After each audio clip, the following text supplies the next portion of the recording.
Доброго ранку, шановні учасники конференції. Я хочу перевірити, мене чутно, кивніть хтось. Дякую. Так, дякую. Ми розпочинаємо наш... Okay, we're starting our second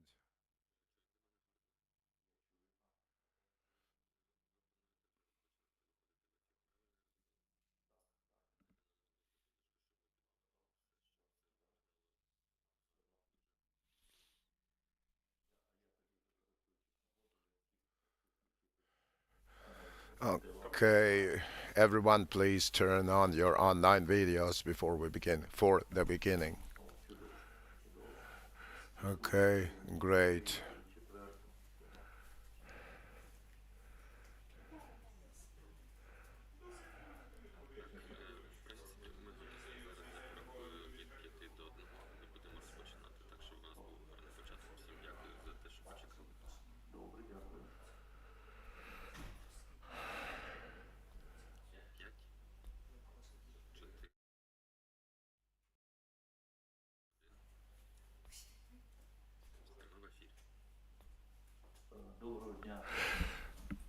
Good morning, dear participants.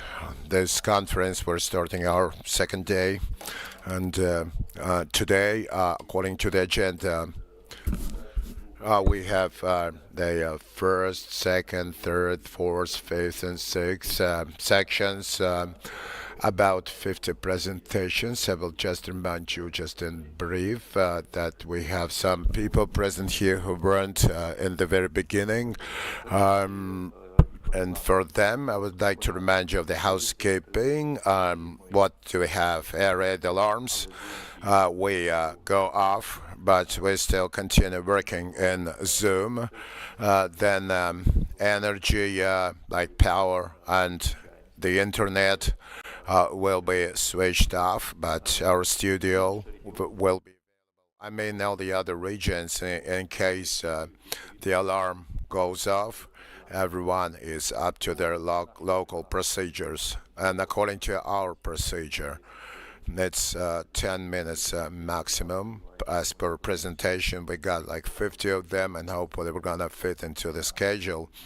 And I'm gonna call them out, yes, and if somebody wants more time, you can simply make your presentation during the main online session, and you may additionally post your videos with extra information, and we're going to circulate it and post it on our resources. Now I want to pass the floor, and we're going to road infrastructure, and I want to relay it to the director of the Institute, a philosophy doctor, and correspondent member of Ukrainian Academy of Sciences, Oleksandr Kryvobok.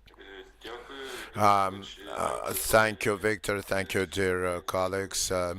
Today it's a great honor to be moderating one of the sections at the 4th International Scientific and Practical Conference, Road Vehicles and Infrastructure of Development Prospect. My name is Alexander Stasiuk. I'm the Deputy Director of the National Institute for the Development of Infrastructure, and today we're going to be moderating a section that is called Road Infrastructure.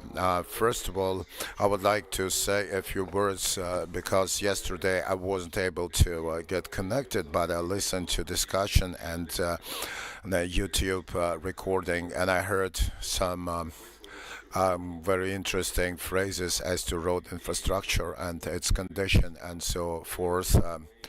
And it is true that today we cannot really swank the status of our public roads and city roads that is compliant the state construction norms. There are many issues and questions. This is first of all a lack of financing, which is a chronic condition for efficient maintenance. So warrant financing should be on one level.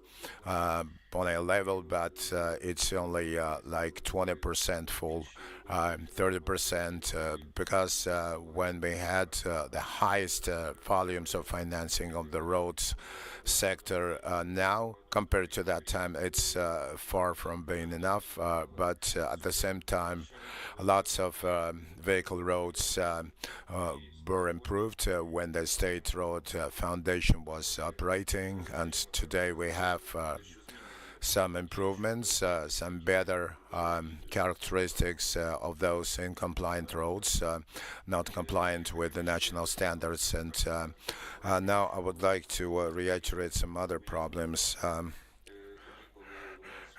in a martial law when we have no air communication, especially when the seaports were blocked. All the burden of hauling, of transportation was then transferred to vehicle roads, and I think you understand the routes, you understand the cargoes, the freights, and you understand the weights and dimensions. And it's clear that the roads surface are not so much designed, they were actually designed in the civilized EU countries, and that wasn't much of their surface load. I mean, just if you take any vehicle road, whatever proper quality it has, it cannot just stand that kind of weight, that kind of workload imposed by some sort of truck transportation, hauling such freights. So today we're thinking about how to bring those road infrastructures up to standard.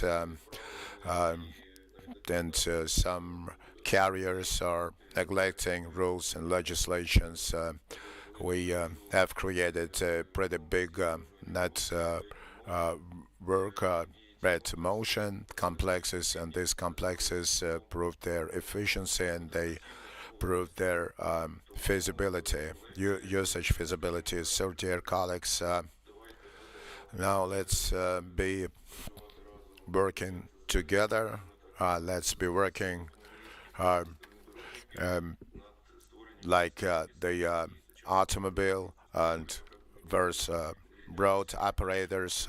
We want to create such a condition that the road infrastructure should be equal to that of the different countries, and I think we deserve that. And we have some engineering knowledge whereby we can catch on with our counterparts.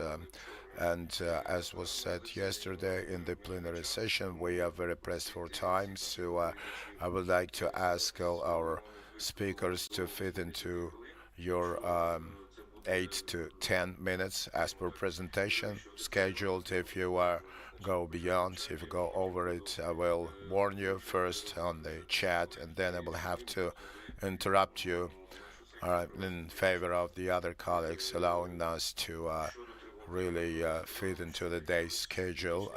As to the area, the alarms, as he just said, I assume that we can, you were warned, heads up, you were given, and now we would like to start our presentations. And the first one to make one will be the director of the Institute for Engineering Systems and Construction by Lviv Polytechnic. And are you with us, Petro? Yes, I'm here, and on behalf of the Construction and Engineering Systems of Lviv Polytechnic, and would like to welcome you on behalf of the Institute, and it's good to congratulate you on this fourth scientific conference, like road vehicles development prospect, infrastructure development prospect, and thank you, dear organizers, that have done this in the most complex conditions that we're going through, of the routine. We want this conference to go smoothly and on the right level, and that's the joint efforts of the Infrastructure Ministry, Scientific and Design Institutes, at the project and after trans was also thanks to the support from the parliament. That's a good tradition that will continue, and the topic is becoming more significant as it concerns the most important issue for Ukraine, that's steady development and socio-economic growth, prospects of the development of road vehicles infrastructure, the diversity of topical directions and the challenges and upgrading, modernization of sites and objects of infrastructure, digital transformation.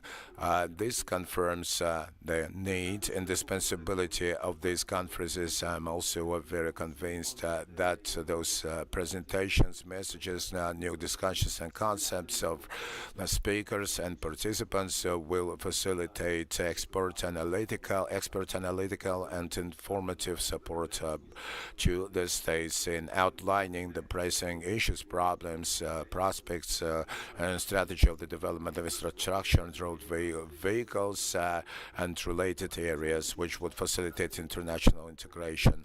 I wish all the participants fruitful and good work efforts, and I'm sure that the interesting materials will contribute to a more deep understanding of this area. The results of this work will contribute to a resolution of the in-depth problems of road transportation and infrastructure. And glory to our institute, glory to Ukraine, and glory to the heroes.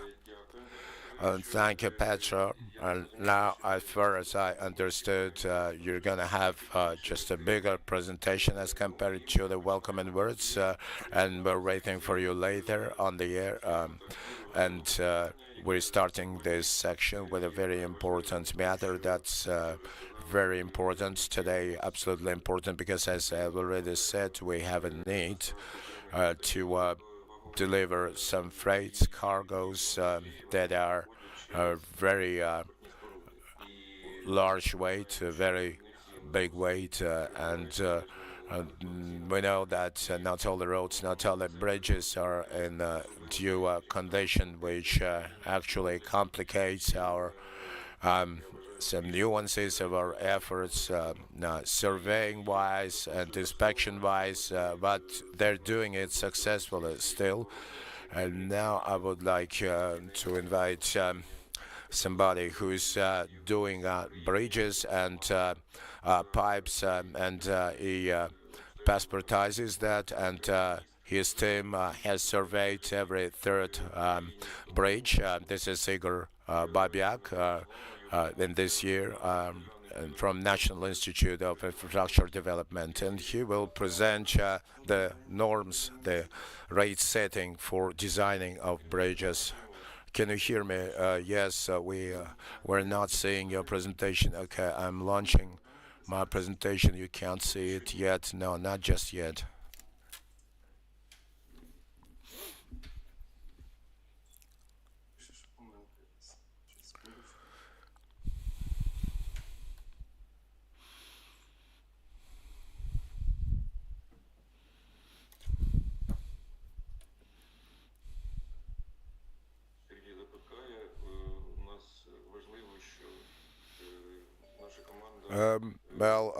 Yes, it's important that our team are trying hard and doing their best to recover those state construction norms and rates. A short time ago, the long story was over. City streets and intercity roads. So recently we started to complete and several DBNs as to the bridges, and it's saying it doesn't allow me. It says not allowed. Not allowed. I can't really put it on big screen. Please, Sergey needs to demonstrate his screen. Now let's deal with the organizers. And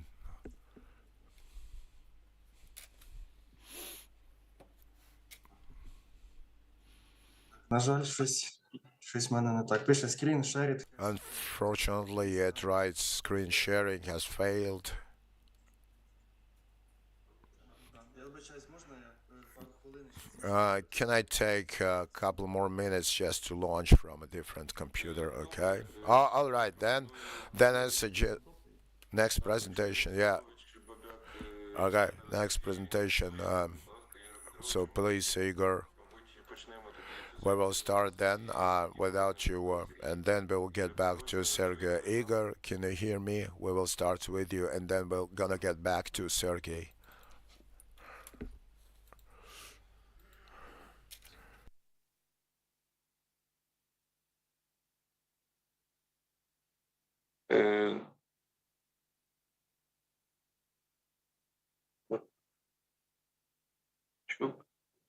Розумію, що це не та доповідь, яку ми наразі. No, that's not the right presentation we want to see right now.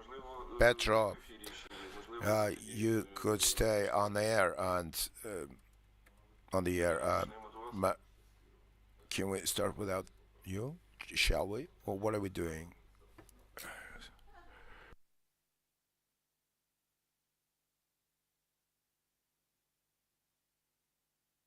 Сергію, ми бачимо презентацію. Будь ласка, тоді. Okay, Sergey, we can see the bridge presentation and then let's get started. Все видно, все чути. Yes, we can hear, we can see. I'm sorry for the technical nuances because that's not my main computer. All right, my name is Sergey Zavgorодnyi and I'm in charge of surveying and inspection of transportation constructs, and we're surveying and we're doing documentation and we're doing evaluation and inspection. Today I have to present for Volodymyr Makarov, who is busy now, and we're talking about designing and construction of bridges, state norms and rates. Current situation about the bridges is not that simple, and there are very serious infrastructural challenges that Ukraine is facing for resolving this issue. For example, in the last year, a commission on bridges surveillance was organized according to an edict of the president. It was a parliament, and it was to survey the current condition and inspect the status of bridges all over Ukraine, all over the Ukrainian grid, and it was also to pinpoint the total number of bridges that are operating, that are submitting to one or another entity, in subordination of one or another entity. But unfortunately, because of the war, because of the warfare, we haven't managed to count the total number of bridges, the accurate number. But now the rough estimation is 28.5 thousand constructs. Mostly that's the spans on public roads, 10,000 spans, bridges, and also a big part is in the subordination within the domain of Ukrzaliznytsia railroads, and also on communal roads, municipal roads, that makes 3,600. The challenges include that we have an economic system that goes back to Soviet times, together with the bridges. The bridges were constructed with the use of outdated, obsolete norms, and their average age of the bridges, 60 years, and there is a very big some of them were being built in the 50s, 60s, after the Second World War, and they are morally obsolete.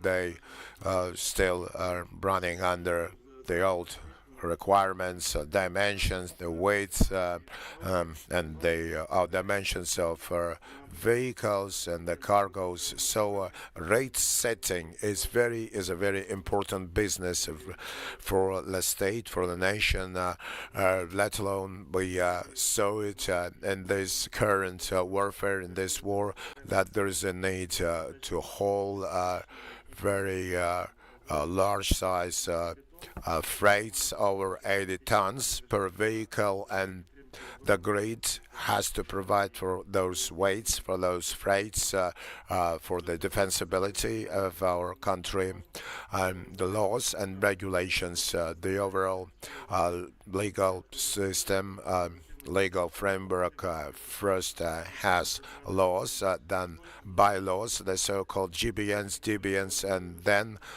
rate-setting documents. First of all, about the documents that we have developed, that three DBNs, 2 new editions, aiming to actualize of the bridge works. About the history of bridge rate setting, then back in 2006 we got the DBN on bridges and pipes and designing. That was an overarching document, and in the course of its operation, its use, and we decided to split it into several standalone documents to unload the weight and make it more user-friendly. This way, there appeared DBN 1.215, then DBN 22, that's general designing rules, then 26, that's steel constructs, and DBN, or GBN2, GBN2 B23 37 64. As to the problems that we had among the bridges, that was the use of reinforcement of because it was regulated by GOST 5781, that was cancelled back in 2015, but because of the impossibility to come to more up-to-date rates, this document was still prolonged, continued its action, and then in 23 it became non-effective, and so reinforced metal, reinforced iron constructs are regulated by 9130 and the N180 as of 2005. Also, speaking about changes made to DBN V2314, it was already enabled, made effective since December 1st, 2012. Recently, our institute presented this document for the public. It was run, and it can be can be used with some improvements pertaining to designing of bridges. DBN 26, that's steel constructs. It's got a new edition, and it was implemented, and it will become effective as of March 1st, 21. Became effective. This document was updated by much with certain sections, made substantial amendments to, and also there is about 98% that was updated of the contents of the document, and this document became like, in fact, a transition to the European rates, to the European norms, just to create some sort of symbiosis in the future and work with steel constructs in one direction. Also, certain things have been included,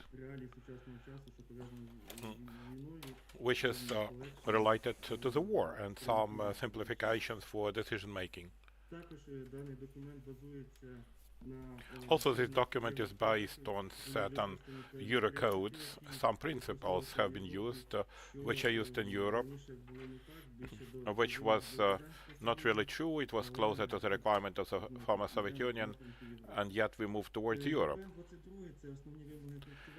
The state construction norm B23 2220-2X, the main requirements to the bridge construction. The discussion was held, the public discussion was held, very disputable document because quite big differences in the vision and approach. Finally, the document was finalized, and they have used the most pragmatic approaches for this kind of design. The document was extended in terms of terminology. Modern terms have been added, like bicycle bridges, which are present in Ukraine widely, pedestrian bridges, pedestrian and bicycle bridges, which are widely built in Ukraine as well as Europe and Asia. The requirements have been included into the document for this type of bridges. As far as certain approaches are concerned, to the terms like capital repair, reconstruction, such terms and definitions have been described in such a version that in regard to the bridges, it will be possible to rebuild them in a good way, taking into account the modern requirements. That by the workload after capital repair, at least there is implementation of characteristic load in NK80, which will help to carry the cargo, like tanks, say a trailer with a tank on the same structure, battle tank. In general, this document was done with some hardship. I believe that it will serve us well. As for the question of the classes of consequences, the approach was changed in this document, and this document now includes full conformity with the requirements of the state construction norm B1214, and the bridges have been linked to the requirements of the classes of consequences. And this will be some challenges. There will be challenges during the design, and yet we are in conformity with the general state construction norms. Thank you for your kind attention. Thank you very much for your presentation. Thank you for keeping to the agenda, dear colleagues. Do you have any questions, one or two short questions, and then we move forward?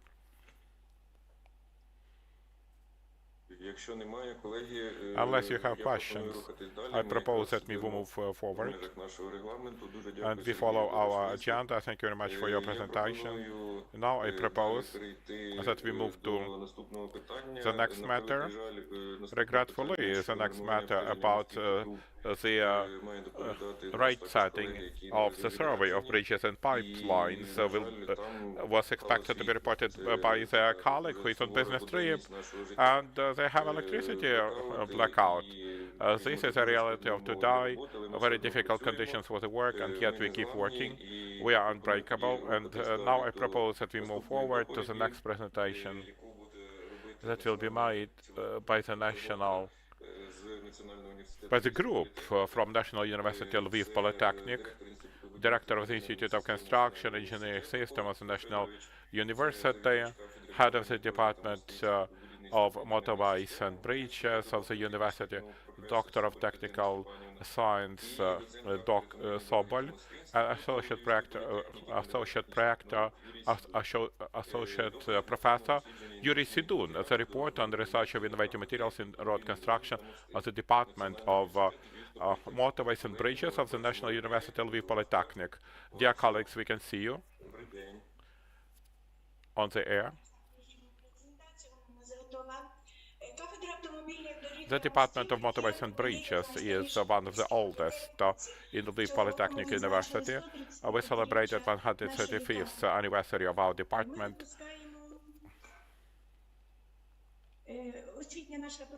Our educational program, educational activity as professors is to train the bachelors and masters including professional and scientific, on 3 programs, 3 curricula, motorways and airfields, as well as bridges and transportation tunnels. Our department has a large laboratory facility. We are adding to it every year. We have the lab of geology and mechanics of soil, also the lab for testing the concretes, and we have the design bureau. And this year, this bureau is providing support. Our department provides scientific support and makes recommendations about production of concrete for transport structure. Support of the bridge, which was in the Book of Records of Ukraine as the longest bridge. We have a number of other scientific directions. We have a certified lab for testing concretes and cements.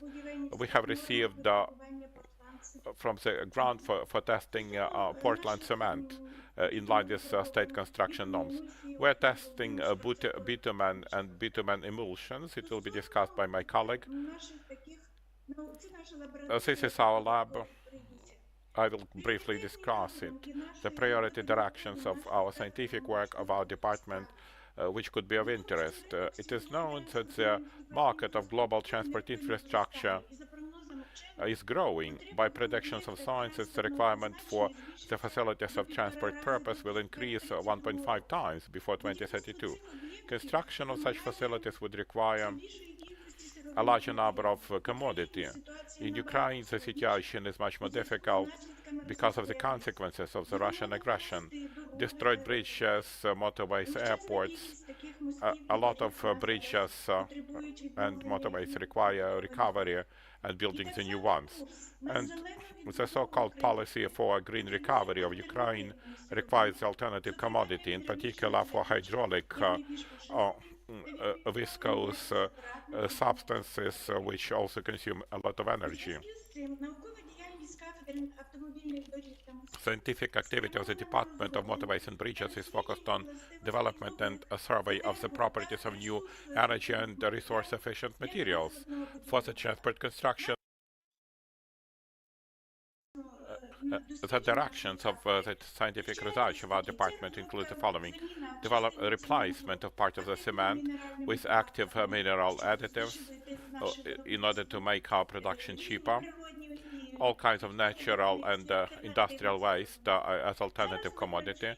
Currently, we are working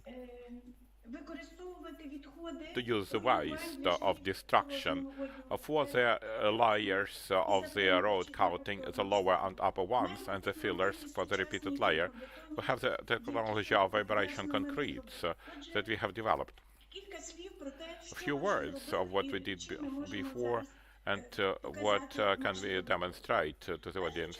First of all, on our department, Professor Zolotarov, who is not with us anymore, we developed a methodology of survey of the cracking stability, which is important for road coatings and bridge coatings. We made a number of surveys, and we demonstrated that reinforcement of cement concretes with the fibers of different types demonstrates that sustainable towards cracking and destruction sustainability increase 2 times compared to concrete with no fiber.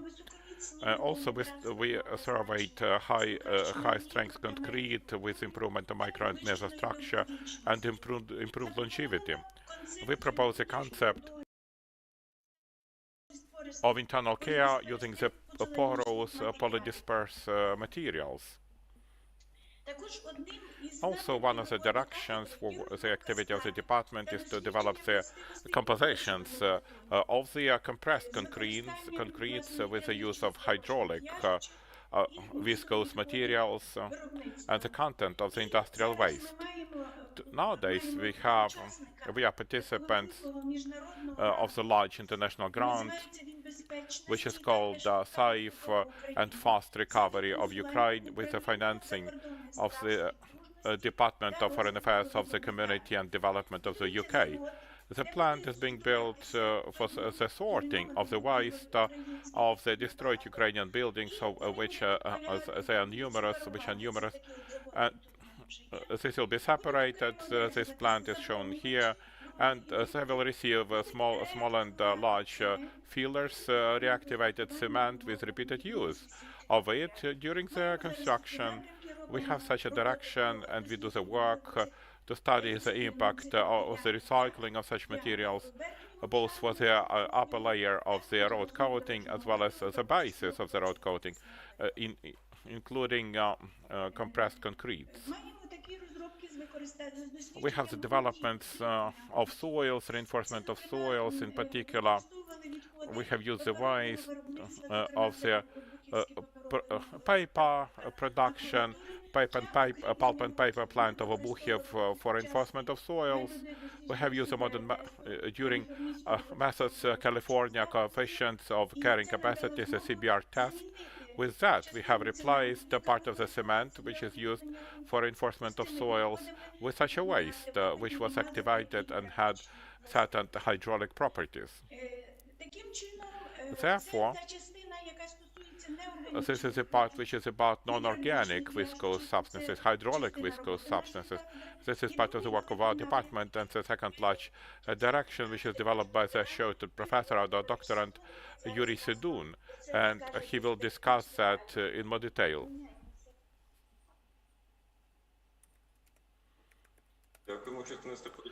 Thank you very much indeed. This is very interesting. I have few clarifications in the end of your presentations. I will communicate with you. Yuri, you have the floor. Good morning. Happy to see you. Mr. Bohdan, we still have 2 minutes. Even 3. We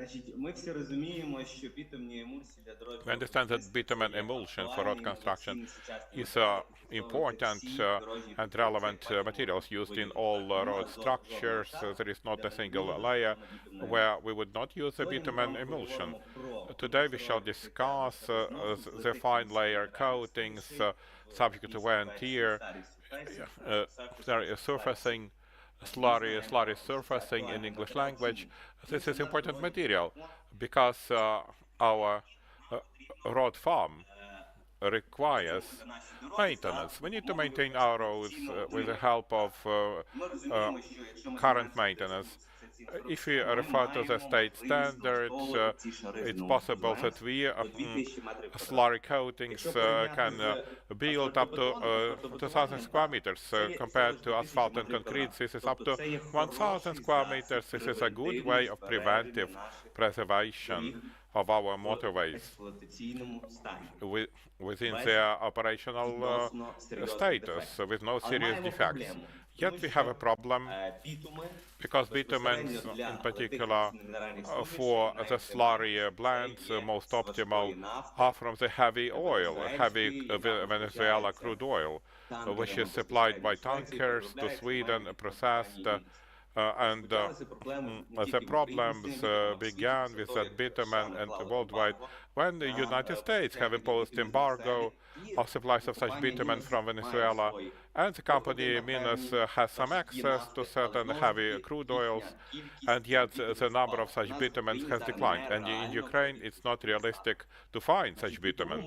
Therefore, we began the scientific work how to replace bitumen from heavy crude. Also, it's of high acidity, it's a separate topic, with some alternative technology. Jointly with the private companies, we passed a long way using different emulgators, trying to modify our bitumens using the acids, and we found a solution, which is the use of special emulgator and orthophosphoric acid. Of course, we have the HDS in the emulsion. Everybody knows how to use it. Orthophosphoric acid is something new. It was new. We have trained quite many people, and they are using this new system instead of hydrochloric acid. Our blend, which is produced by special machine, sludge placing is sufficiently mobile in order to get inside that coating. After this happens, we must open the traffic, and then there is a lot of cohesion strength, and we have special devices to determine that. Also, it must be durable, it must sustain 3 to 5 years with no substantial destruction and defect. Therefore, we also have special equipment, and we are modeling that in the lab. What is the outcome? This is the bitumen and hydrochloric acid, and the strength on wet abrasive wear and tear. Unless we use such bitumen, those paths which are green and red, 7 hours is necessary to open the traffic. And what is the wear and tear? It's huge. As we have proposed our orthophosphoric acid, it must be the nutritional 85%, because the technical one is no good. And we receive very good results which are comparable to the bitumen from heavy crude, and also it fits within the norm. Directly, with the help of this system from orthophosphoric acid, additionally can use so-called reactive stone material, which strongly reacts, and as a result we can provide more chemistry, that in the machine, the sludge placing machine will not have this blend dissipated. It's a difficult system, yet we have worked for a long time with the slurries. And directly, it was interesting on the Independence Day, next to Lutsk city, we have implemented the first layer on orthophosphoric acid. This is freshly put, and this one is more solid. This layer looks brown, and it becomes black. There was a possibility on the balance to have a bitumen from heavy crude. We made this tar from heavy oil bitumen. Another one was from regular crude from Kremenchuk, and our system on orthophosphoric acid. We did the monitoring of such area. After 1 year, those layers are similar. And then there was an impulse on orthophosphoric acid of this technology. It was used in the east. Quite many roads have been built also in Lviv, on the scientific street of Lviv city. Ну, я вже закінчую, так. І, значить, компанія «Автомагістраль Південь» прийняла цю технологію. Another company, Pivden, Technoboot Center, and other companies, Ukraine will prevail. Also, 2 words, this year we don't produce it. We don't produce that slurry, because there are some questions from several agencies. I believe that our scientific community must defend this, saying that slurries are the wear and tear layers, they cannot be compared with the regular asphalt concrete. Thank you very much indeed. This deserves a separate presentation if it is technically possible. We shall be glad if you make the video recording. As Viktor said before, that the organizers will add it to the final setup of this conference, because the matter is indeed interesting. And those layers are indeed the wear and tear layers. Most probably 3 minutes is not sufficient to discuss that. I join this statement. Please make your extended presentation. This is wonderful material, and we shall place it on our resources for that conference. Maybe you did not hear it yesterday. As I understand, Igor cannot stay in touch. Mr. Potemkin. We can also listen to him in another session, and we shall give the floor. I'm planning that we shall finalize this session, and we shall see if we still have time. In any session we can put him, because we have good understanding of this difficulty.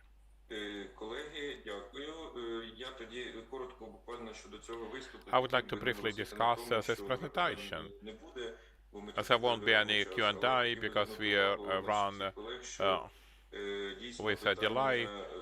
and yet the matter of absence of bitumen in the scope we had before for the road sector is a big challenge. And this creates additional questions about the cost of building the roads, and this is the main material which is used by all road construction. The matter of cement, concretes, the depleted cement and concretes. This is an important matter. I'm happy that Lviv Polytechnic University is examining this matter, not just examining, also moving to the practical examination of the matters of the use of waste. We are concerned about this matter and we are working on it, and we shall contact them within the working procedure, and we are interested to use your outcomes, and maybe we shall have some ways of cooperation. Dear colleagues, now we move forward. After Kiev and Lviv, we move to the city of Kharkiv. I'm happy to invite a professor of Kharkiv Motorway University. Quite many people came from road sector. Professor Viktor Zolotarov, with the topic justification of the need for standardization of physical indicator of temperature sensitivity of the road bitumen. Victor, if you are with us on the air, please have the floor if it is still technically possible. We are ready to listen.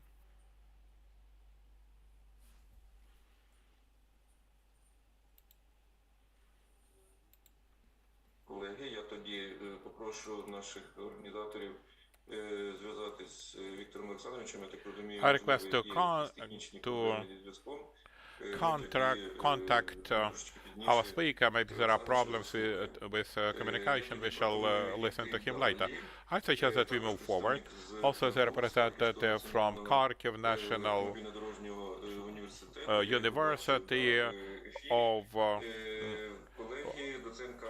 Motorways, Associate Professor of the Road Construction Materials, candidate of Technical Science, Mr. Yevgeniev, and today he will present the topic of comparison of technical plasticity of casted asphalt beton concrete plans defined by different methods. You have 10 minutes of the presentation. We can see it now. You have the floor.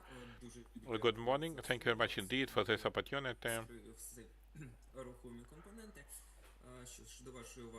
For your attention, thank you for introduction. We made it comprehensively on our department's assessment of technological plasticity of cast asphalt concrete blends. I would like to report to you what was actually obtained. For the beginning, a few words where this idea comes from, of the testing. The cast asphalt and concrete is one of the oldest materials that have been used for building the road coating and for hydro-insulation works in the civil construction. Out of the representatives of asphalt and concrete, one of the first representatives of asphalt concrete put on the road were the cast asphalt concretes, because they have quite a number of advantages. They don't have to be condensed, they will condense themselves, they will compact themselves, they have a high indicator of water resistance and also corrosion resistance, wear and tear resistance, longevity, and also resistance towards the frost. Of course, asphalt concrete has also drawbacks, and this one also has the resilience towards making the track, and they have been quite expensive. And for a while, the cast asphalt concretes were not actually forgotten, and yet they were not used that widely.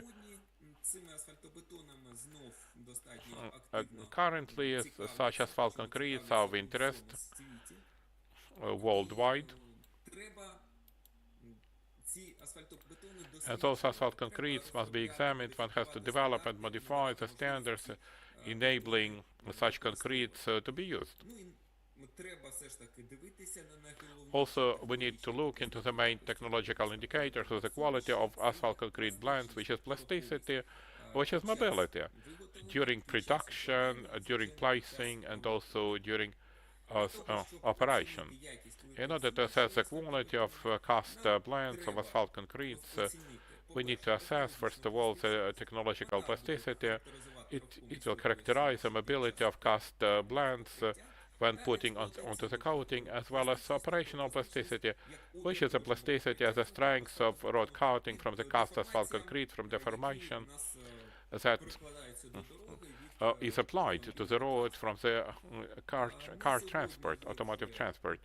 Nowadays, we're trying to develop the draft standard and in the regulatory documentation that we have in Ukraine with the requirement to the indicators of physical and mechanical properties of cast asphalt concrete blends and asphalt concretes. There are the indicators on the slide of the technological property. Technological plasticity. This is the operational one, yet the technological plasticity was not examined in the country. And there is no norm in the country. We need to get rid of that. We need to make sure that we have the regulations for everything, that cast asphalt concretes in Ukraine are of top quality. Therefore, we started the work.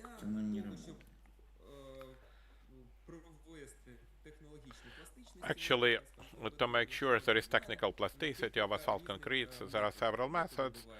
The methods are based on the time of immersion of the testing device into the heated blend, based on the diameter of spreading and also the torque of the mixer during the mixing of the blend.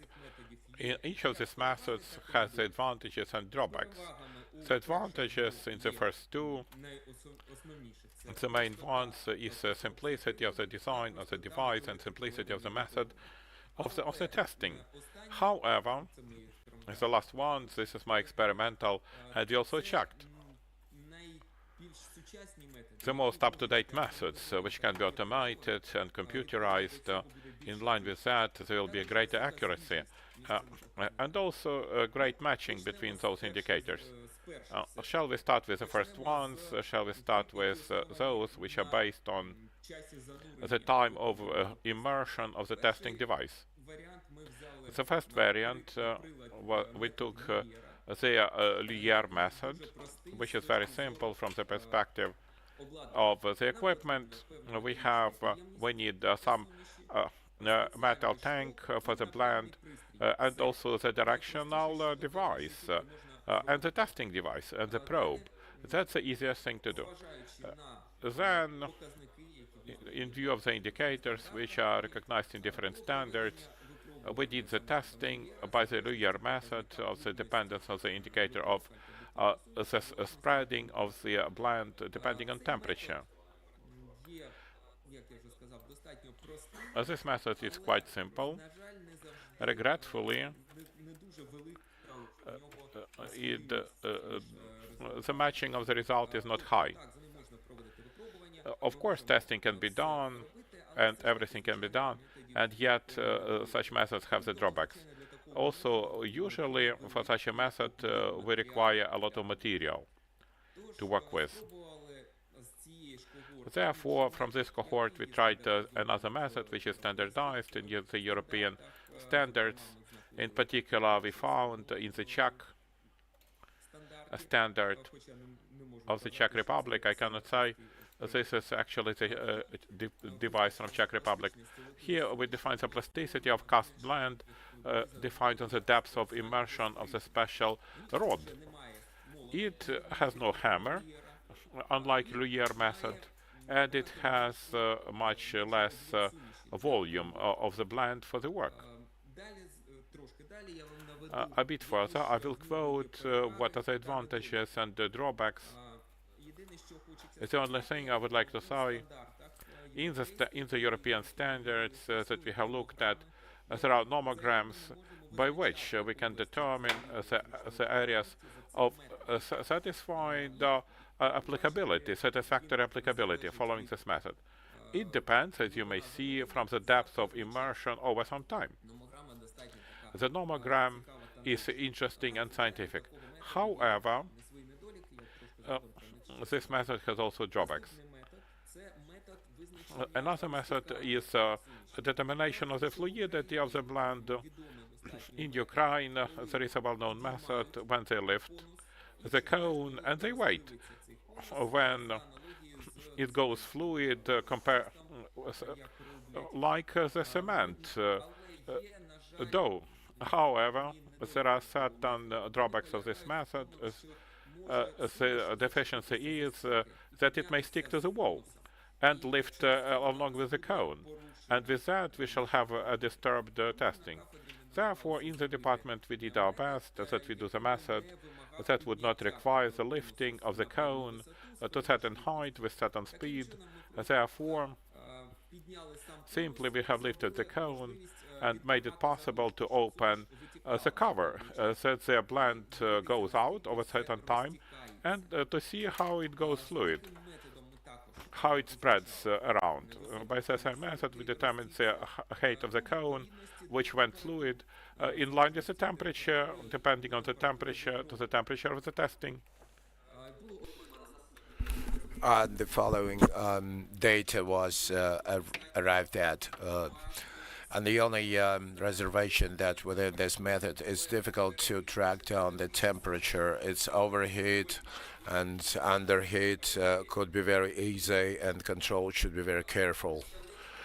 Now, the representative of the latter methods is plasticity determination and the momentum setting.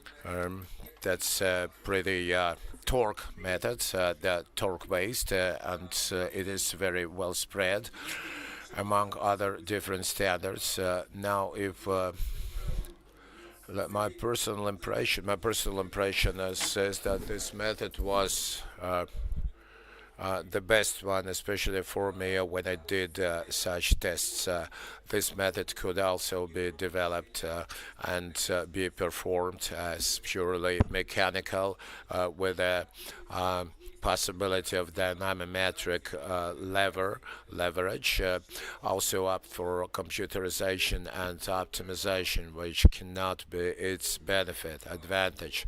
According to these methods, very high values were achieved on data convergence, which really makes you think towards choosing this particular method. Of course, apart from testing by different methodology, it was also necessary to put together the values of technological and operational characteristics of cast asphalt concretes. So different a number of mixes was used, samples of those mixes was used with different temperatures, allowing you to compare methods and choose the best one. So bitumen BMD 3550 was chosen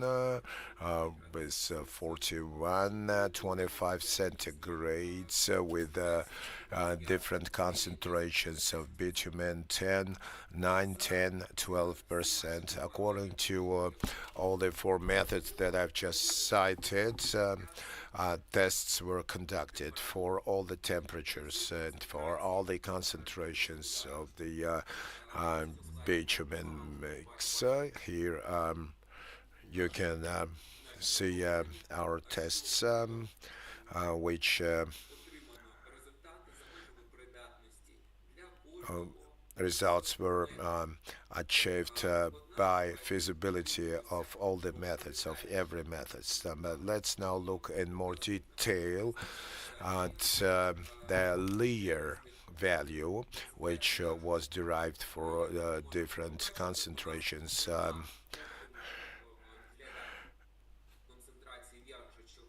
There is now a binding concentration option for at 12%. That we didn't achieve that, but by technological values, the binders 11% concentration may fall under different norms, provided a lower temperature range. It was Now, if you could please switch to the conclusions. That was the last but one slide with saying about different kinds of tests and temperature comparison for making mixes, and the last one. Last thought to say that there are different benefits that different methods yield. We compared temperature reductions during the tests, and it was based on torque setting, given that there could be the same temperature ranges for all the methods, and they therefore require less time. The better one requires less time for testing. The lowest is reduction, the lowest temperature loss is achieved during tests, and some methods do not require too much mixture and have a little bit of shortcomings. Thank you for your attention, and sorry for being a little bit late. It was very interesting. Yes, I'm penetrated. I'm down to the bottom of this theme because I did experiments. It was very interesting to talk. Victor will also give us the possibility you can have a video of your expanded presentation and send it to the organizers, and they will then try to circulate among the others, because as far as I understand, you skipped things to fit into the schedule. Let's move on. I just want to ask to fit into the schedule.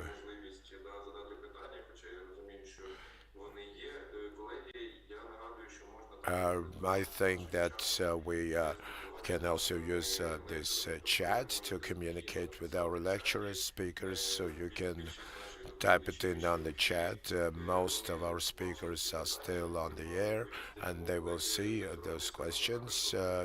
And don't be embarrassed. Communicate via the chat, and we're going to move along. And I would like to invite the next person to speak. And let's switch from Kharkiv to Kyiv, and let's talk a little bit from bitumen binders to cement binders, and let's talk about cement concrete. And the latest developments will be presented by our laboratory, concrete testing laboratory, that will be Oleksandr Kryvobok. He will talk about cement concrete in road construction.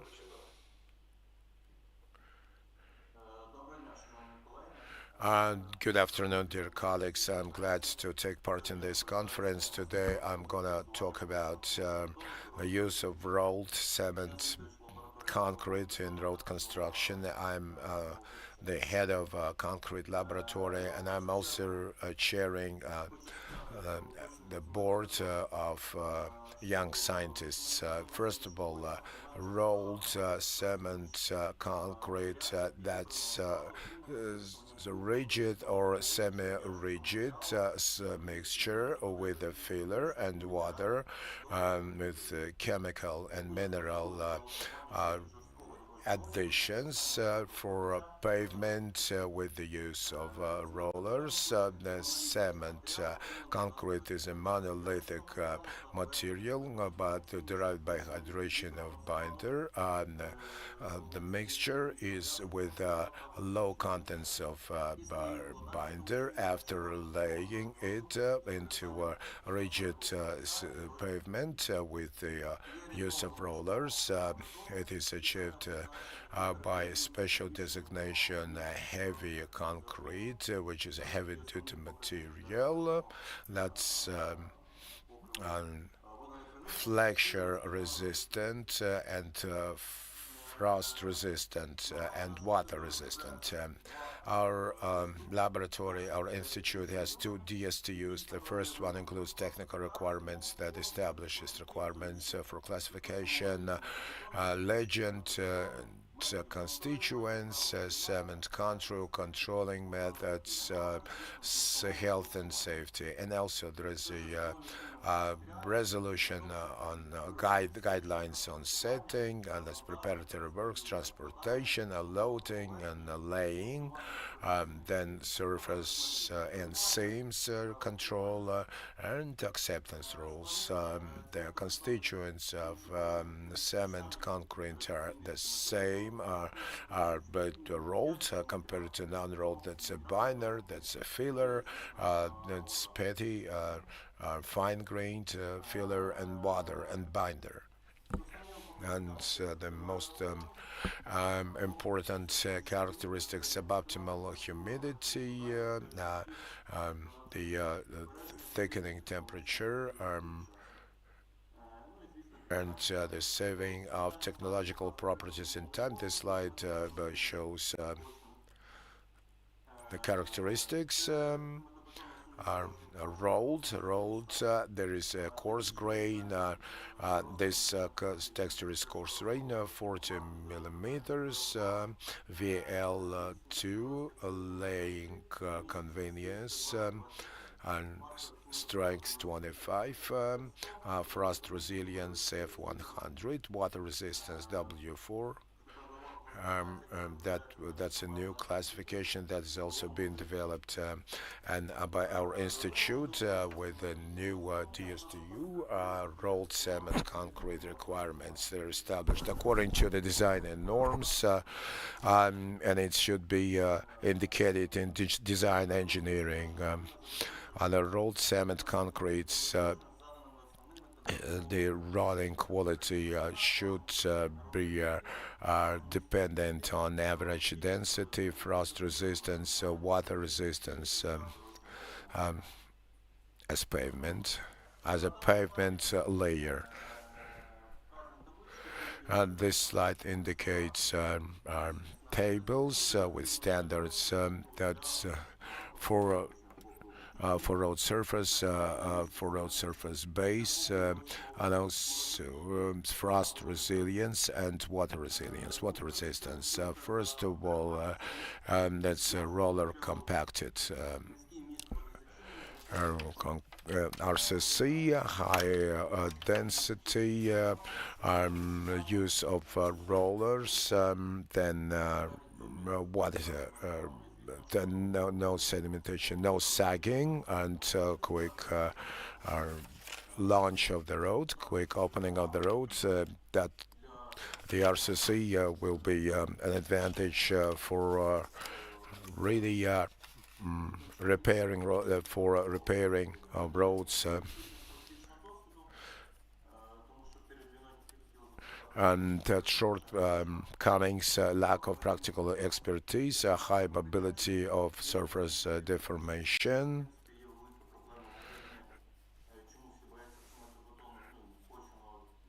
Because that's a big problem of Ukraine, so everyone is afraid of RCC because of the lack of good culture. To work with this material, then there could be technological mistakes, seamless and laying complexity, which is could be overlaid by wear layer. These are the most important technological operations. You can see where it could be used in ports, parkings, airports, and logistics centers. That's the same project that was to be implemented. Now it's not being implemented because of the full-scale war. So we want to have the RCC on M23, Kropivnitsky, Kryvyi Rih, Zaporizhzhia. That's the third category of rigid pavement. Then conclusions.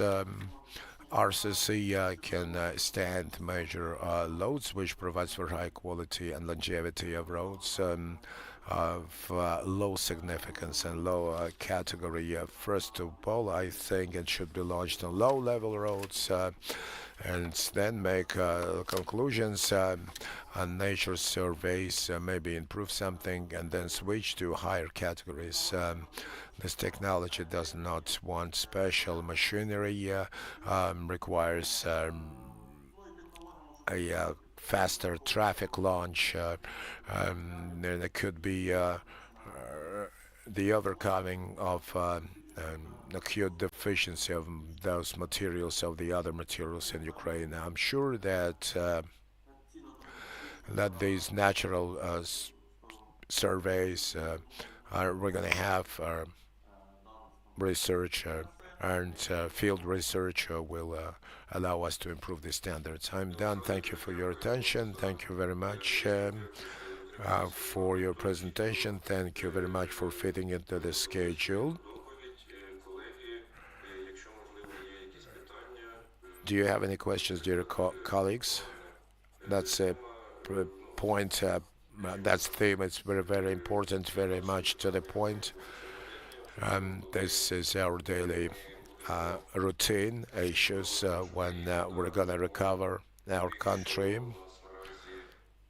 In these conditions, we're not going to have bitumen supplies compared to what we had before the war, which is related to the fact that the main importer of bitumen and oil was the Russian Federation. Dear colleague, let's Mr. Mykola, let's complete the discussion, your discussion, and continue with the presentation. RCC will be a very interesting thing. Will come to the foreground as far as I can understand. We're still finishing our work on a whole number of national standards as to this technology. We are actively getting ready for the war to be over sooner than later, and we're going to have a need for recovery of the next number of vehicle roads, also on the occupied territories and so on, and this can also be achieved by these technologies. So, Alexander, thank you very much for the presentation, and we're gonna go on. But dear colleagues, I can't see any people wanting to ask questions. If you still have questions, then please use the chat box. And we will be able to talk therefore, and our colleagues will also look at those questions and answers, because we don't want to be held up in our efforts. We want to be up to the schedule pretty clearly, dear colleagues. Then I suggest we go on. Thank you, Alexander, and we're switching to a just as important theme, just as important topic that concerns and the use of the wastes, and we also have a study that our institute was doing, and that was MPP wastes, and now we're going to hear from Mykola Bykovets, who will talk about pavement laying with ash and slag, waste of thermal heat-based power plants. So please, Mykola, we're waiting for your presentation on the screen. They can see presentation. Hello, dear colleagues. I'm glad to talk about the pavement laying, pavement constitution, on slag and waste of power plants, and carbon is the most important energy source of Ukraine. 98% of all the other sources, fossil sources. Coal provides fuel for thermal power plants that have waste. There is about 360,000 tons of ash and slag waste, and every year that's about 50 million tons yielded. They could be moist, dry ash and slag, and it could be fuel ash and slag. The most important area for the use of ashes and slags is making cement that in total achieves about 80%, 86% of those ash and slags. But now the market applies the maximum possible proportion of ash and slag, so the potential of using ash and slag currently is absent when it comes to making concrete. Ash as a constituent may be used when it comes to making reinforced iron as mixes for constructs of rigid pavement. Could be ash and slag could be used for additional layers of pavement, also added to aggregate and sand mixture or soil mixture. They can be non-organic binders. The ash and slag of the first group or the second group can be used for the construction of bases, only with adding about 50% of aggregates, and after their strengthening of non-organic binders. The third group could be used with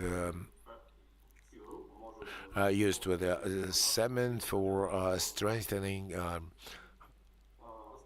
coarse grain constructions. In legal framework, the Cabinet of Ministers instruction as of December 2019, the use of ash and slag for pavement.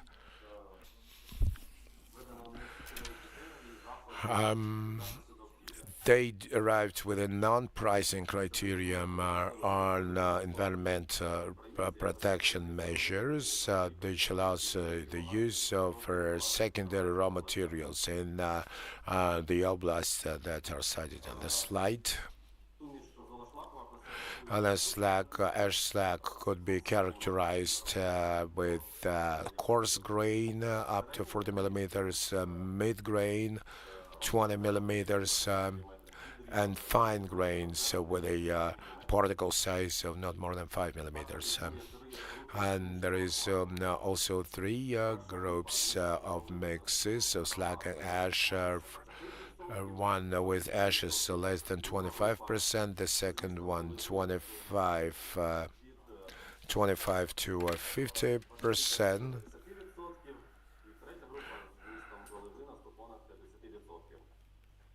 And the third one up to 20%. And the two experimental sections were created to use the cold recycling technology and the R17 in Kyiv Oblast and R71. The pavement was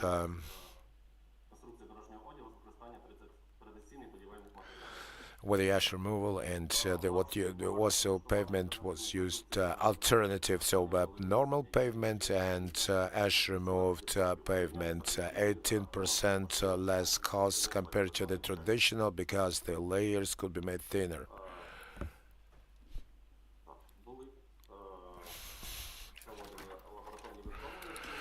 And laboratory tests of mixes were conducted with moisture removal as to compliance with the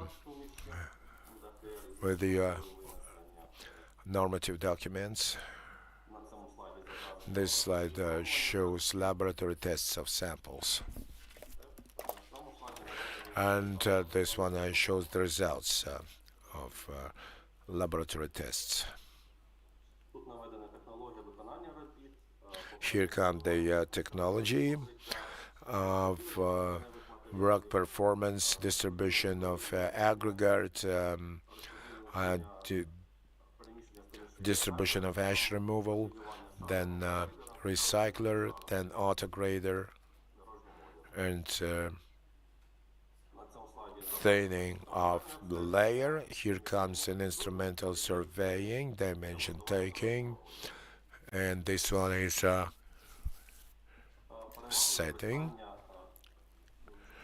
Advantages of using ashes and slags in pavement, higher strength and longevity, higher energy efficiency, because aggregate and sand is too energy consuming, and then simplicity to use, saving natural resources, lower pollution of harmful substances, the use of surfaces and areas that are dedicated to removed ash and saving resources. Thank you for your attention. Thank you for your presentation. And dear colleagues, any questions? We need to remember environmental aspects when it comes to construction of our roads. Using those removed waste and building layers out of them is very important, because we got lots of wastes every year, and we need to actively work with them. There is already a number of programs working,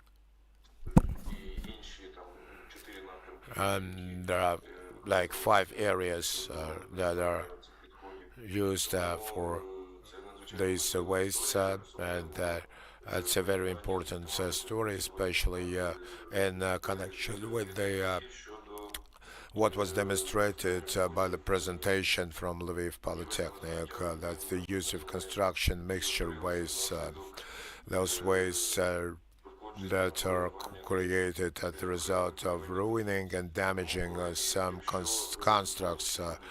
So, dear colleagues, if you have some questions, I suggest that you write it in chat. And thank you, Mykola. Then we're moving down the schedule.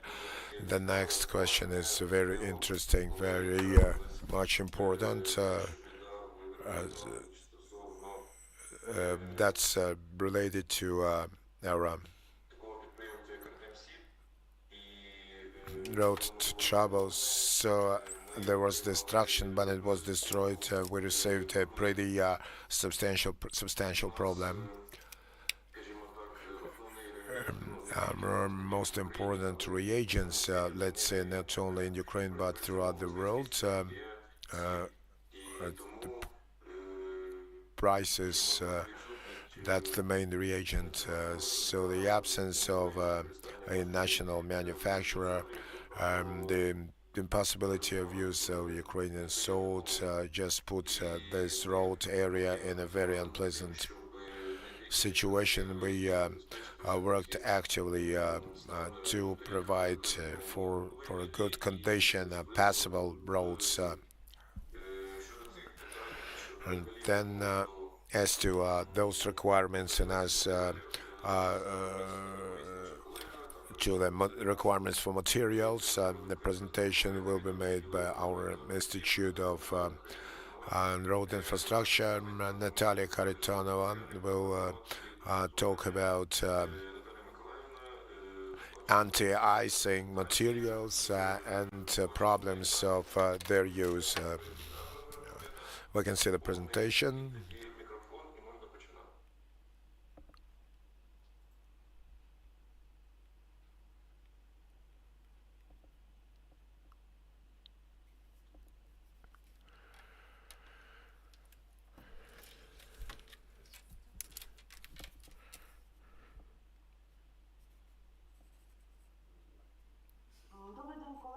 Good afternoon, dear colleagues. Can you see my presentation? Yeah, we can see it, but it's not full screen.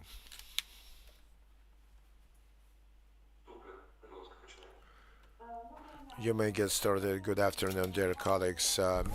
Here comes requirements for anti-icing materials and the problems of their use. I will probably start by saying that in general terms, it's winter in Ukraine, and the use of anti-icing materials is regulated by some normative documents. And the newest update is the STU 9185. That's guidelines as to winter maintenance of roads. There is also a DSTU on maintenance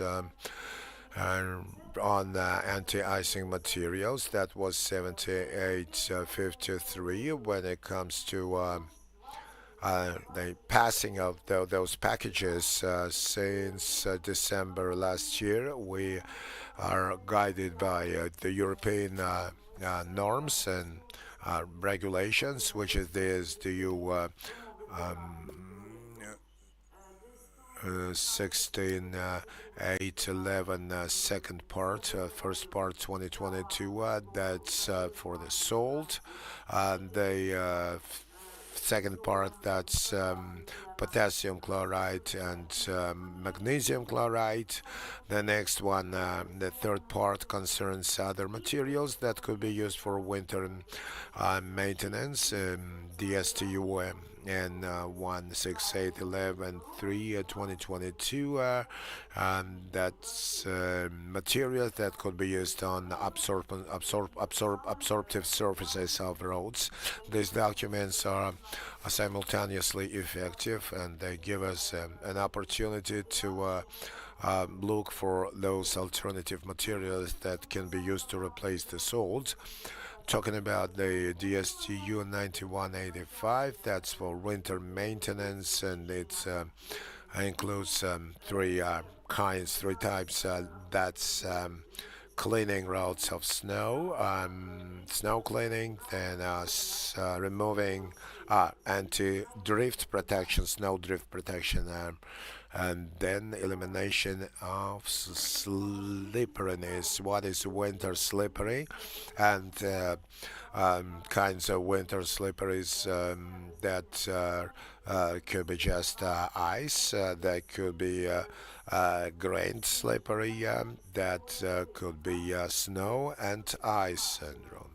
And without these kinds of icing, we can struggle, and there are certain kinds of struggles with the help of aggregates, with aggregate sand, with the physical chemical operations when there's a preliminary treatment of surfaces. There's chemical use with the use of salts, chemical friction methods. That's the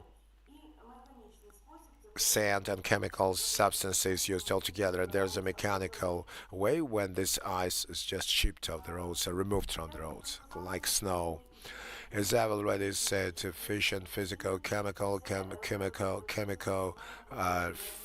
fractional. That's kinds of anti-icing materials. So what kinds of anti-icing materials do exist?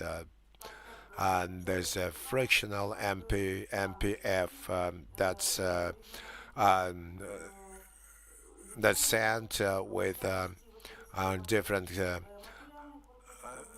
grain sizes with different kinds of graining, and there could be some melted materials divided into chlorides, acetides, carbamates, and nitrates, and anti-icing combined materials that incorporate the use of fractional and melted materials.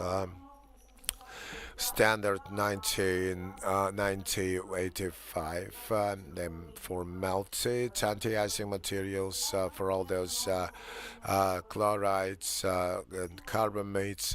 They got average distribution rates cited for different ranges of temperatures and different kinds of use conditions. So with the beginning of a full-scale invasion, Ukraine faced that scope of problems because there was a shortcoming of technical, there was a lack of technical salt, and but all the logistic ways and disrupted to provide for the availability of those materials ourselves, and the manufacturers started to looking at what to replace this technical salt with and what kinds of alternative solutions we can use. Ukraine has a lot of sources of chlorides, and they are available all over Ukraine, but access, provision of access, and commencement of mining takes a certain time, so we had to change our practices a little bit. I will talk later about what we achieved in by these efforts. All the alternative anti-icing materials have to be tested for compliance with 8853 DSTU anti-icing materials, which determine those values, indicators, that values that are rated for melted anti-icing materials, and they include like density of solution, if that's melted, then crystallization temperature, meltability, melting point. For fractional materials, there's also a grain composition, contents of clay, contents of and for materials that are combined anti-icing, it's very important to have a rate of contents of anti-icing, that melted material within the combined DSTU. This DSTU cites all the requirements for all the anti-icing materials that I've already mentioned.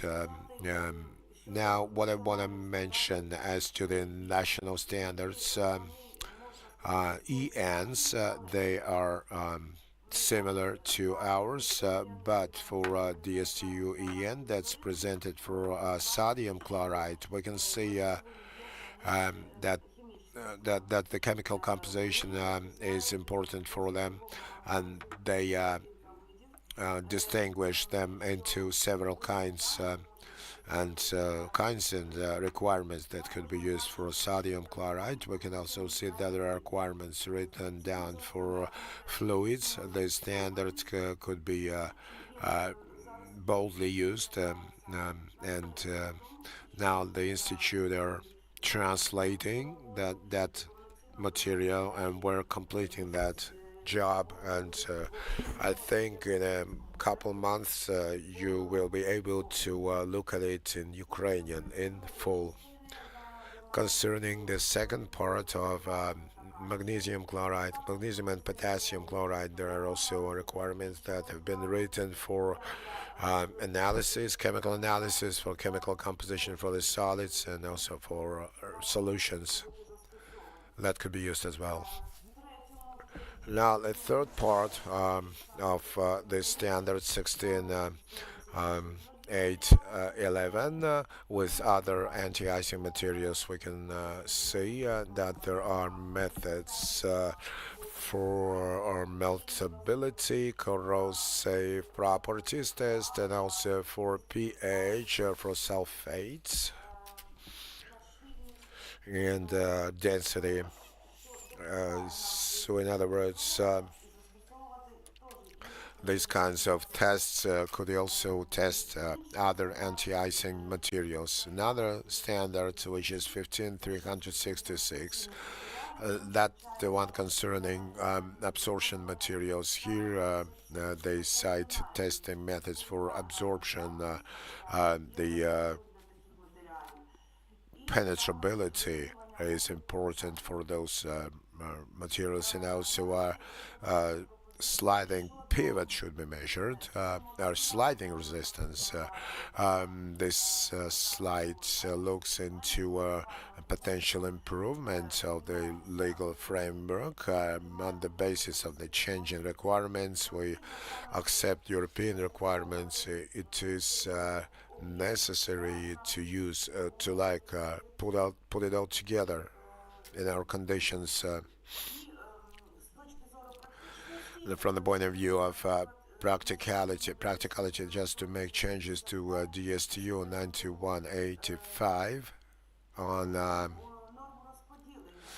the distribution rates, because that it included that for the materials that we had. We have a lot of expertise.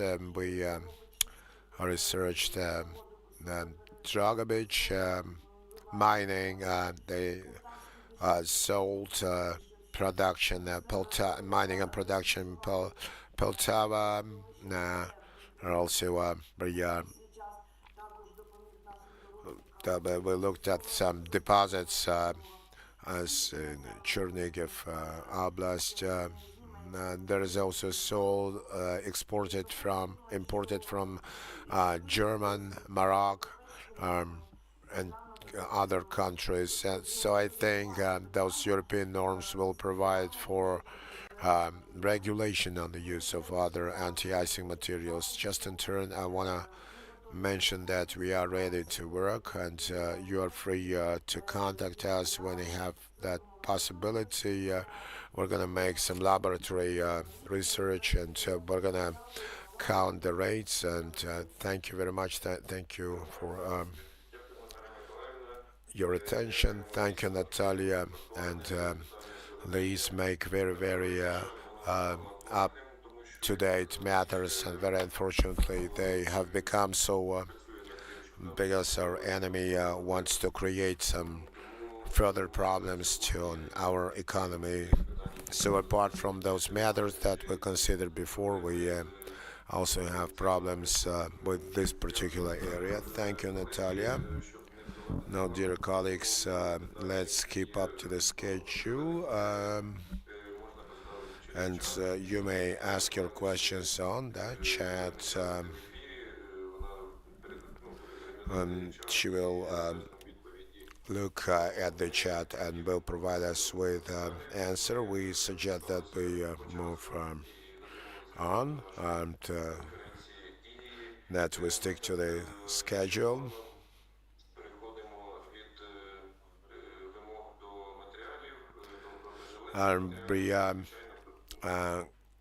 We're coming to first on anti-icing and like anti-slippery measures. That's first of all traffic safety, and traffic safety is very important, and we have to provide for first of all safe driving down our roads at comfortable speeds for the motorists to achieve their destinations. Therefore, one of the areas for improving road traffic safety is quality of the road situation, of the road environment, and our representative will talk about it. She is running the Traffic Safety Center of the National Institute for Infrastructure Development, and she's a senior teacher, senior professor, the transport system chair at National University, and she will talk about better traffic safety with the use of quality materials for road signs and marking. We want to see a presentation. We can't see now. We can see a presentation. 10 minutes, please. Floor is yours. Good afternoon, dear colleagues. So today I want you to pay attention to our improvement of traffic safety with the use of quality materials for road signs and road marking. Higher safety of traffic is one of the important social areas of human activity because that's related to the lives and safety of the motorists and traffic participants. And material losses, there's clear control should be exerted on these road signs and road marking, on how clearly traffic participants perceive the information that's indicated on road signs. And the higher the safety of driving, clear orientation is important for the driver based in a particular time of day and night. There is expertise on traffic safety. Road signs are the most important, most valuable elements of traffic control on vehicle roads. The timely control exerted on the characteristics and condition of road signs should be exerted, with replacement that should be performed in time. If they lose their light reflection properties and are damaged, timely replacement will provide for better traffic safety. The signs should be up to DSTU 4100. That's the standard on the use of them. And according these standards include the road signs, fastening elements, technical passports, manual user for transportation and operation. Also, our certificate of correspondence of compliance and sanitary epidemiological conclusion for polymeric materials, if any, are available. There is also a number of indicators that the material should be up to the more exactly light reflection field. There should be the factors with the light strength, with brightness, resilience of the material, adhesion of the light reflecting material. There are certain items that are derived by laboratories, but there are some that could be determined, that could be derived when the sign is already in its proper position installed. But I want to talk about the values indicators, like the specific light force rates, first class, second class, and third class. The specific coefficient should be up to the standard 4100, and it should be up to, depending on the angles of looking, angles of sighting, and then deviations in case of changing the angle should not be more than 15%. Then color retention also is divided into classes. There is a first class with mid color resilience, and there is a third class with different color resiliency. So these items are within the proper ranges, which are indicated in a table that is in DSTU 4100. The brightness rate is not divided into classes, but as the previous indicators, all those requirements and cutoff values are within that standard. 2000 hours atmospheric conditions test. Light reflecting material, depending on its color resilience, should be up to the following requirements. What should it mean? That means that the color intensity coordinates, the brightness coefficient with the proper angles of sighting should be within certain norms that are regulated by this standard. The next item is adhesion of the light reflecting material to the base of the road sign. Should be not more than 50 millimeters. Then the light reflecting material should be impact resistance. Show me impact resistance is checked on. After that impact, weight or freight with the proper mass. After the impact, there should not be cracks or creasing within 60 millimeters from the impact point. After testing on the surface of light reflecting material, should not have bubbles, cracks, or any other deformation. And material for making those signs should provide the readability both when it is light and when it is dark under a set corner angle, which is very, very important. There are certain factors and items that are measured by in a laboratory or right on site, but out of the above indicators. Just to measure them, we use retroreflectometers called RU 20922. It's to arrive at light reflection factor.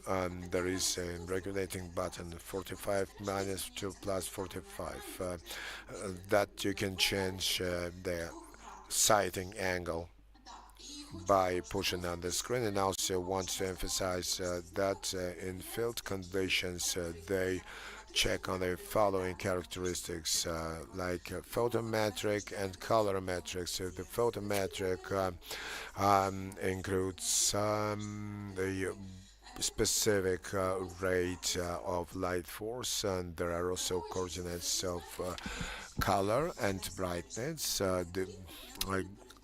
In only road signs down the whole grid of roads, one should monitor those road signs, and there should be monitoring schedule, and therefore maintenance also should be scheduled on roads. Signs that, for example, have replaced their function, they should be replaced. Have lost their function, they should be replaced. Then concerning the marking, as well as road signs, it plays a very important role in traffic. Conditions are established by DSTU 2587, the traffic safety and technical conditions controlling methods and rules of use for road marking. They use paint, they use plastic like hot and cold. They use glass balls and polymeric tapes. The light reflection rate is here the most important things, the brightness, and then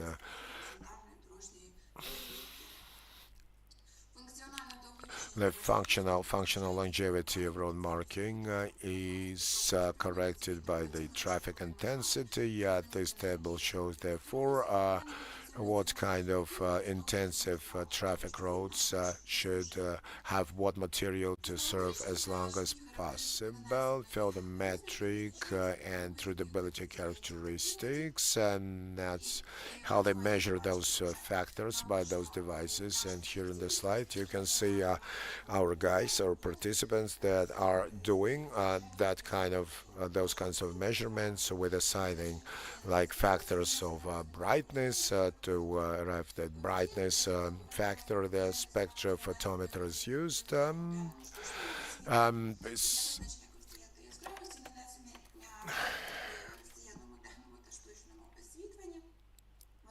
The brightness factor is defined by retroreflectometer for pedestrian crossings, different areas, different writings. There are 3 tests as according to the recommendation for the disaggregation, and the crumbling factor could be used, and it should be at least 0.75%.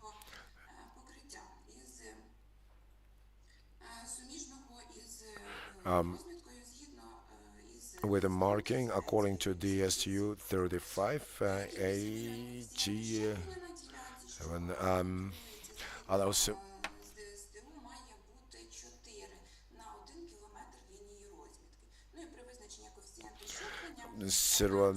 when there's a grafting rate, there is 4 tests to determine one. So our specialists are checking on the quality of materials applied that have already been applied on the pavement. The control of road marking quality according to DSTU 2587, traffic safety, road marking, the technical conditions, the guideline.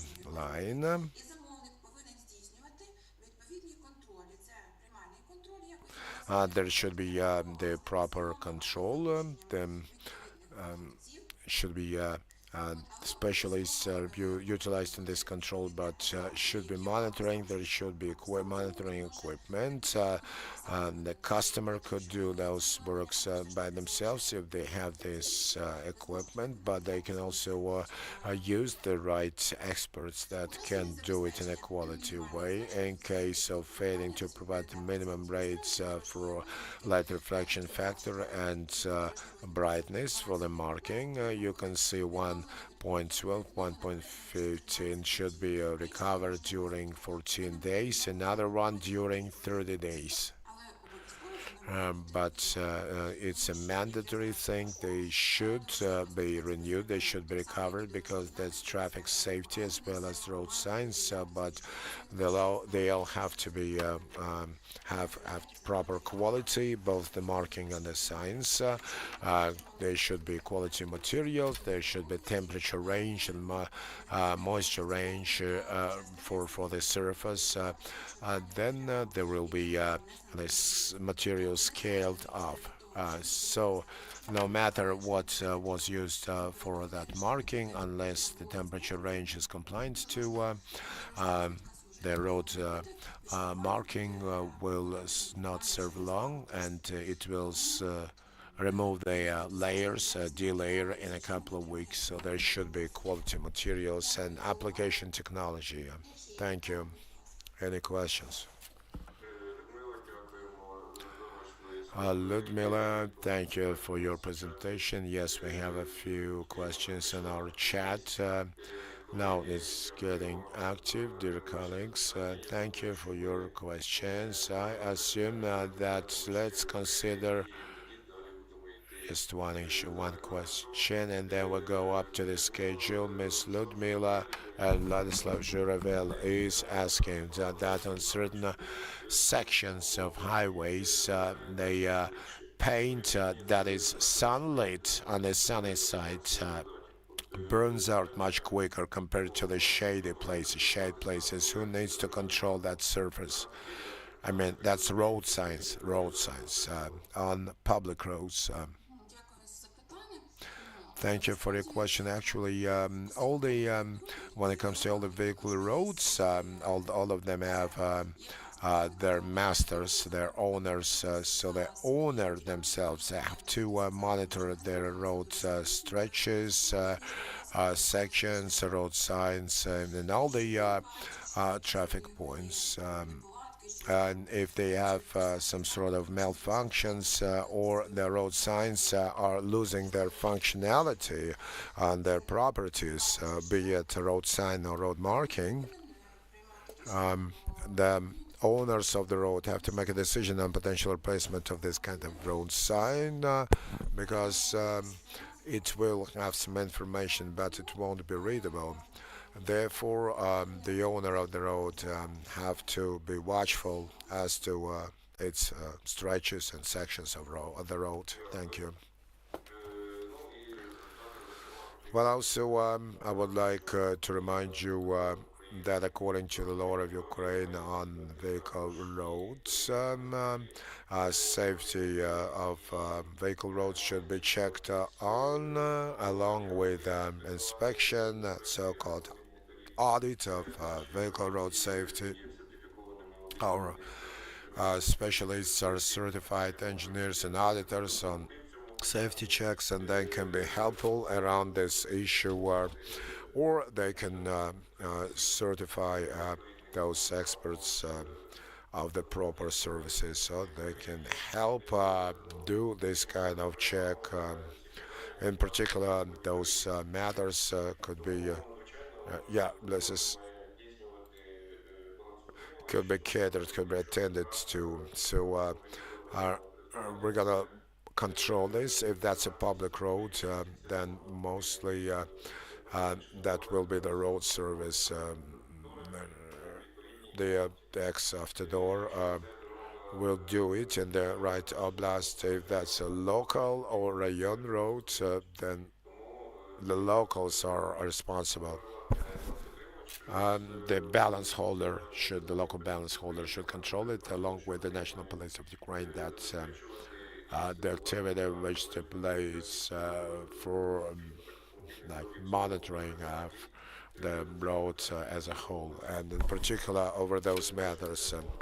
This is why number one, that's the service. Number two, that's national police. But they arrive when something is the matter. The police do. So first of all, that's a balance holder that should control now. The size. I asked the question in the chat. Size of road signs. I can see this question, but Liudmyla, please, could you write an answer individually? And up for discussion panel it goes, okay? Or maybe for later, for the evening. We're done, Victor. The only thing we got is 2 presentations as to designing a rate setting of bridges and pipes and temperature impact on bitumens. Then can we be heard when they have the power? Because they got no power now, and they okay. Then I suggest because just the same way as we have planned. As soon as they are ready, they will let us know, and we will find a slot for them. And now that you're done, right? We're done with this section. Okay, thank you very much for very organized efforts of your section and wonderful presentations we had, but we've got to move on. And we have section number 2, traffic organizations. As far as I can see, Olga is already ready, but dear all, since yesterday we got 2 presentations left, and for technical reasons they couldn't have been made. And now, as far as I got, Volodymyr Makarov and Mr. Stepan, their presentations are ready. So if you don't mind, we're gonna miss them. We're gonna skip them. Okay, right. All right, then it's over to Volodymyr Makarov, and he will be the professor of the Vinnytsia National Technical University, Doctor of Technical Sciences. He will talk about the importance of lowering the accidentality factor on vehicle roads. Good afternoon, dear colleagues. Good morning, dear colleagues. This is a pretty problematic issue.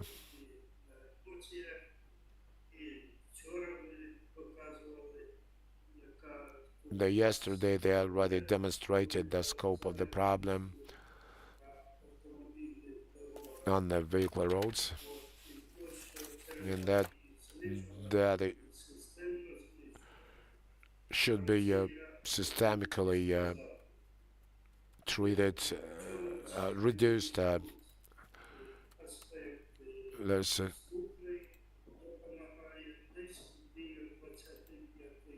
20 to 5 years been helping each other. Well, Svetlana is my employee, my colleague from Technical University in the Center for Strengthening and Practical Improvement of the road emergency status.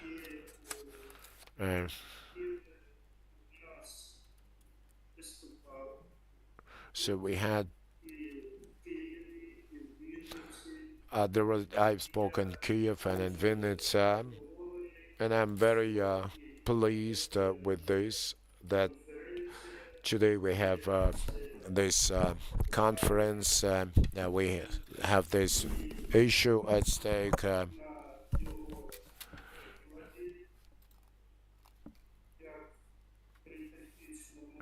When it comes to the at Dresden Technical University,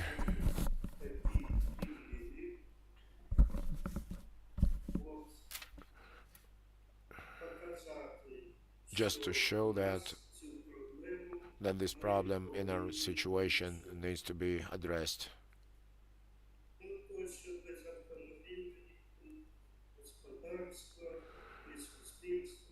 The society cannot exist, but on the other hand,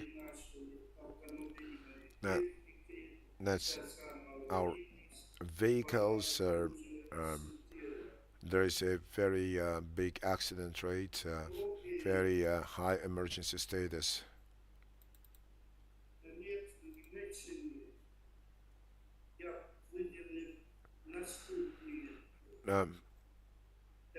The following stages could be highlighted.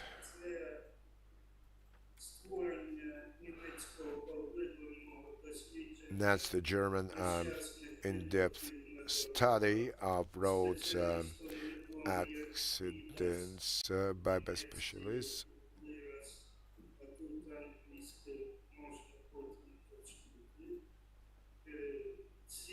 Very bad sound.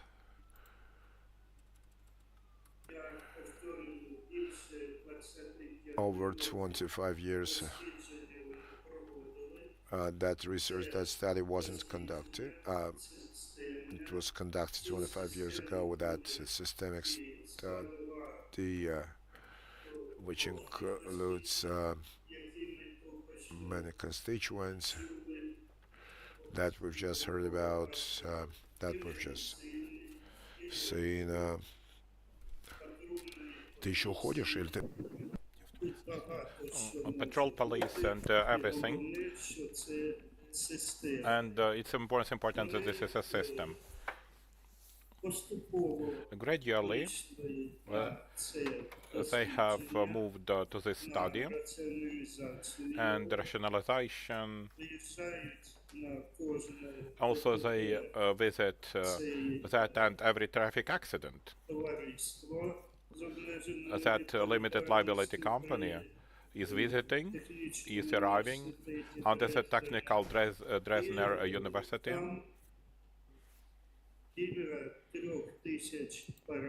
And they have more than 3,000 parameters which they record.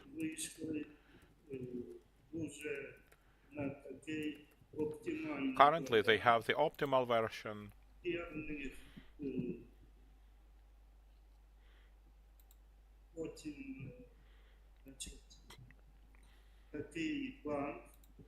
Also, there is a bank where all those parameters are being revised, that they can also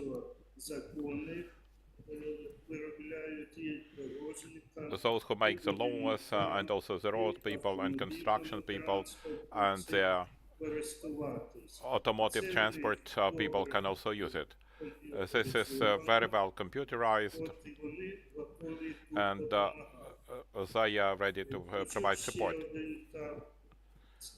I would like to tell you about one more stage. They have published the world's largest catalog, which makes available the unique portals with data sets about transport vehicles and different variants of collisions with a large number of conditions. About 2 years passed.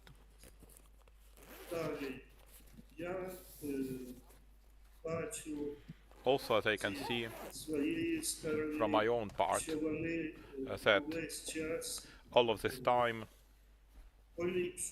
they have been improving their work.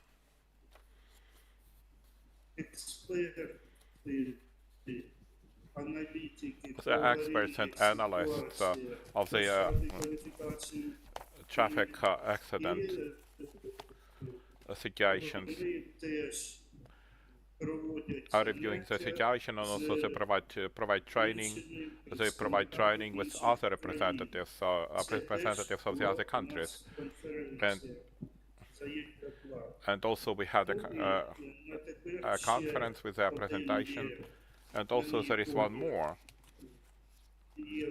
effective In fact, we have signed a memo with the Department of Transport Sciences of the Technical University of Dresden and our machine building and automotive department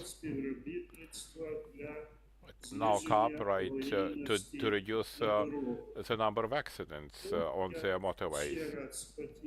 Once again, I would like to say about the importance and also that this problem must be resolved in a systemic way, that separately the transport police and the road people and we who are responsible for the vehicles cannot do it separately. When the question was asked to Professor Brunner whether in that system that he prepared, what was the component, which component was most important, he said only generally, in total, all those components can produce the right result. And we quote the examples. They also have the medical department in Dresden, and such an indicator out of 100 injured in the traffic accidents, how many of them die?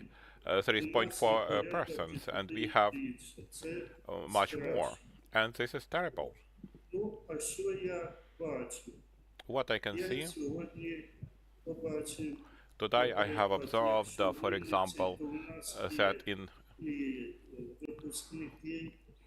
the graduates and the practicants, the interns, the graduates and the interns,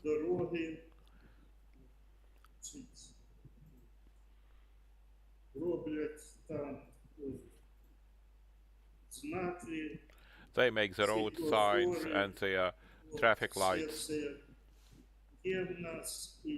We have all that.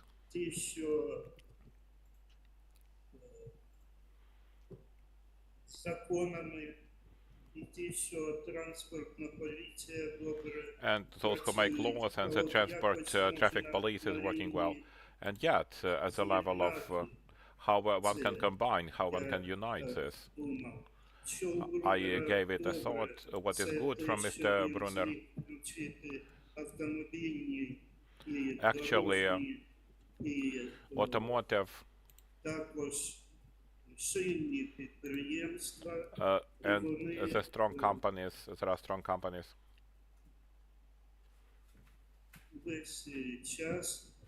And over this time,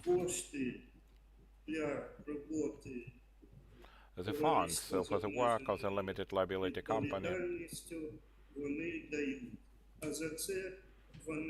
and actually for this they receive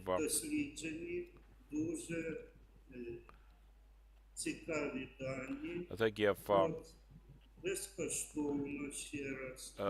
they provide the data free of charge, and others are available to the bank, and those who need them can actually receive the data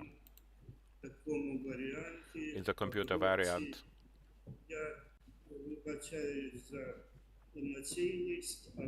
The way it was processed by the computer. I'm sorry for my emotions, still the problem does exist. I'm really happy that now the state transportation project is operating successfully. Actually, on my candidate thesis, I had it. That company, I reviewed that company on my candidate thesis. I hope it can develop well in the future. I have defended my thesis there, And also I would like to propose that we can also use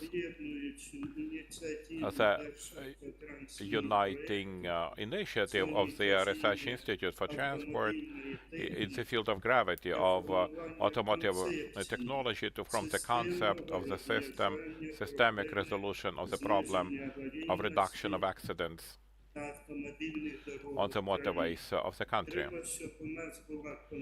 We need to make sure that we have the concept, and from various perspectives we can also review it.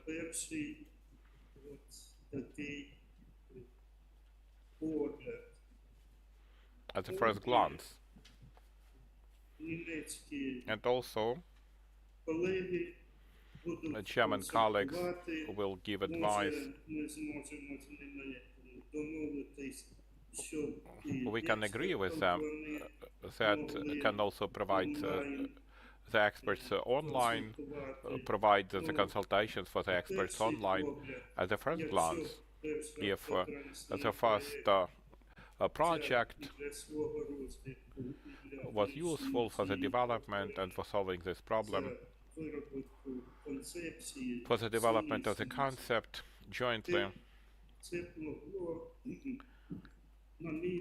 this would also, to my mind, help to resolve this problem, which is actually quite dangerous. That's it. Thank you very much for this opportunity. Дякую, Володимир Андрійович. Thank you, Volodymyr.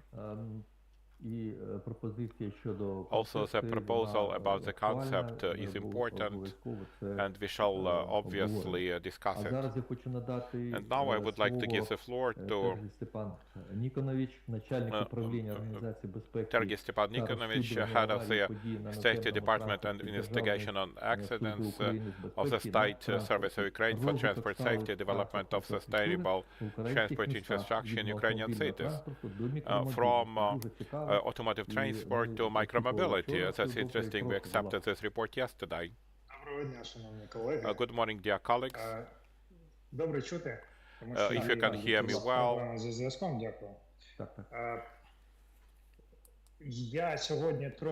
Today I will walk away from my main functional direction about the accidents. I would rather move to our big cities, where the urban transport operates, and it has some sustainable historical aspects, and we have some developments of the past periods, and yet there is the modern day, and there are some trends of the future which anyway change our lives, and they change the entire infrastructure and the organizational structure of cities. Today I would like to discuss. I will do my best to be brief and discuss in a structured manner and make it in more detail is of application. Today, what we can observe in our major cities, because in the smaller cities, the ecosystems are organized slightly different. In the big cities, today we have the historical the heritage, which are the minivans, minibuses, which have the bright expression on the face of our cities, and we can see them in large quantity and diversity, whether they are safe enough. The colleagues from the Research Institute will confirm that there are some nuances. Not every vehicle is up to the safety norm. When we review the results of the accidents, traffic accidents, regretfully, we can observe that there are mistakes, unfortunate mistakes, when those vehicles are allowed to operation. Yet the vehicles are just part of the entire structure. If to speak of the ecosystem and the business model which operates and which functions and which contains such indicators as minivans, minibuses, we must understand that this was created in the end of 1990s, beginning of 2000s, when the urban transport is such, electrical transport, whenever it is represented, the urban transport автопарки.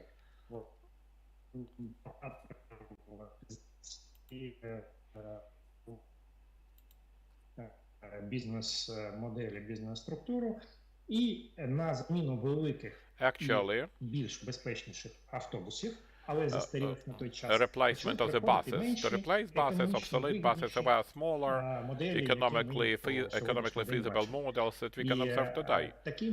And such a moment, to my mind, to my personal opinion, was not the best of what could be assessed positively, because practically the market, the transport market,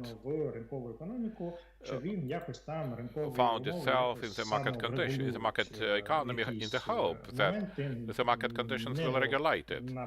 And certain things have not been finally developed, and yet this did not happen. With market economy and following the results of two decades, today we have a substantial decline of the urban electric transport whenever it is represented in those cities.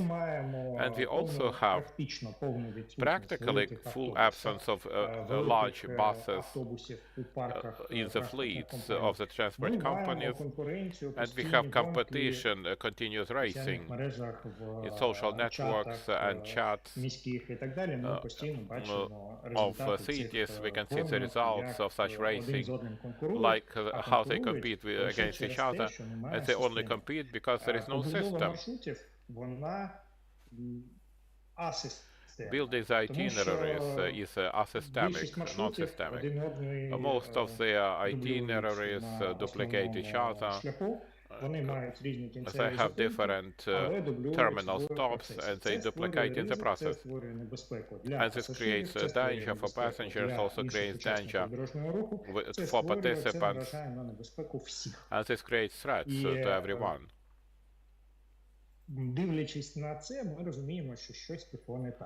Looking at it, we can see something went wrong. And also, those who are using the public transport would know how it happens.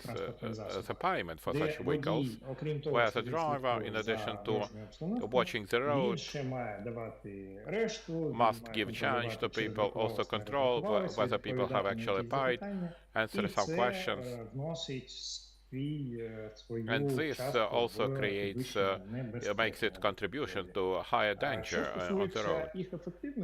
As far as efficiency is concerned, this can be analyzed from different perspectives. I looked at it from the perspective of the future of this urban infrastructure, and the safe future of the urban infrastructure does not belong to smaller vehicles. The future of urban infrastructure belongs to big safer buses, which travel according to the schedule and which carry more passengers, and accordingly fewer vehicles on the road and with fewer emissions for the environment. Also in those places where other urban electrical transport, this will actually save the infrastructure of such cities in the future.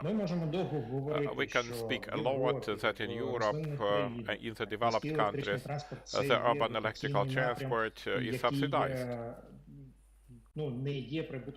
And it is not profitable, and yet we need to have a look at it as a system and understand whether the city must count the profits from the transport, from urban electric transport, or does the city count the profit generally from investment attractiveness of the city, from the tourist attractiveness of the city, from the convenience for the urban residents and guests of the city. Because the urban electrical and generally the public transport are the instruments for the achievement of greater results. If some instrument is loss-making or does not generate expected profit for the city, it doesn't mean that this instrument is not necessary for the system. It actually means that simply немає транспортного планування і There is no transport planning, and there is no estimates and the visions of the future. There is no strategy of the vision of the future. Якщо подивитись, Today, if you have a look з урбаністичного напряму, with colleagues with urban development, urban area, we communicate and we understand. Кожне місто живе окремо. Кожне місто живе своїми And every city lives with self-development. Вдалось, то це успіх, який залишився. And this is a success which remained. If засоби масової інформації it went into the mass media країни, то of the level of the country. Якщо ні, то і не дізнаємося. If not, Просто ми розуміти, що на виклики. І сьогодні спілкуюсь. and today, as we communicate with the carriers who complain about the lack of the personnel, we can see the opportunity in the increase of the fleet, increase of the number of vehicles, because one driver can serve more people. What is the way out? When using this model, where smaller vehicles, smaller and unsafe minivans become secondary and larger buses return, that for the carrier, this becomes profitable. Передивитись всі маршрути, To look into every itinerary, міських маршрутів і перевірити, наскільки to make the stock taking of urban itineraries to check if they are needed. And the main thing is that they don't duplicate the electric transport, because when the model of minivans was born, they were duplicating the electric transport, and the minibuses were more comfortable and faster. Yet when urban electric transport was not moving on schedule, there were disruptions of the schedule, the people began to prefer more mobile and more frequent minibuses. If to look into the model, to my opinion and the opinion of my colleagues,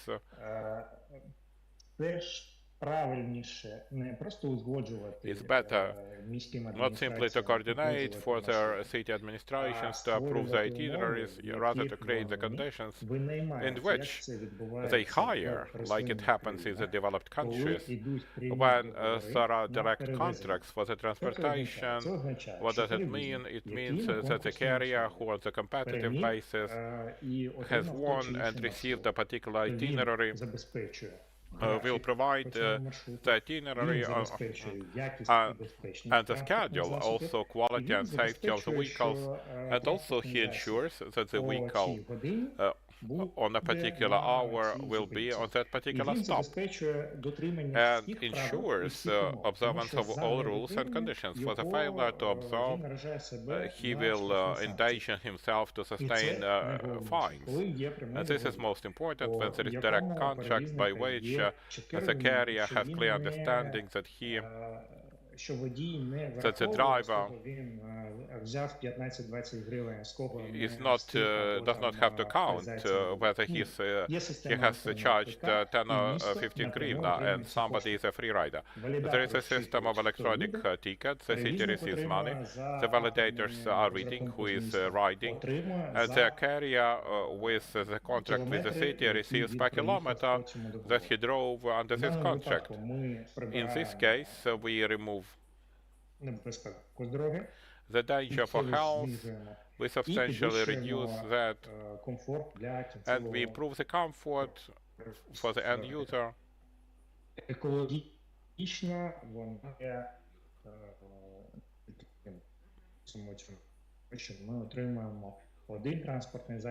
And environmental advantage, we have one vehicle instead of two, and the passengers receive clear time for planning of their lives, because those who have used European public transport know clearly that when I'm on the stop and waiting for the tram, and the tram never comes, then it will be duplicated, maybe due to accident or any other reasons. It will be duplicated by the bus will arrive clearly at the same stop at the necessary time. If I'm riding and planning my time to catch the plane, I know that I can do it when I use public transport? Do we have a similar system and similar confidence? Probably no. Possibly, some unitary cases are in place, and yet it's not systemic. As far as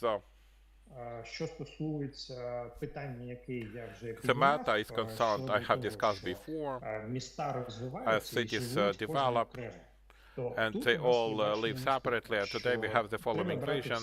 We need to take good and breakthrough experience of the leading countries of the world,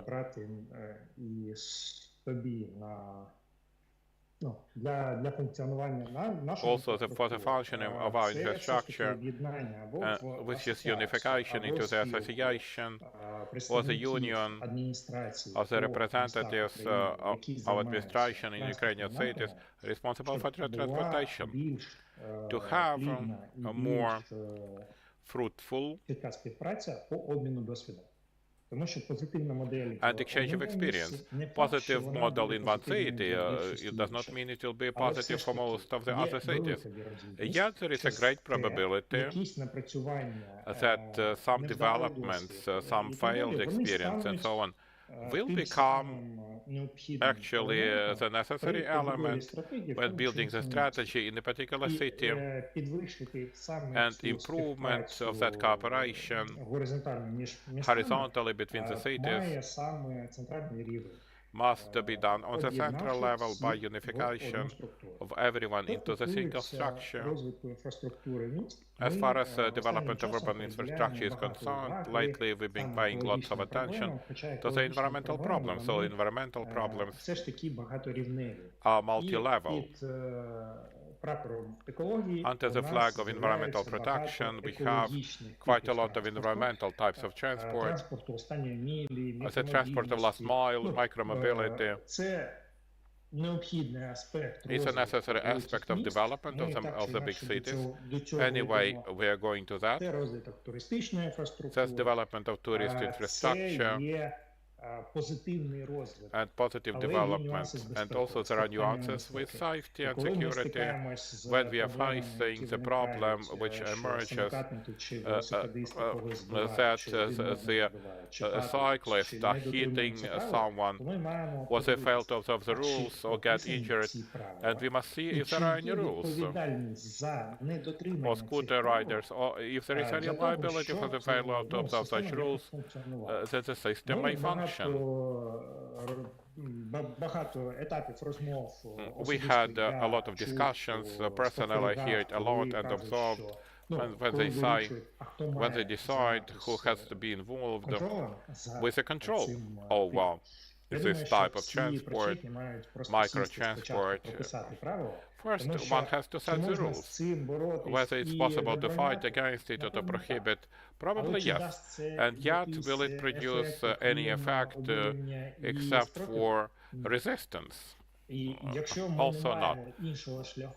Unless we have any other way, in order to reach any consent and receive any stage of development, then we are compelled to come together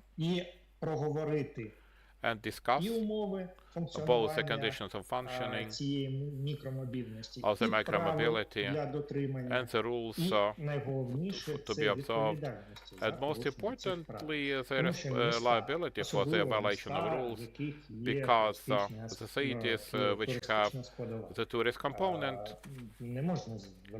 it's not possible to prohibit because this is business development. This is an opportunity to develop the city, to implement the new forms of liaison with the tourists, and this is a cool and interesting idea.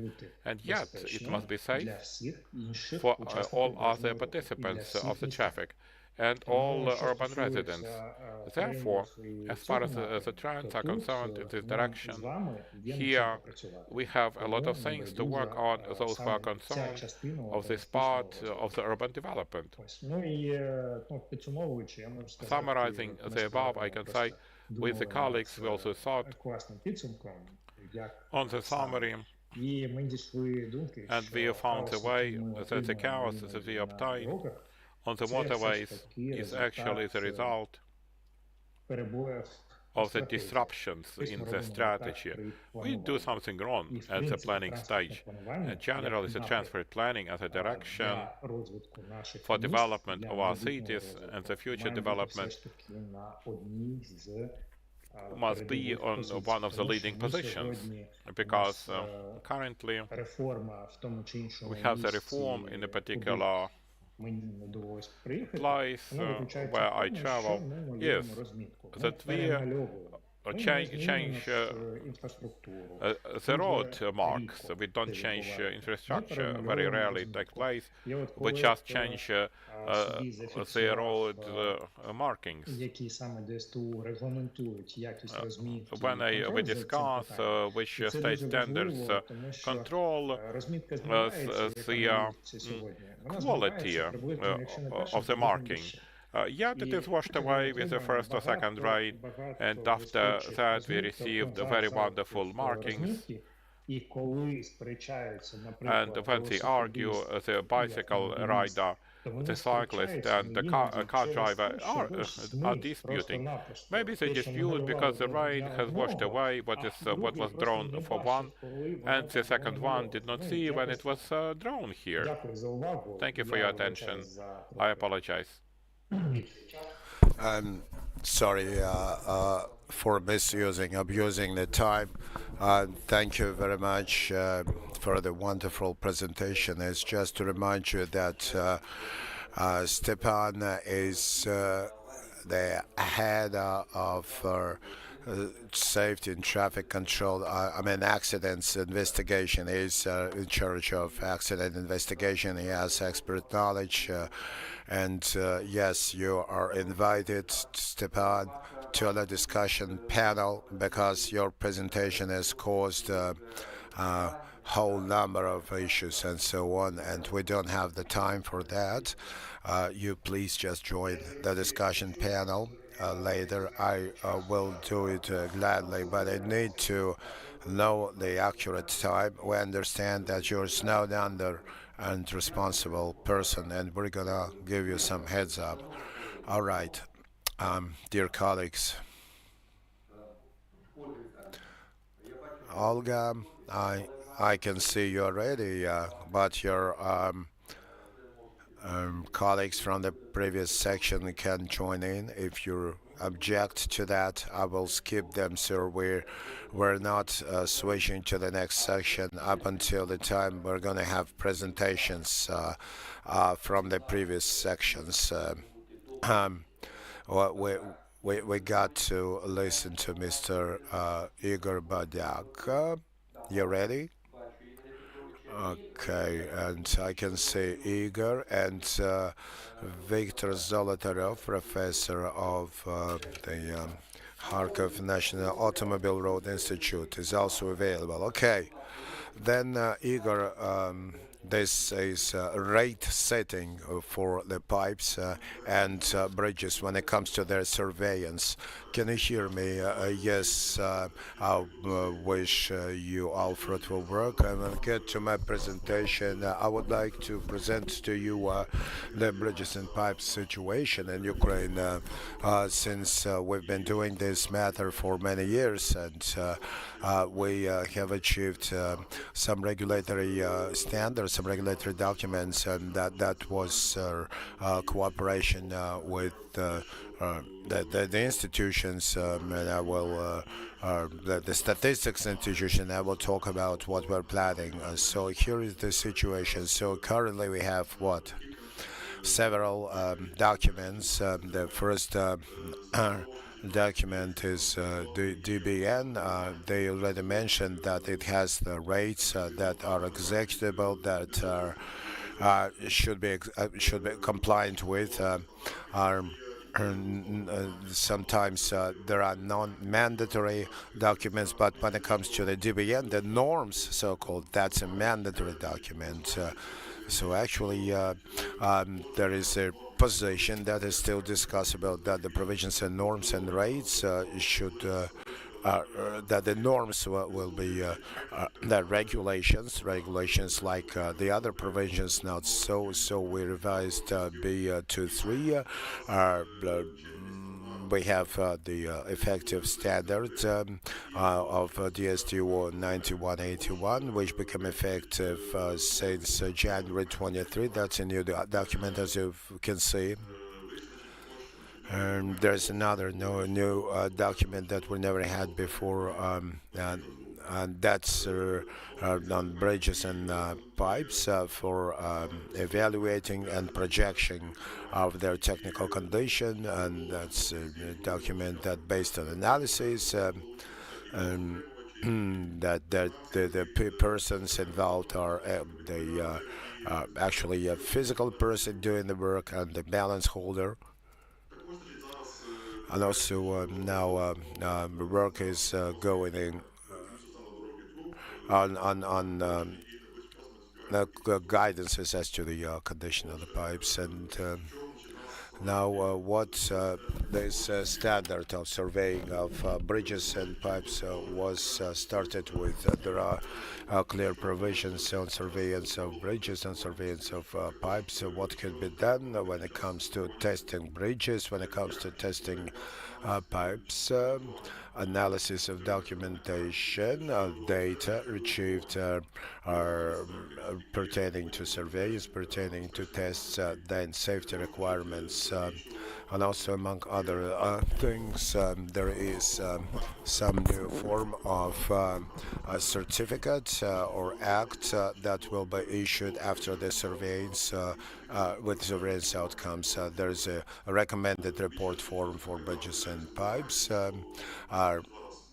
Now a lot of attention is paid to that because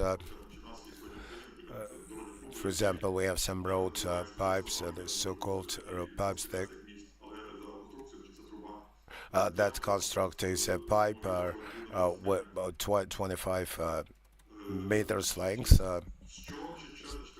So what is special about that? There is a more clear classification on how the interaction with some other construction objects of sites, facilities. That we have a surveillance plan and includes detailed surveillance with prerequisite, the results of the previous study. There is no other different data. And it's a primary surveillance. Then there comes the date of the next surveillance, so the customer is clear to order some planned, scheduled, and ad hoc surveillance. There is a terms of reference for that. The second one is the railroad bridges. Within the range of the tracks. There is a route surveillance and passportization. Schedules for special surveillance should be established. It's to the point. There should be grounds provided. There could be there's a list of potential malfunctions which would trigger a surveillance. For example,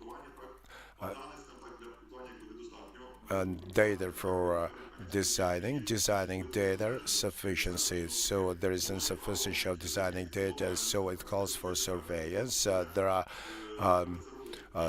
some local and particular material-based malfunctions. There should be good grounds that should be presented, which have now expanded its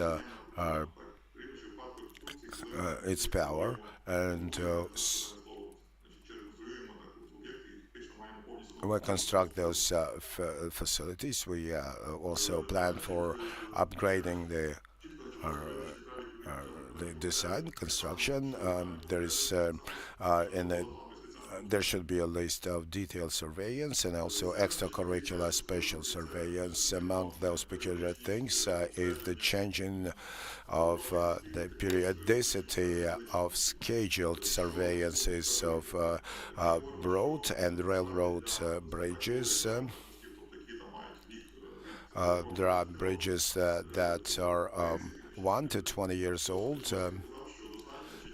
Experience shows that the interval should be larger because it was just newly constructed, which would be enough from the point of view of operation just to have adequate data, and also in turn that saves money because there is a possibility to reallocate those financial resources to other different facilities, while here there is enough money. A similar situation with surveillance of pipes. And there is a wider range according to the DBN for all the designing parameters, for all the kinds of constructs, for reinforced concrete, for metal pipes. So here we have how many? 10 years up to 20 years. And next position is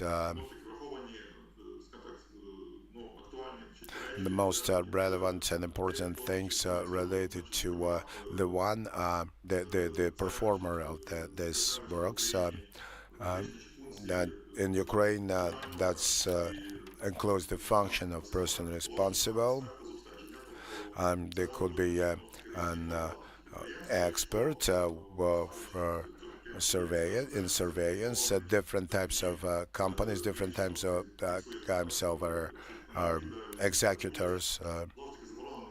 It's not allowed to involve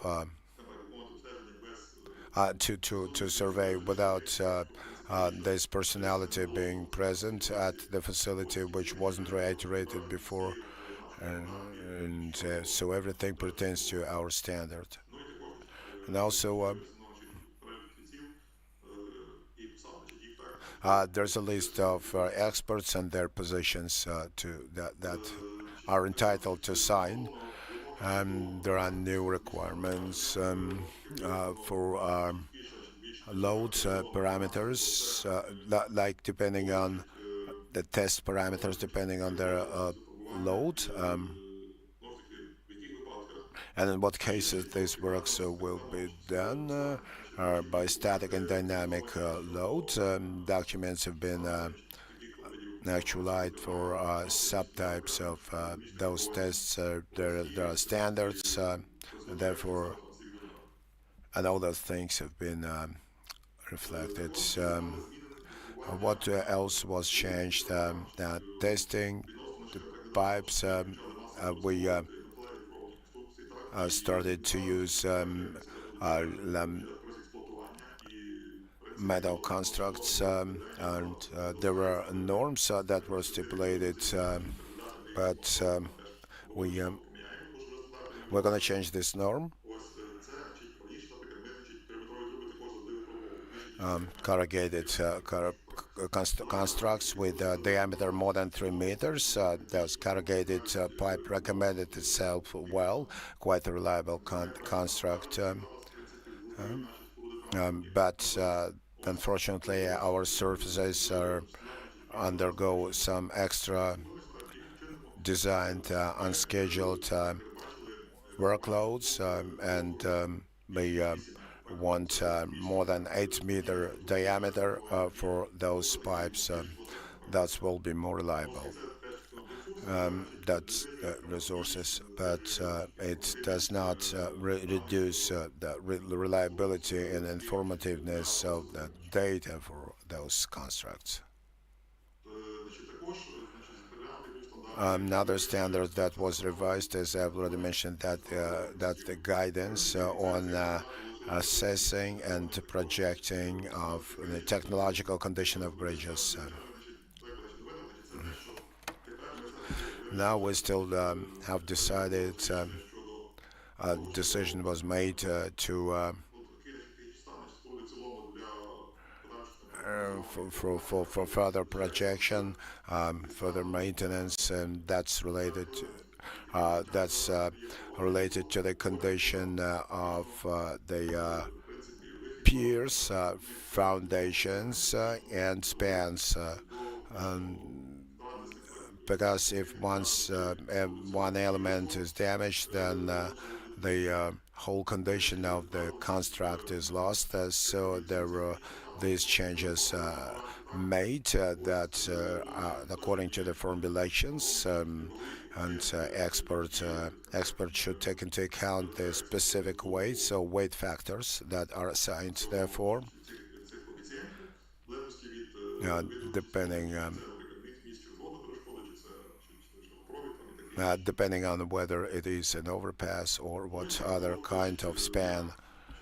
Now I will briefly summarize that we have all the regulatory documents that allow us to allow the balance holders to stick to reliable data to minimize operational costs and do work wherever it is necessary. Thank you very much. Your questions.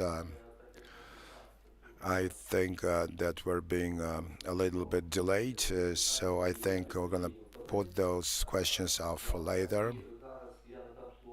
And now I'm going to pass the floor to another speaker. Now it's over to Viktor Zolotarov. Viktor, please 8 minutes by the schedule. All the others are just additional materials because I can feel the responsibility.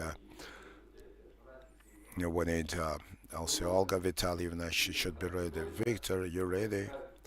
Professor of the Kharkov Automobile Road Institute University, Doctor of Technical Sciences. Welcome, please.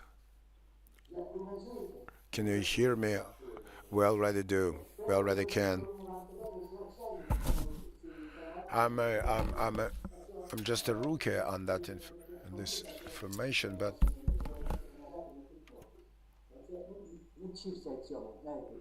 you know, up to many years. I just want to. The first thing I would like to say, and my section was over, and I'm was a little bit upset by understood how good it was that we have gathered together. And whatever happens, people do communicate, people visit with each other, which is very good. And I would like to thank you for those things. And that's the number one thing. And number two, and it's good that we have that intention.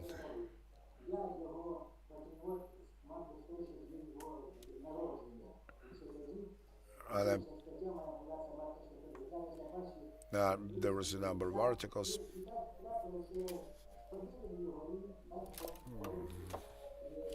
Very unclear, sorry. It's impossible to translate with some extra sounds and very bad sound from the speaker, sorry.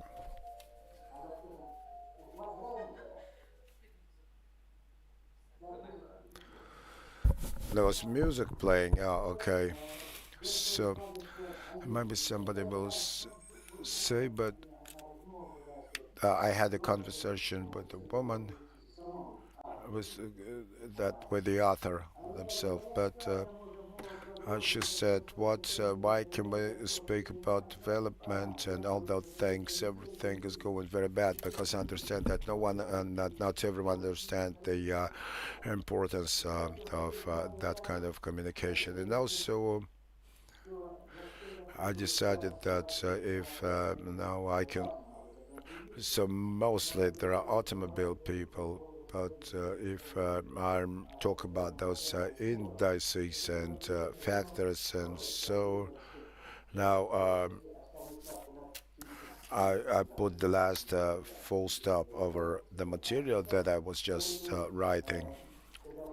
And today I just want to mention something like off topic, but that still might be found as important. Now the first problem is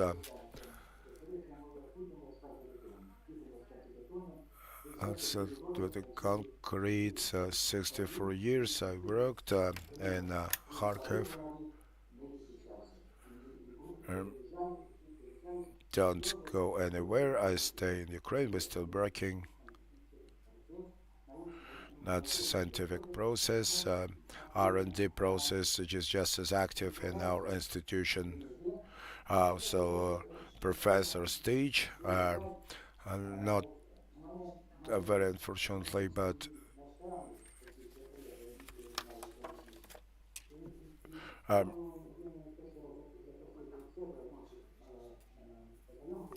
while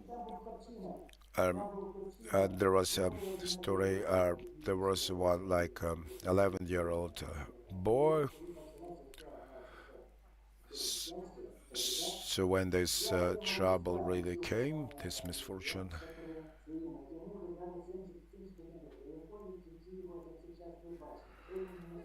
the speaker is speaking out the microphone.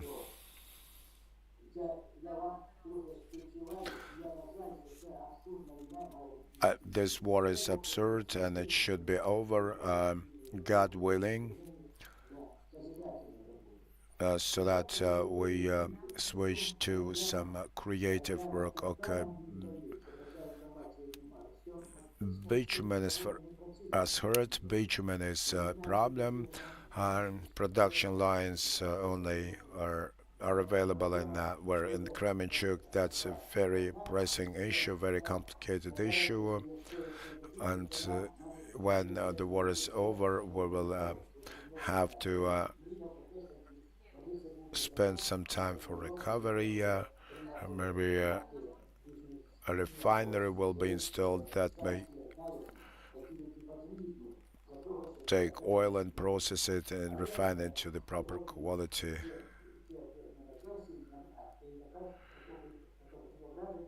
But now the impression is that we'll have to be orientated to procuring bitumen, first of all. But nevertheless, I know that 20 years ago the Poles were very active on bitumen. They started using Ukrainian technologies and raw materials that only good for bitumen. That's very good. It's bad if we go on like that. It is good that we did that, but nevertheless,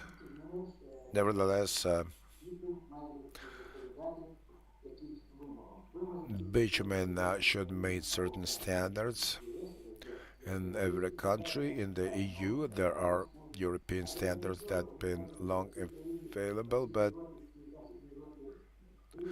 all over Europe there is a certain climate, a certain workload on the surfaces now. It's been like 5 to 7 years that we went down the pathway of using European standards that are approved, and we're taking them over, and that's good. But is there any standard that could be used for information, some informative standard? I don't think so. I think 2001 we had the first bitumen standard, then on asphalt concrete, then on testing methods, and there are plenty of items. I won't go over them. There might be an article published, but here is to say that index of penetration is the most important item, the most important value that determines the thickness of a layer. For example, the friability, there could be +2, -2, and that will determine the quality of the bitumen. Its friability will be lower, so aging and other characteristics, -2. is going to have -10, the friability temperature. So all those items, all those values are very crucial, and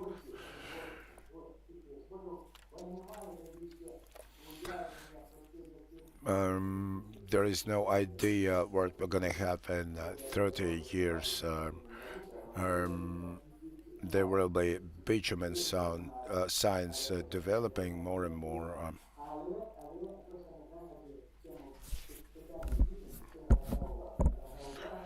But bitumen is, for bitumen, the raw material quality is the most important thing. Nevertheless, and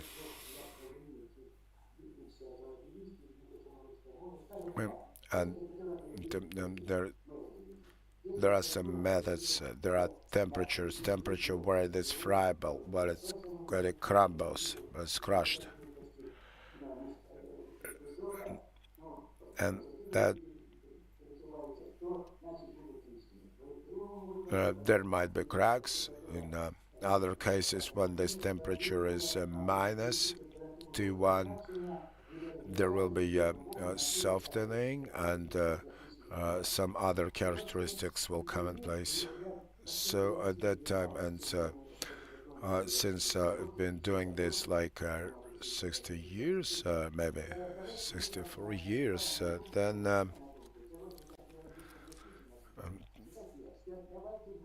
let's now outline the characteristics of bitumen with their temperature extremes, minus as opposed to the top plus, the bottom minus top plus. And it shows how those temperatures are interrelated with each other, direct linearity, direct dependence, and then we can tell you that the bitumen today is within this zone, the temperature is this and this, and we know that in a year's time there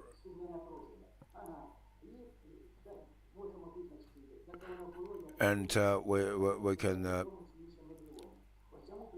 then determine what it will be like in one or another region. The tension factor, that's one of my last papers.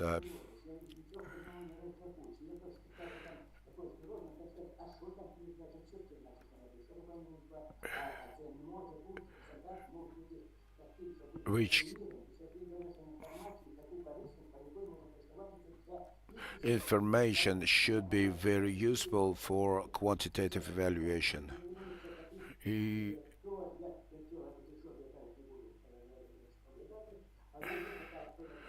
But there is some penetration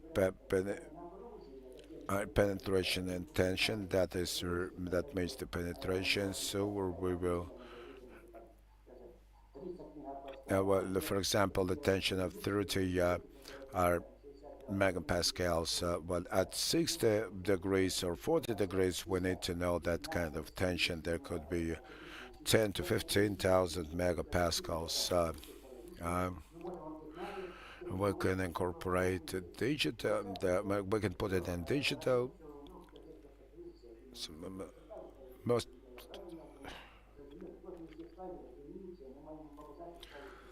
So we need to respect the condition, and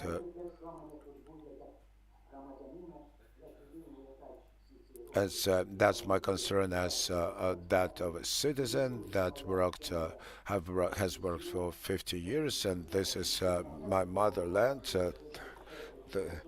And as I was here during the occupation of Kharkov in 1941, and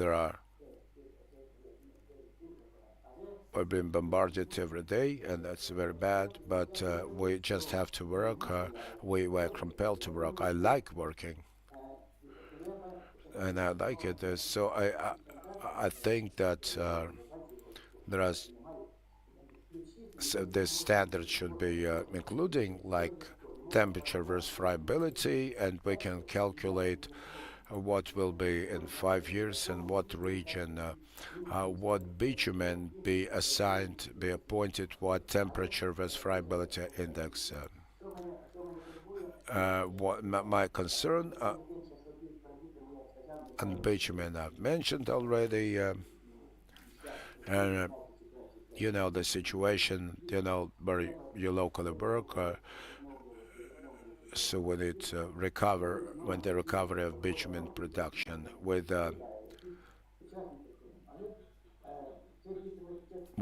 modern approach, up-to-date approach. And that was the first thing I wanted to say. The second thing I want to say that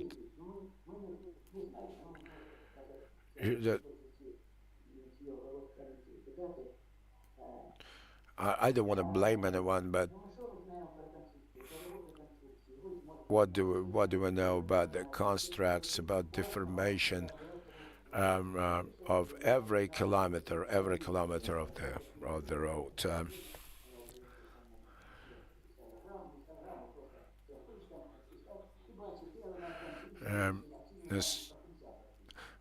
So I can see the surface quality, and then you set a cross beam, then you write over it just to measure.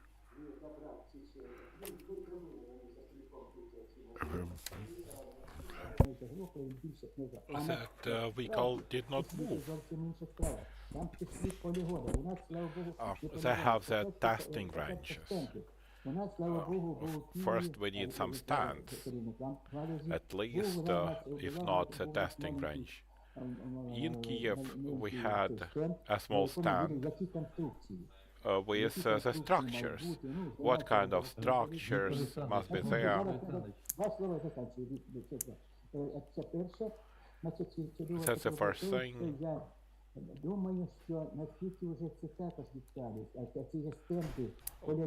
So stands, the field stands even, and the highest point is measurement of every kilometer of the motorway. For that, we need to buy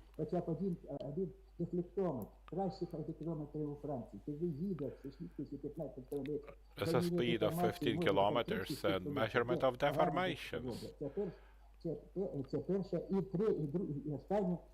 the final thing is, I would like our scientific sector to develop the science rheology. It includes very minor things which are important. At least to buy some dosimeter in order to measure the bitumen and to predict how the bitumen will behave.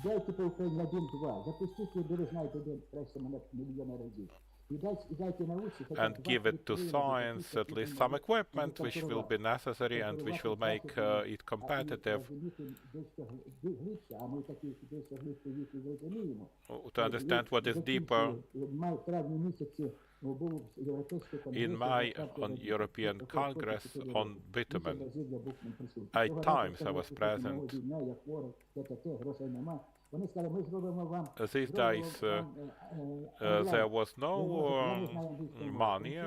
Now it is made online. I don't speak any English. They made it online. As I say, we'll speak on your own behalf, and we shall give to 5 people, and they allowed us to speak. We need this equipment to measure the elasticity. If you are not able, please tell us, because this is not cheap. So I spoke, and yet we had electricity blackout. I did not know how did they respond. I wrote to the chairperson, and he wrote back to me, "Victor, you have been well received," and they have applauded. They did not actually applaud to my presentation.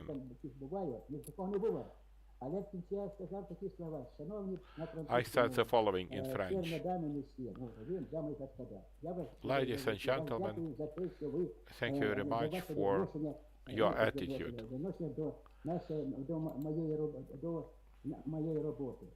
to my work, for your, and to me personally. I would like to thank you for your attitude to our country and our city. And at this point, they have applause. Дякую. І запрошую вас на дискусійну I панель. invite you also to the discussion panel.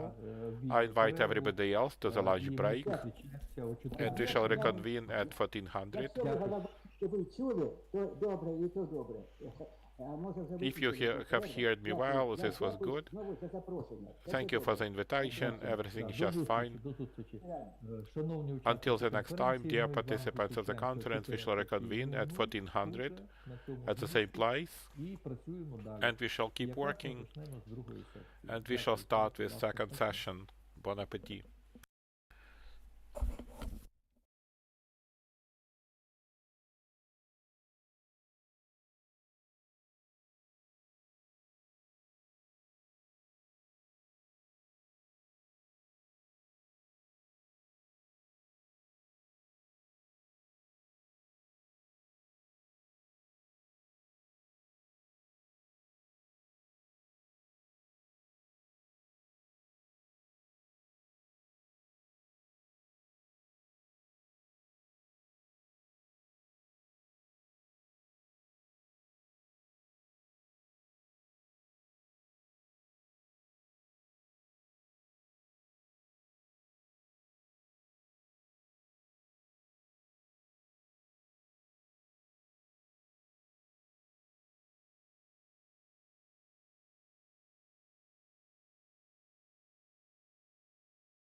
А этот же ушел, такой был, как же его звали, блин?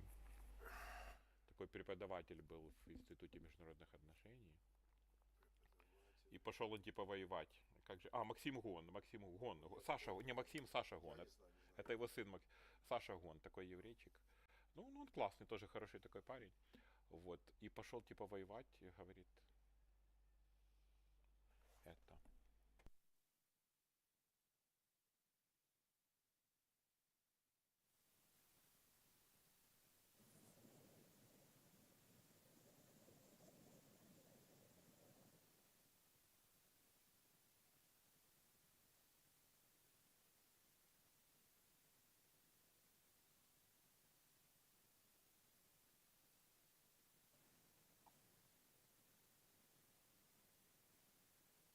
Немає, блін.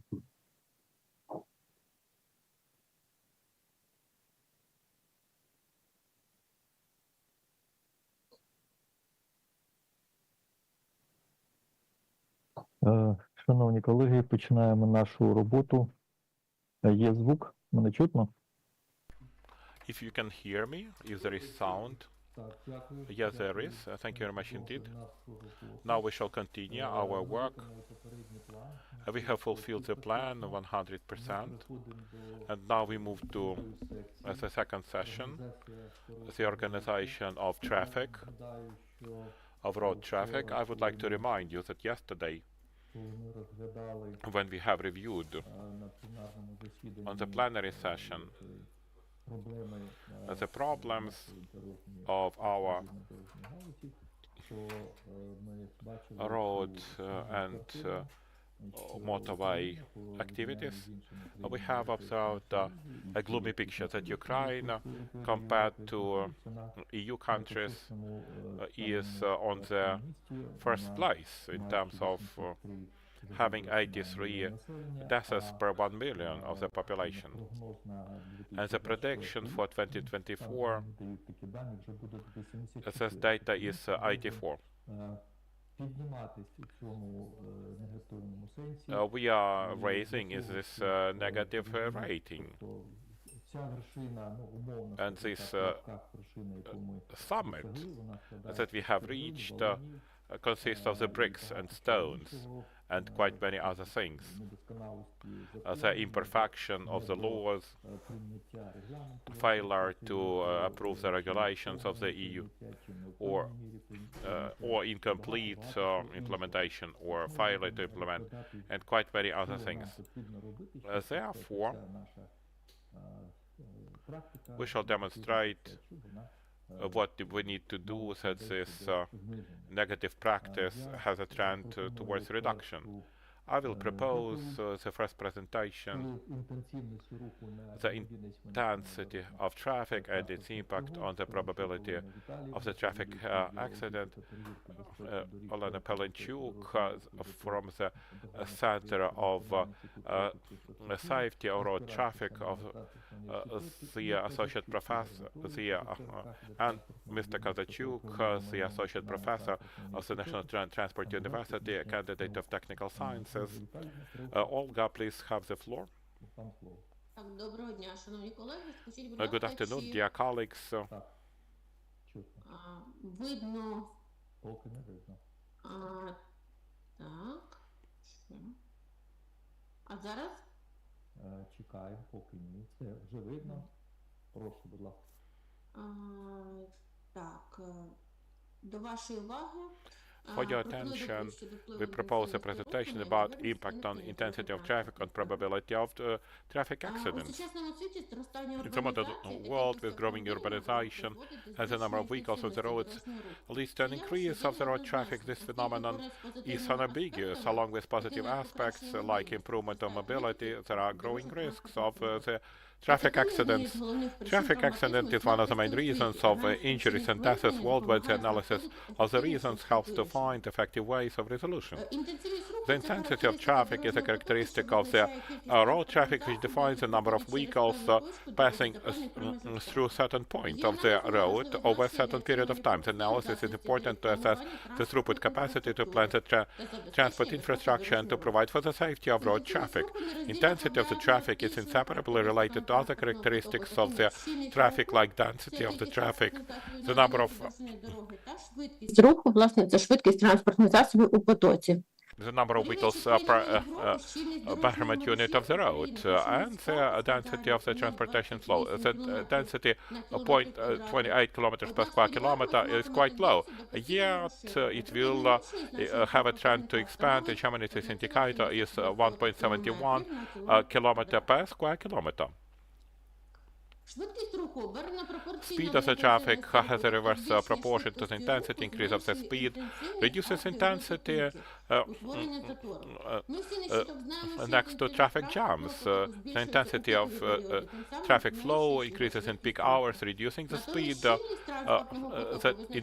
density of traffic flow is intensity divided by the speed. The reduction of the density reduces the intensity because the vehicles are deconcentrated, have a big distance between each other. Intensity of traffic depends on quite many factors, which are variable depending on the conditions, place, and time. Shall we review them in detail? I will not focus on the seasonality. We all understand what are the seasons like summer, autumn, winter, and spring. The summer period are the vacations. The fall is a period of activation of the working processes. Also, increase of intensity of traffic in cities, reduction of some intensity, and yet there are the factors that which deteriorate the traffic flow and road conditions. And the spring is the time when the motorists come back to the roads after the lengthy winter period. Also, the weather conditions, we all understand quite nicely that there are favorable weather conditions, and there is rain or snow or icing like today, as if mist and wind. We also know that there are peak hours. This is about time of the day, such a factor that there are quickest days morning 7 till 9 and evening 16 to 1900, which is characterized by highest intensity of the traffic. And also there are daytime hours when intensity of traffic reduces after the morning peak, and yet it depends on the commercial activity. Over this time the traffic becomes stable and the number of traffic jams reduces. Also in the night period, after 2200 till 5 a.m. there is less load, and yet there is a risk of traffic accidents. The main participants are the trucks, the official vehicles, as well as intercity buses. Also, there are factors as social and economic ones, which demonstrates the level of the economic development and transport culture of drivers. For example, the number of private cars in the city, and this can create a high intensity of traffic, or development of public transport in the cities, which may affect the reduction of the intensity. And also special events like festivals and concerts, which cause the peak growth of the intensity of traffic in some areas. And also there are infrastructure conditions, such as the width of the road, the number of lines, more lines make it possible to improve quality and quality of road pavement. The roads with good pavement make it possible for the drivers to move faster, and also crossings, presence of the crossings is the same level. Frequent crossings and traffic lines reduce intensity due to stops, frequent stops of the transport. Also, we need to allocate the tourist activity. We understand that in summertime the resort places attract thousands of tourists, including the workload, and in winter time the alpine ski resorts cause the same phenomena. Shall we review those factors? Visually on the slide there is a distribution of accidents by time of the day for 2023 to the left on the motorways in Ukraine, also cities and municipalities. There is general information to the right. There is a distribution on the vehicles of the national importance. Regardless of the diagrams, we can see absolutely identical pictures where we can allocate more evening peak 16 to 2100. The evening peak of the traffic accidents, we understand it happens when it coincides with the evening peak of intensity, when people are coming back from work. And also the diagrams show that the risk of traffic accidents is higher in the evening time because the attention over the day of the drivers becomes weaker. On this slide we can see the distribution of traffic accidents by months of the year on the roads of general use of national importance of Transcarpathian and Odessa Oblast. On diagrams we can observe the peak months which confirm the impact of seasonality on intensity of traffic and the frequency of the accidents. Taking into account these factors is important for planning of the road infrastructure, regulation of traffic and prevention of traffic accidents. It makes it possible to efficiently manage the transport flows and improve safety on the road. Intensity of the traffic might have several levels.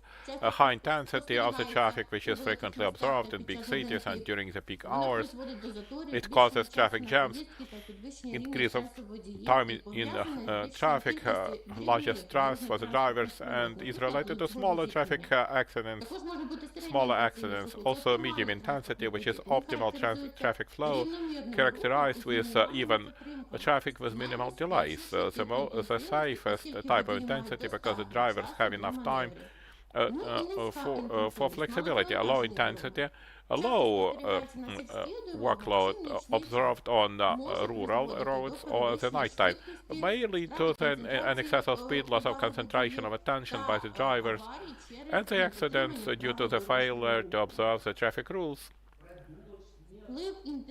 Impact of the intensity of the traffic on safety. With high intensity of traffic, there is lower opportunity to respond to the threat due to small distance between the vehicles. The impacts are observed due to sharp braking or improper moving. With low intensity, the drivers may ignore the speed limits and road signs, insufficient concentration of attention of the drivers due to the feeling of the empty road. Also, there are economic and environmental consequences of a high intensity of traffic. Among the economic consequences, we can allocate the overburdened roads, which increase the time of traffic, which affects the productivity of labor, and also traffic accidents causing financial expenses for the repair of vehicles, medical treatment, and insurance payments. Among the environmental consequences, we can allocate an increase of the emissions of the CO2 and other hazardous substances due to traffic jams. Optimization of traffic may reduce the impact of transport on the environment. How to optimize the intensity of traffic? There are several ways, among which improvement of the road infrastructure, expansion of roads, building the additional lanes, organization of transport junctions on different levels, and in the urban areas with mandatory development of public transport, large buses, as it was discussed before, having special lanes for the regular public transport vehicles, and also increasing the number of itineraries and the frequency of traffic of public transport. Also, to minimize the risk of traffic accidents, modern technology is used to management solutions and information activities, among which application of intellectual transport systems, which implement automated technology and support the improvement of traffic and improvement of safety. Those are intellectual traffic lines able to adapt to the current intensity of traffic in the real time, regulate the duration of a green line depending on the number of vehicles on each lane, and also ensure smooth traffic and reduce the delays on crossings. Also, the system of management of flows, which directs the transport into the by or to the detour or less overloaded areas, as well as the detectors of emergency situations which may detect the accidents which took place, or to reduce the risk of secondary accidents. We need to look into speed limits and control of traffic, limiting the speed and the measures to control it allow to reduce the risk of traffic accidents in the areas of high intensity of traffic. For example, the dynamic speed limits would change with weather, time of the day, or density, and so there can be signs which change information systems of control of speed, the cameras that record excession of speed limit and making the fines, or setting the signs that warn about control of speed, which force the drivers to pay more attention, and division of the lines, making physical or virtual barriers between the flows of traffic in order to avoid the dangerous movements. Among the other options, we can allocate information boards, which are important instruments to warn the drivers of potential risks. They may show the information about traffic and jams. The weather conditions may warn the drivers and also warn about the emergency situations. Among the other means to improve safety, there can be the road works in the off-peak hours, when the organization of repair activities takes place in the hours with low intensity of traffic, which minimizes delays and the risk of accidents. The use of lines for public transport, allocation of separate lanes for buses and regular transport would reduce overall burden on the road. Also, we can separate the limits for a large size transport, movement of trucks only allowed in the night hours, or limiting traffic of them on the overloaded motorways, and also making the transport junctions that reduce the risk of collision and simplify the management of transport flows. Traffic flows, intensity of the traffic, important indicator which affects the intensity of the efficiency of transport system, safety of traffic, and quality of life. Each examination and regulation is key to create comfortable conditions for drivers and pedestrians. Implementation of modern technology, infrastructure solutions, improvement of culture of driving will help to reducing negative impact of high intensity of traffic on the motorways. Thank you very much indeed for your kind attention.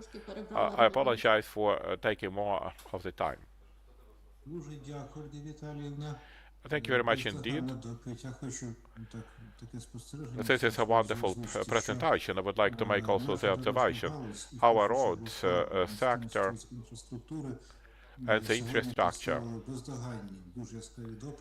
they have presented wonderful presentations, just flawless presentations, and those are the scientific achievements that will also be interesting for other countries who will also use your experience.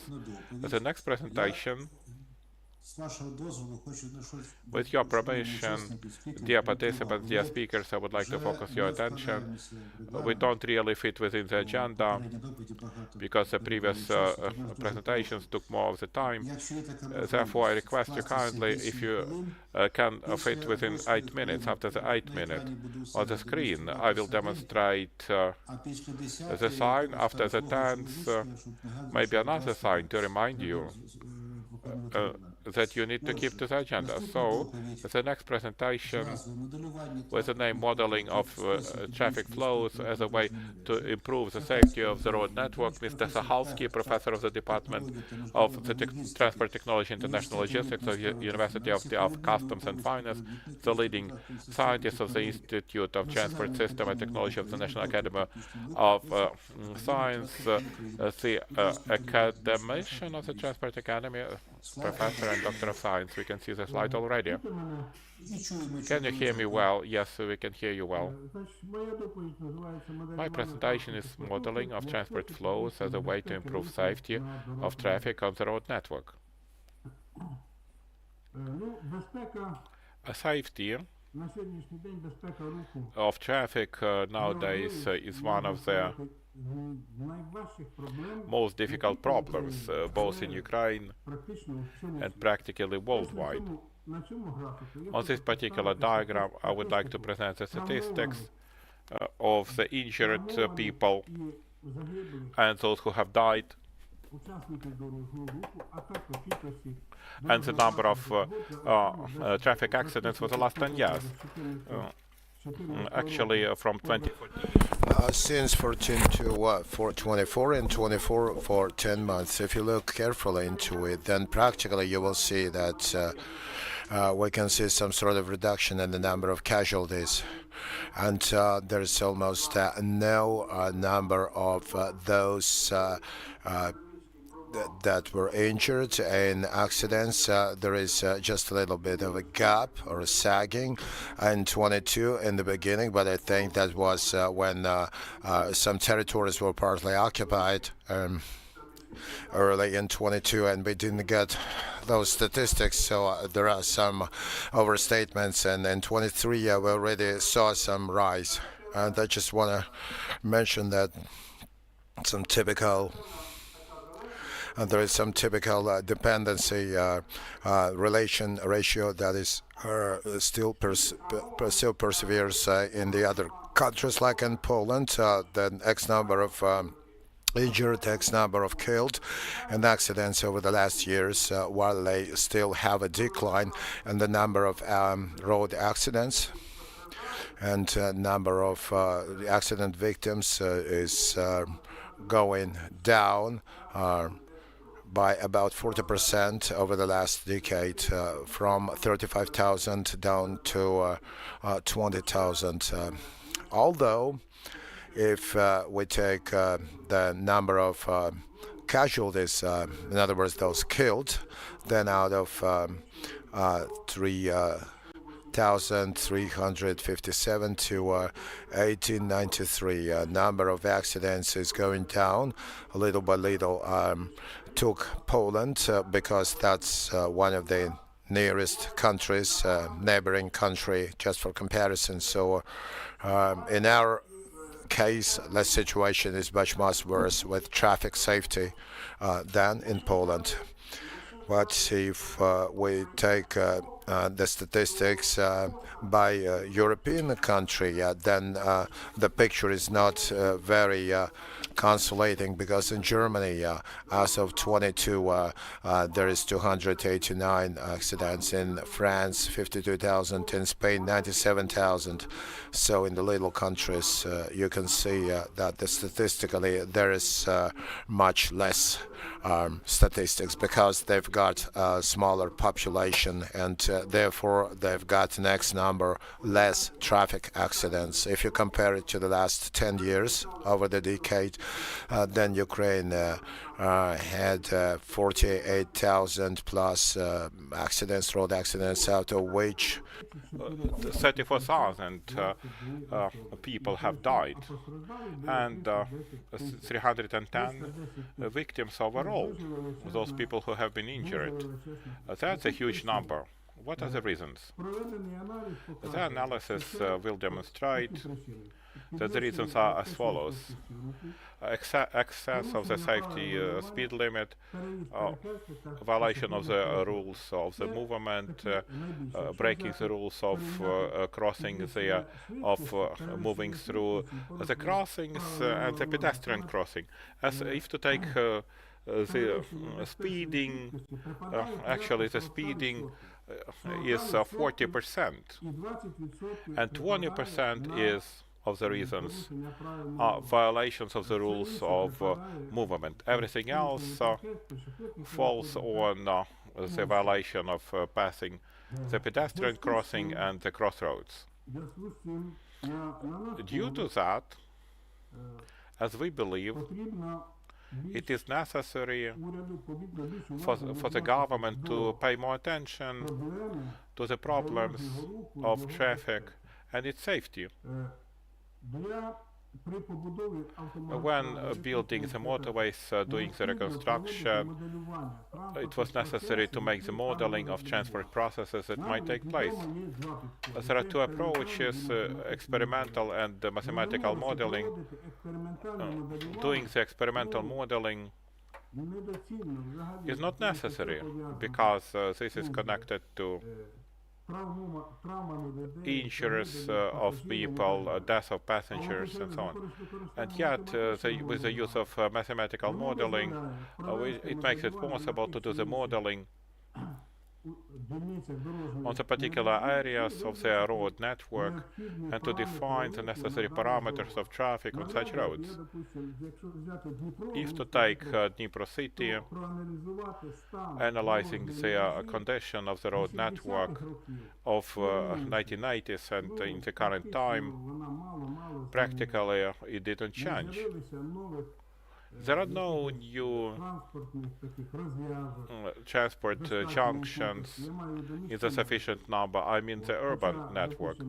Though the road network, for example, there is no circumvention road even around the Dnipro city, and this causes a number of problems for the traffic and its safety.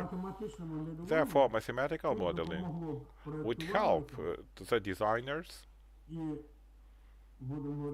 and also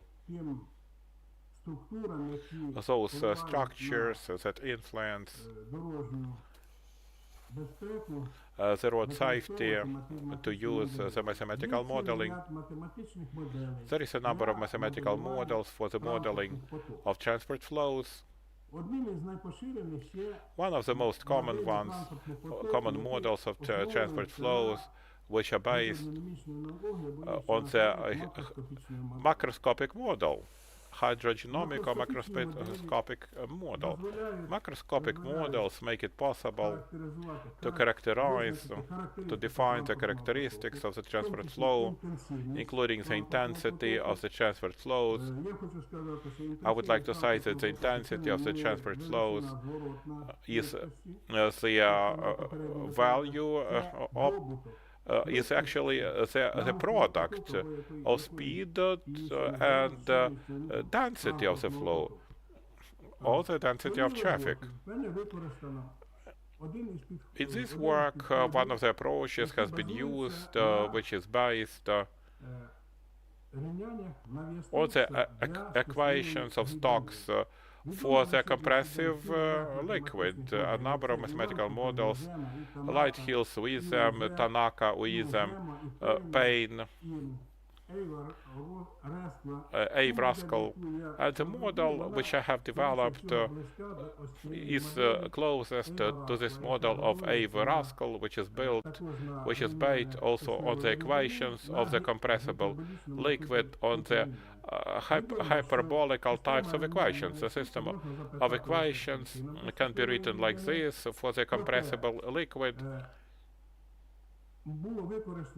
and yet we use this system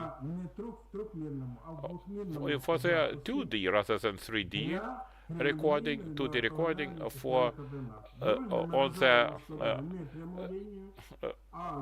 linear system of coordinates. Of course, a road network is never a straight line. It has also turns. Therefore, we made the transition to the curved line system of coordinates. There are expressions for that transition in the Descartes system. Those are spatial coordinates. And for the curved line, this is delta FC. And accordingly, the system of equations has a shape. It consists of three equations. Out of three equations to preserve the mass or the number of vehicles which are on the traffic, and accordingly for the quantity of movement of the transport flows, which is called intensity of the traffic,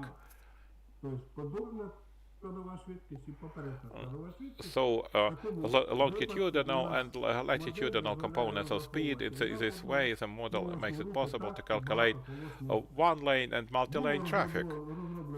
We developed accordingly the algorithm of the calculation of solving the problem and the software. The software was written on Fortran 95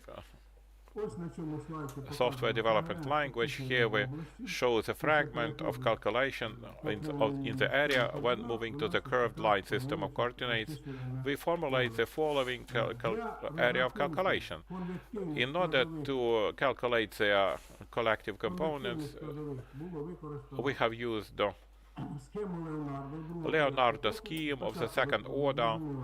From the beginning, the system, of course, was improving.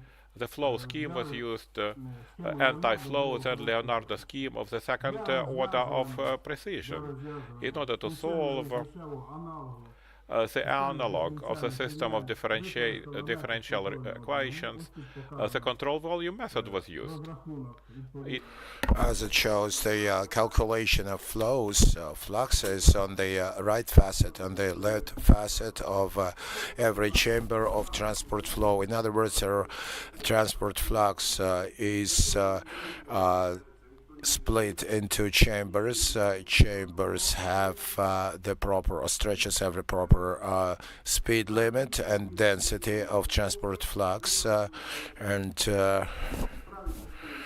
except for unlike the equations of AVIA stocks, they use the coordinates x and y, then density, flux density, and as a result of those calculations, this fundamental diagram was arrived at. For credibility of the algorithm, program algorithm developed, comparison was drawn with experimental data that's been derived for intensity of transport flux as a density function. What is the reason of our road accidents? What is the cause of them? As the analysis shows that the reason, the cause includes that those transport flows can be divided into two parts. We have here the maximum to be achieved. The transport flux. Sorry, time is up. Time is up. All right. So you can say that the transport flux should move within the first half. This is the end of my presentation. Thank you for your attention. Thank you very much. I didn't dare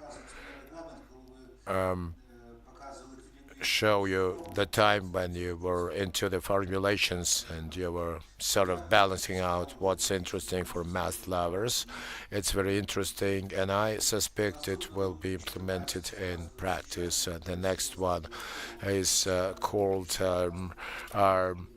light cars, passenger cars, electric cars by Yuriy Polyanskyi, his advisor to transport safety.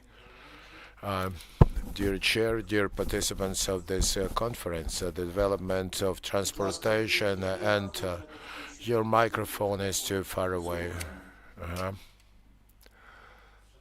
Now, dear Chair, dear participants of this international conference,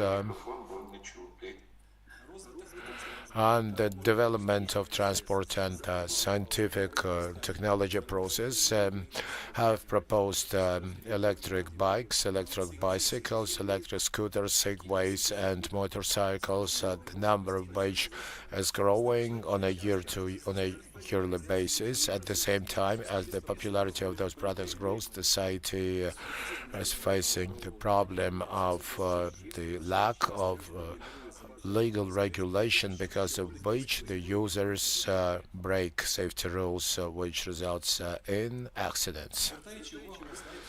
If you pay attention to slide number 2, you can familiarize the contents of the definition of a light personal electrical vehicle, which falls under the law of Ukraine as of February 24th, 23, to reduce Ukraine's dependency on energy resources import and providing for an economic benefit where the cost is lower for those vehicles. So according to the law, electric transport, the scooters, segways and mono wheels are recognized as vehicles, as official vehicles. What is the situation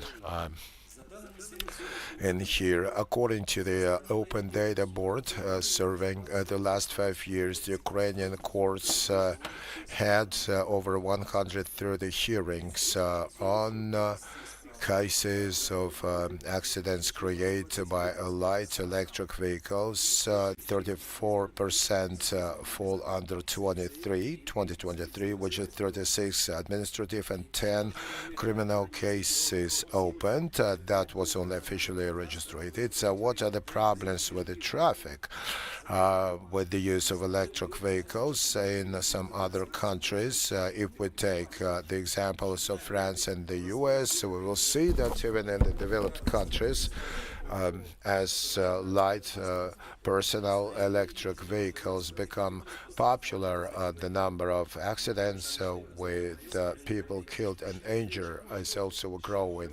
You can also see the list. You may see the list of the most widespread injuries that were caused to electric scooters drivers.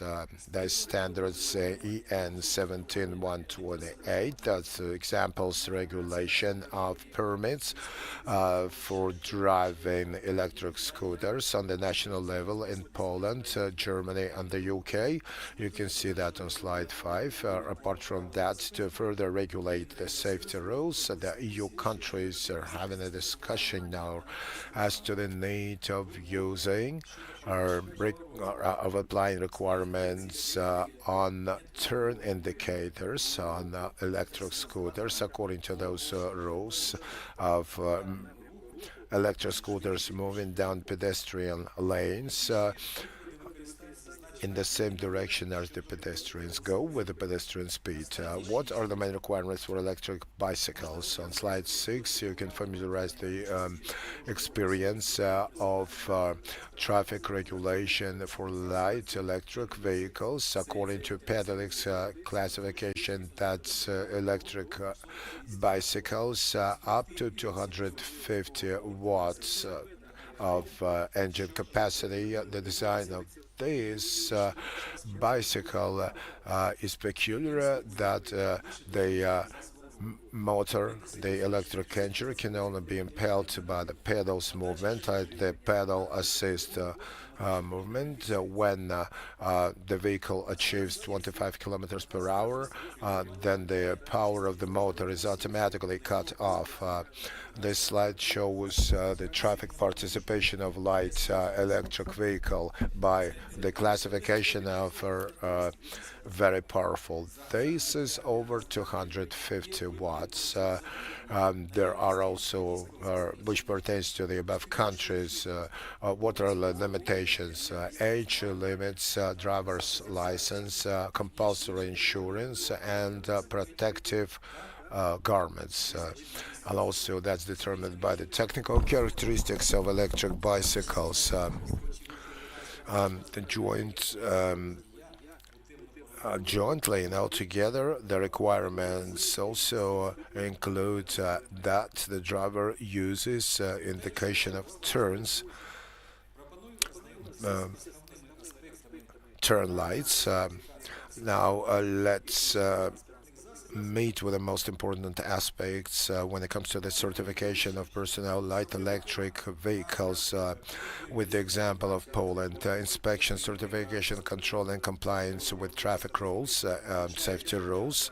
It's indicated here, including the ones for light personal electric vehicles is exerted by the Administration of Road Vehicles and Traffic Safety Administration.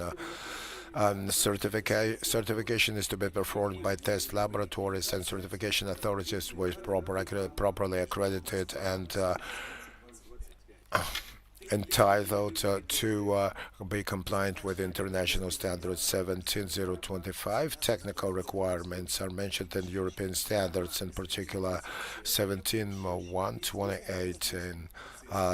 Thus, surveillance and certification of these vehicles in Poland is to be performed by accredited laboratories and manufacturers. This one analyzes national legislation as to accessibility of light personal electric vehicles on traffic. There is law 3023 of 2020 that proposes to concretize the types of light personal electric vehicle.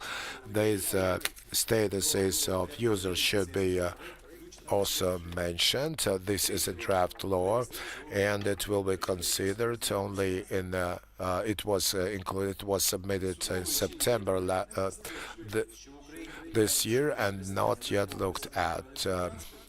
Just as a summary, the use of personal light electric vehicles still needs regulation, but up until this process is not over, slide 10 presents the most important guidelines for drivers of light personal electric vehicle.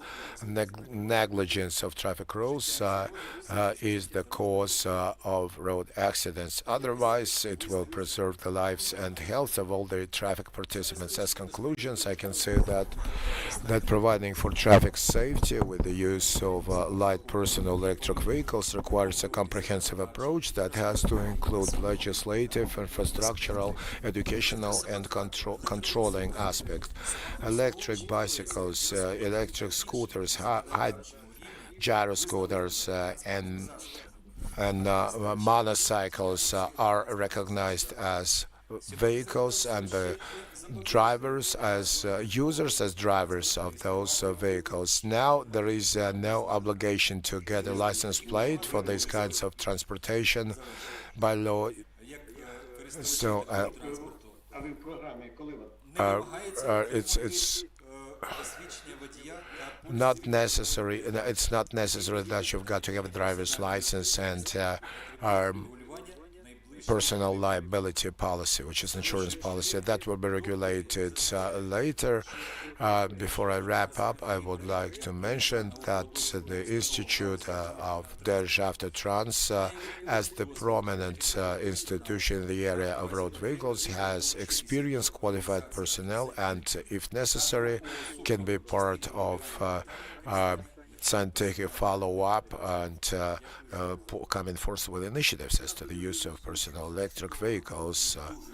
Thank you very much for the wonderful presentation, and which is more important, you fit into 9.5 minutes. Thank you very much. Next presentation is number 15 by the list, and this is improving the efficiency and the functioning of the transport road grid in the Kharkov city.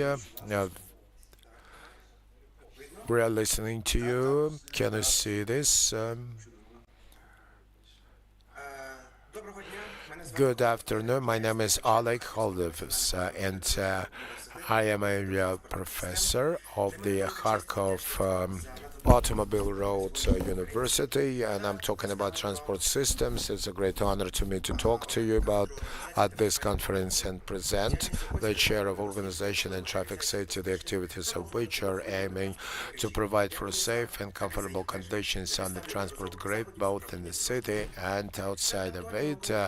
Among those important scientific areas of the chair include macro and micro modeling of traffic, with the criteria for operating efficiency. This message will be aiming to turn your attention to the big circle of problems Kharkov is facing, also what the chair is doing therefore, and what we, the recipients, are doing. Traffic jams regulation because of low throughputs of city streets entails other problems, has other problems that tag along. Most important reason, the parking problem in the business part of the city. The chair is researching the workload of driveways. There were problems with parking. Now also in the peripheral districts, chaotic parking, not using a triangle, and more often we hear about accidents and delays in traffic. Installation of cameras and regulation still not yielding any positive, still not giving any positive changes. The number of accidents is growing. Traffic cannot be called comfortable. There is one example of industrial neighborhood, industrial district, with all the shortcomings and the operation peculiarities. The process of modeling, traffic modeling, is being researched. In this section of the road, there are 9 alternative options for traffic flow scheme, and there is and then 0 stretches shall also be built. The total time of correspondence implementation was analyzed, and we looked at the most optimal option from the point of view of operating efficiency and quality of traffic. Those can contradict each other in this situation, and the road grid requires further analysis. 10 by 10. Right parking were saved the time by 10%. The traffic lights at crossroads never influence the traffic flow, the traffic speed, but they improve the relief of emergency 2 times. The triangle, heads-up triangle economizes only 0.8% of the time. In all, those interventions like laying down new roads, prohibition of parking will improve the efficiency by 12.5%, but that requires alternative parking and financing. With the latter, we have a problem in conclusions made, but in the reality of the situation is on the brink and does not change. We would like those projects to be implemented. Even the program for Kharkov to improve safety of traffic in 25-26 mentions in its quote-unquote, despite the police actions annually, despite the inspections, the situation with traffic jams remains the same. The chair is open for cooperation, for working together on papers. We cooperate with the municipality, especially with the Department of Municipal Construction and Economy, with the police, but sometimes we see a lack of desire to change things. We've got many proposals in the city. There could be plenty of accidents for a yellow traffic light, and then they started regulating those signals to avoid coincidence.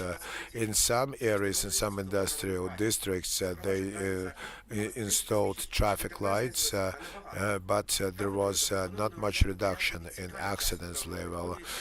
So the chair was also proposed to analyze the left turn, and the result of this analysis, we saw that traffic jams are being aggravated, are getting worse, but at the same time in other places the number of accidents goes down, and there are non-popular roundabout circular movements in Kharkiv, and we studied the foreign experience. We know the advantages and disadvantages. There is only a few roundabouts in Kiev. If you take one crossroads, the Avenue of Heroes, statistics leaves a lot to be desired. There's another crossroads, unregulated crossroad, so with big problems. on the driveway. We see that circular movement is advantageous, but we can't really implement it. Street parking is another problem.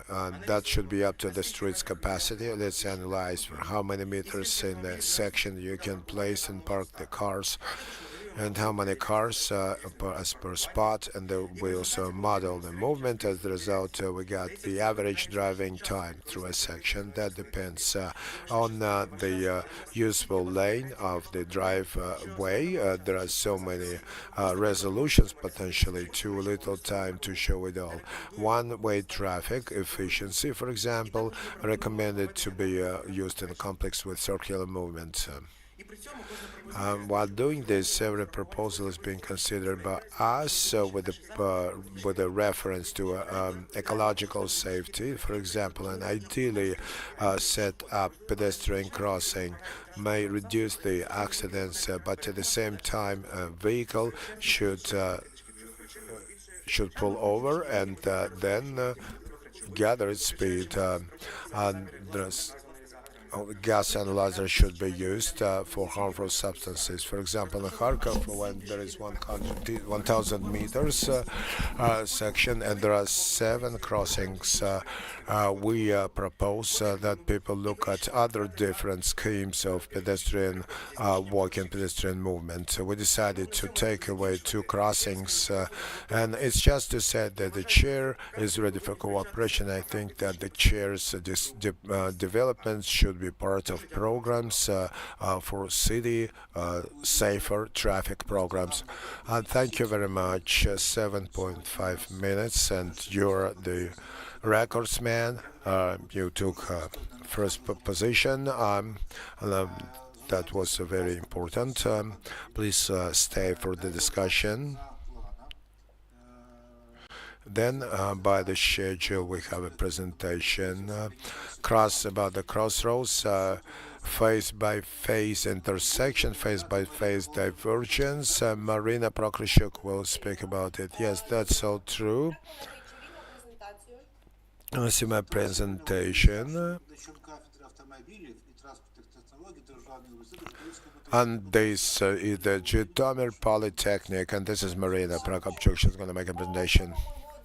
The topic of my research is actually traffic safety problems at the crossroads with traffic lights. Method is of split phase. This method is recommended for those incidents where there is uneven intensity of traffic from the opposite sides, and the geometry of the road does not allow for a left turn third phase. This method is put into practice by 2 options, by 2 variants.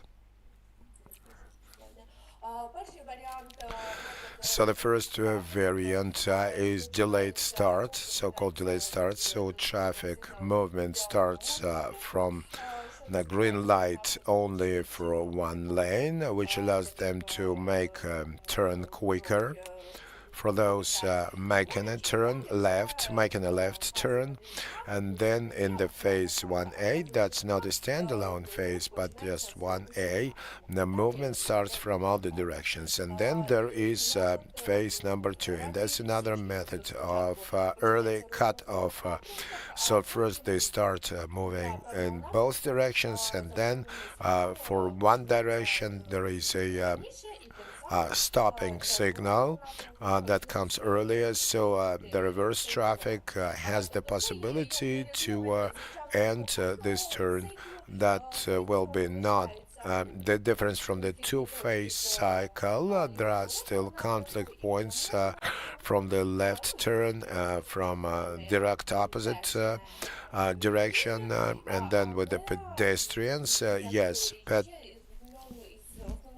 but also one important shortcoming of this method is that there is no information with the driver. Driver has no information about the traffic light color that goes on the opposite lane. For example, if you do an early cut-off method, then phase 1A and the traffic may be started in all the directions, in either directions. And here comes the problem of making aware of those drivers that have already set off from that direction, and they went in the middle.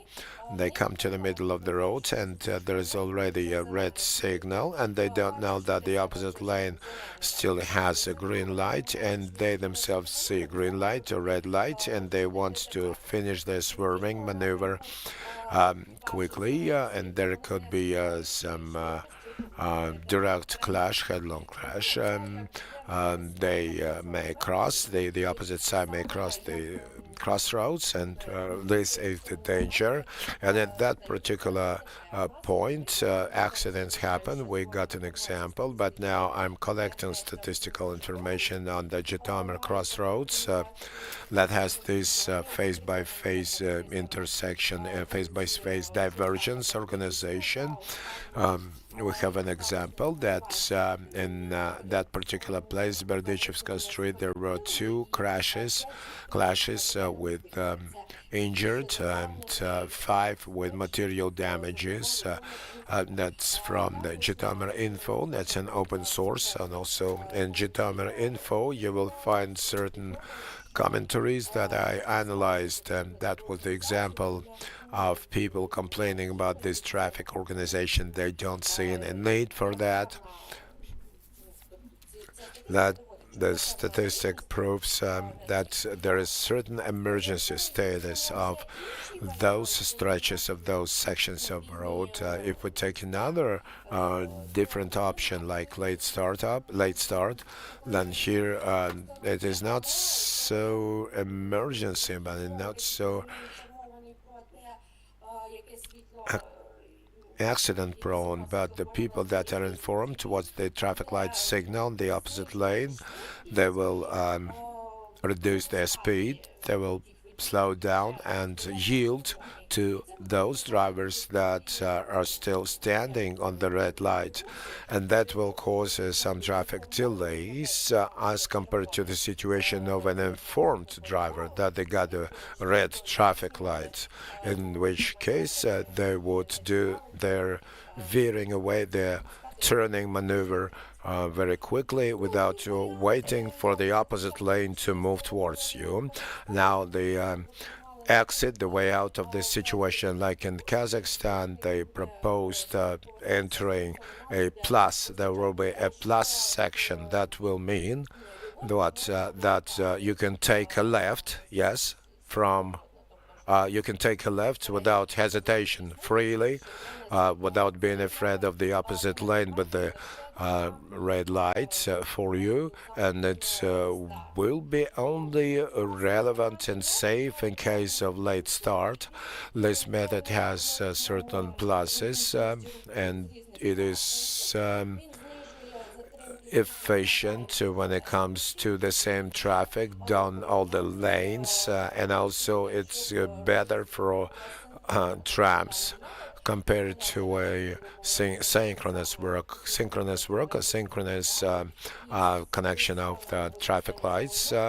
And when you use this method, there is a higher ratio of permitted signal to general cycle, down to 6%, and so this simply improves the awareness of the drivers. And I would like, on my part, propose that you have some sort of information block where some showing some pictograms of traffic lights, and that you can take a turn on a certain signal of the traffic lights, and there will be some sort of information board. There might be that will duplicate for the opposite line, duplicate the traffic light for the opposite lane. That's just to keep the driver informed. So I think this is it. My presentation is over. Thank you for your attention. Viewers, your likings, your sympathies, your best by our rating. Very interesting presentation. The next one, hazardous loads on the Ukrainian roads, and will be by Mr. Yuriy Remenko. Just a second, let me connect.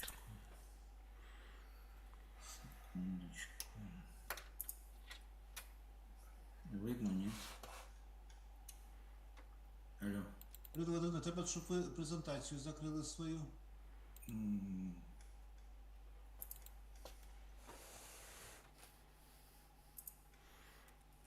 Видно? Алло. Так, Михайло Олександрович, ми вас чуємо. Так. Добре. Значить, перевезення небезпечних вантажів. Дуже важливе питання. Transportation of dangerous cargo is an important topic. Не видно, да, не бачимо. We would like to see your presentation on the screen. Екрану натисніть кнопочку. Демонстрація екрану.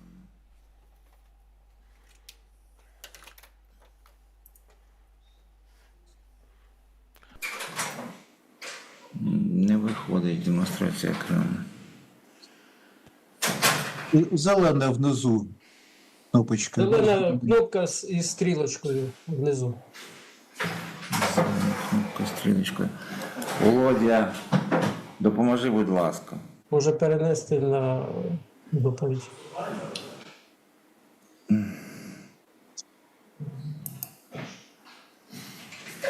Демонстрацію екрану.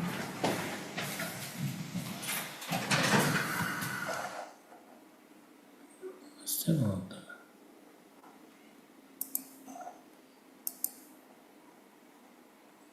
Де там? Оце? Ну, доповідь моя. Ну, оце воно? Ні. Щось не виходить. От зараз передала мені. Оце воно? Да, да. Це воно. Я.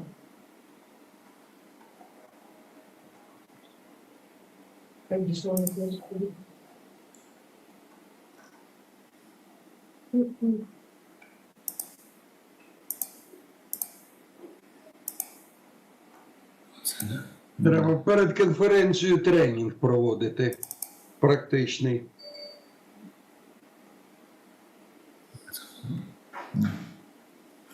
Мінус 2 хвилини ми втратили.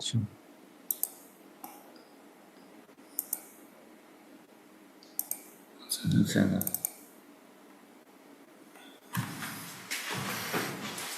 Так видно, ні? Все, і тепер бачимо. Перевезення небезпечних вантажів.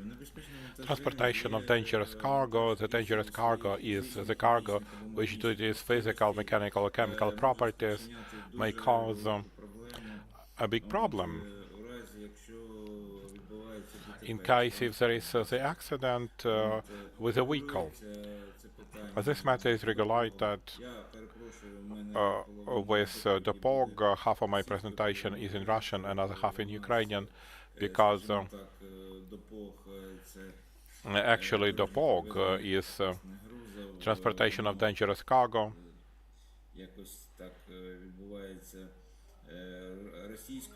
For some reason it's in Russian, French and English languages. English, French and are not my best languages, therefore I have to speak Russian. What is the POG? This is road transportation of dangerous cargo. This is a convention. It used to be European convention. Then it became the global convention. The word European was removed.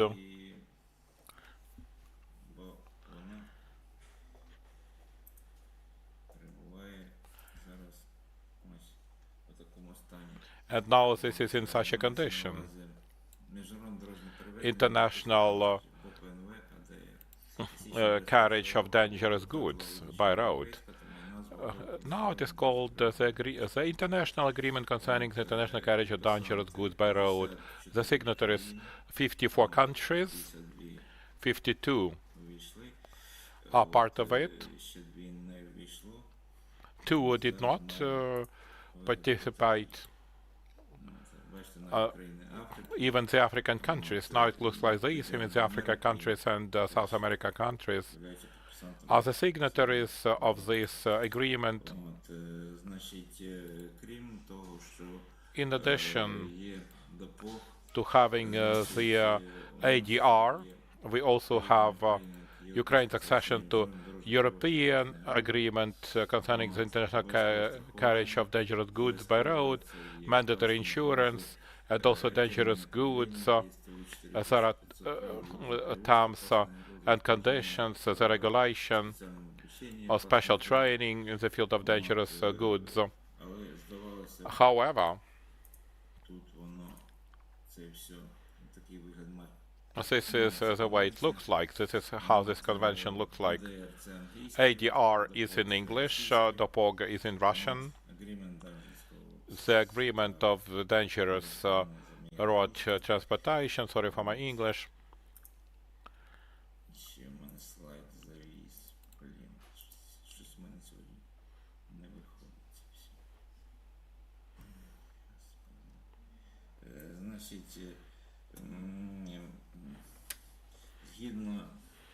In accordance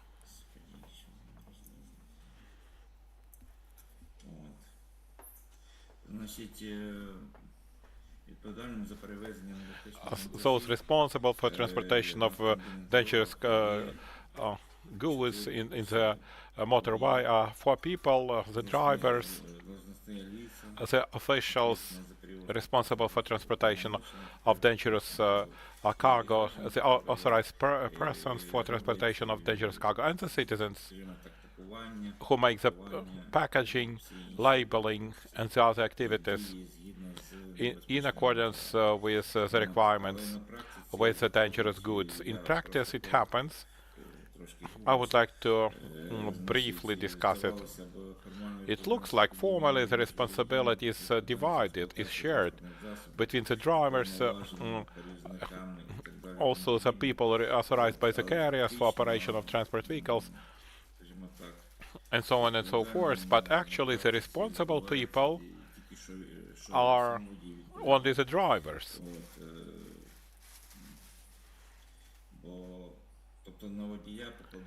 The driver has very large responsibility. He carries dangerous goods, and also he's nervous. He's making some unnecessary activities.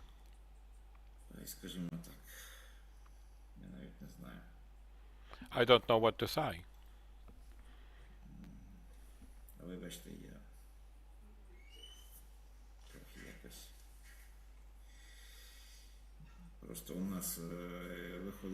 Simply, it happens that the driver is responsible for everything. As for the authorized persons and all the other people are absent. And also the driver, if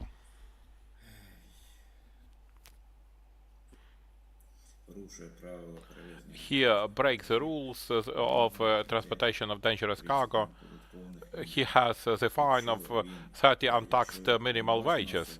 If the authorized person is 40 untaxed minimum incomes.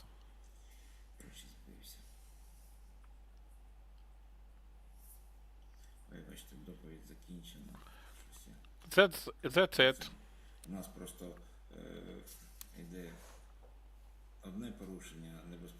We have one violation of dangerous cargo, and yet in Germany they have 300 violations for the dangerous cargoes.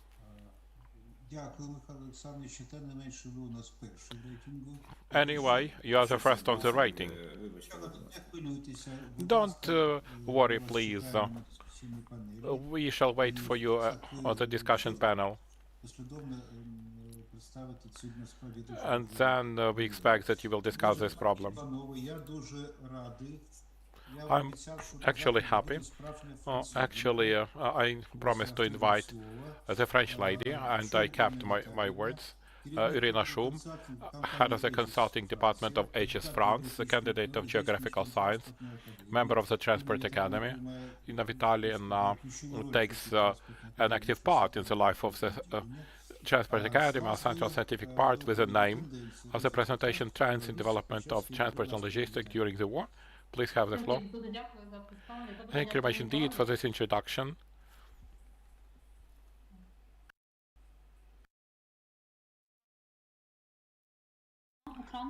If you still can see the screen, the trends of development of the transport and logistics during the war substantially affected the transport sector and changed the functioning of logistical processes in Ukraine. Due to the blockade of seaports, also closure of air traffic, transportation by road transport became an important element of the economic stability. Transport sector is the one which was mostly affected from the war by assessment of the World Bank, represented by rapid damage needs assessment and the requirements for recovery of Ukraine. Overall damage is assessed at $34 billion in the years 2022-23, which is second by size of the homes. And the requirement for the recovery is 486 billion, of which for transport is 74 billion US dollars, which is over 15%. The largest concentration of the requirement for recovery is on the national motorways, 29%, railway infrastructure, rolling stock equipment, and other assets, 24%, as well as motorways of local significance, 16%. Nowadays, the World Bank, jointly with the Ministry for Development of Territories, is making RDNA 4, which will also cover the year 2024 and an updated assessment. For the first year of the war, about 30% of logistical and forwarding companies have stopped their activity due to destroyed infrastructure, disruptions with fuel, and risk for the cargo. The overall trend was reduction of the volume of transportation because quite many roads and infrastructure was destroyed or damaged. This caused substantial reduction of the volume of transportation and raising the cost, increasing the time for delivery, increasing the cost of the time of logistics, the necessity to organize logistical processes which necessitated to change their suppliers and their itineraries. There is a plane and a truck. This is an example from Zamler, which tells that previously carrying by plane to Kazakhstan 20 kilos was $100, and now for that the vehicle is needed and the budget of €1,500 with delivery via EU. Violation of supply chains, orientation of logistical flows, translocation of warehouses to the west of Ukraine, creating warehouses beyond Ukraine. Poland and Romania became transit centers of most of Ukrainian cargo, and Polish ports, Gdansk, Gdynia, became the main transshipment points for exports and imports. The impact on logistics of the road transport, increase of its cost, deficit of fuel, insufficient throughput capacity of the checkpoints, the block post, and also constraints related to the curfew. On this slide, you can see the trend of the volume of cargo transportation for 2022, first semester of 2024. The big decline of indications in 2022 with substantial subsequent recovery. The same trend is true for passenger transportation. Today, the main indicators of the sector demonstrate gradual recovery, increase of the circulation 22% compared to the year 2023. Recovery of the market of internal transportation 6%. The monthly growth of the transportation of agricultural products in fall. Multimodal transport, which became the trend, although there's a necessity to provide for continuity of supplies. Increase of the cost of road transport, the focus on strategic choices rather than tactical personnel problems. First of all, deficit of drivers. The warehousing market is surviving through the war with a difficulty due to destructions, damages of infrastructure, which cause a deficit of warehousing areas. 800,000 warehouses were lost in Odessa Oblast, which were fully or partially destroyed in previous year. The market lost 500 square meters due to shelling and occupation of Ukrainian territory. Kyiv keeps the position of the main logistical hub today in the capital city region. They concentrate half of the logistical facilities in the country, 1.6 million square meters. Taking the lack of the new supply and the deficit of free areas, the vacancy was 1.8% with a norm of 10%, the vacancy rate. This is what I have discussed, the vacancy of warehousing space and the overall demand for warehousing space after the big decline in 2022 is growing. What are the export corridors? Ukrainian maritime corridor, since the beginning of work of it in August 2024, by this corridor they provided for 75 million tons of cargo, of which 50 million tons is products of Ukrainian farmers. Canadian port cluster growth of the flow 3 times. Speaking of this year, after opening the ports of big Odessa, the role of that port cluster has declined. And also railroad corridors, Poland, Germany, Baltic countries, and southern one to Romania. What is happening? The transport visa-free regime, liberalization of cargo transportation between Ukraine and the EU was extended till 2025, 30th of June, which makes it possible to our carriers to work with no permits. The export of goods by road transport to the EU increased 40% in 2022 compared to 2021, and 30% in 2023 compared to the year 2021. Imports 11% and 25% accordingly. The reform of international passenger traffic, the registry of international itinerary, online office of the carrier, new itineraries abroad, 400 new itineraries in the beginning of 2024. The EQ, a new procedure of international bus transportation, unified registry of bus stations, is being developed right now.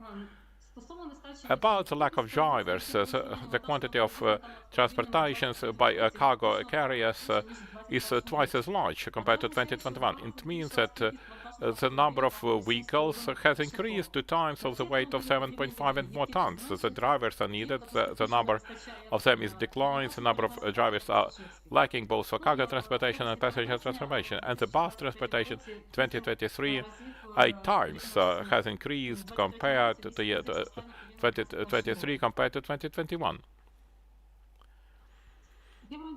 European integration and the program of financial support of the European Union, the solidarity initiative of European Commission to support the exports of agricultural products from Ukraine. Implementation of this project made it possible for Ukraine to export more than 122 million tons of goods and to import about 45 million tons from May 2022 till February 2024. Due to Danube ports and as well as road and railway connections. The program of connecting to Europe, our initiative, the Ways of Solidarity, initiated 2023. CEF is an English acronym. The specificity of it is co-financing implementation of the projects in the amount of 50%.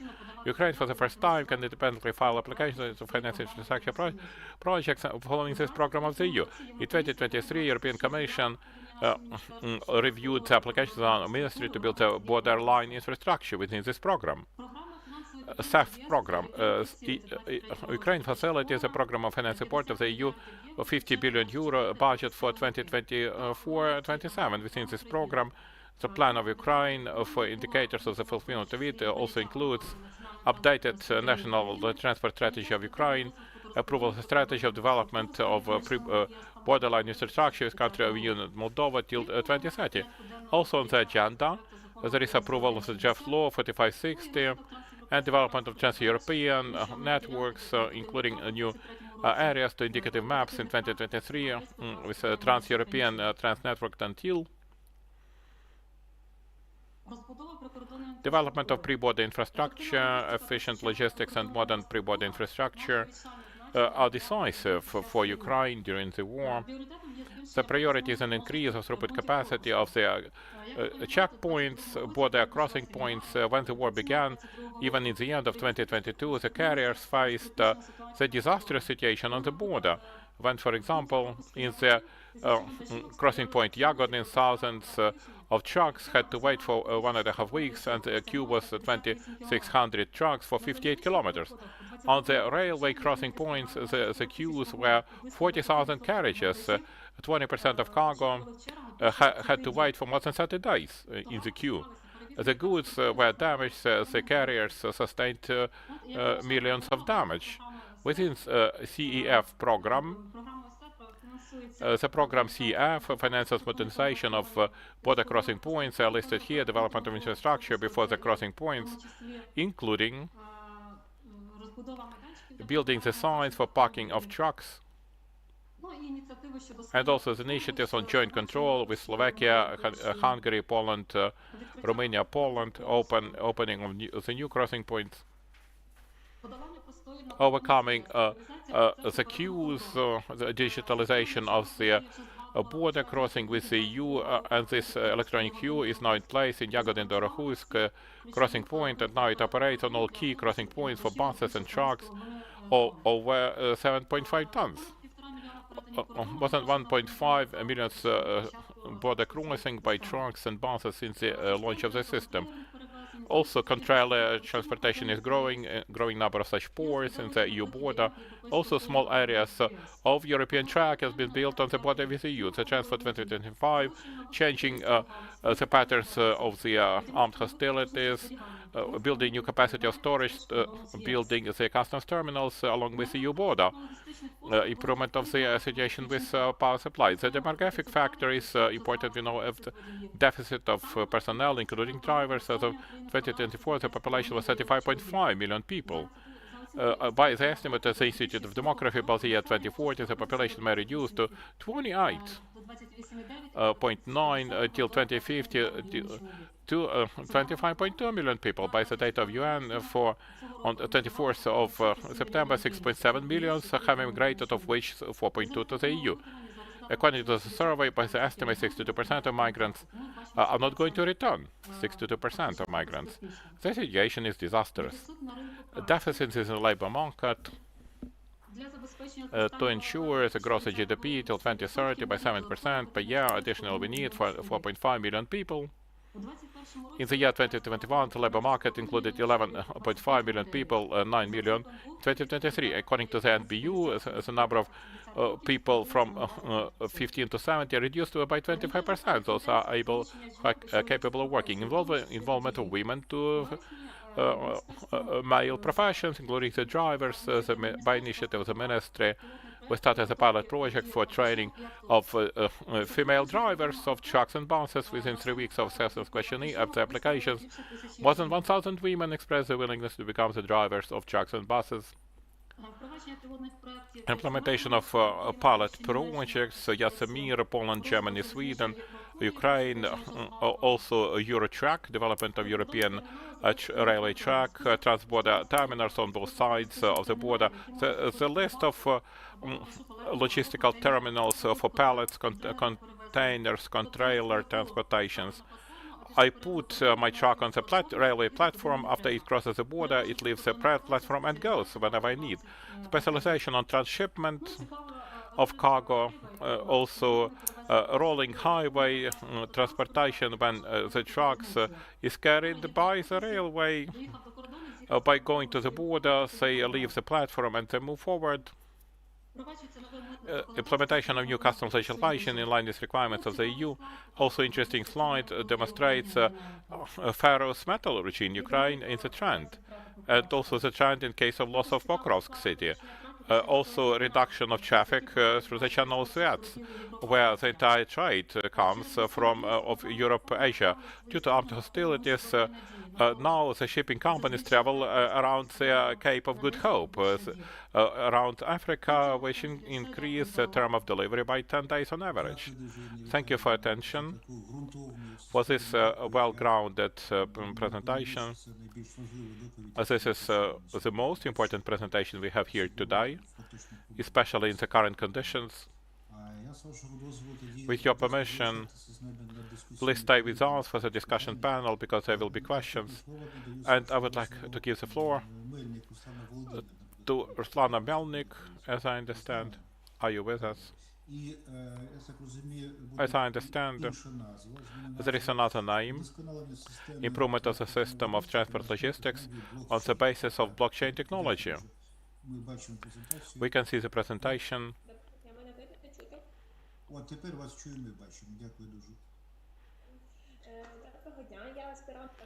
I'm the postgraduate student of the department.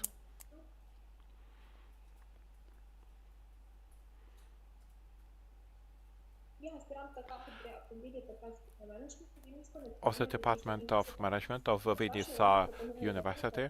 I propose for your attention the presentation of improvement of transport logistics based on blockchain technology. The purpose of the study is the need to justify the implementation of blockchain technology as a system of transport logistics. The number of such tasks, like justification of the possibility of using blockchain technology in the system of transport logistics, to review the existing system of transport logistics, the industrial company's activity of which is connected to transport logistics, the subject matter of the research economic relations in the process of digitalization of transport logistics.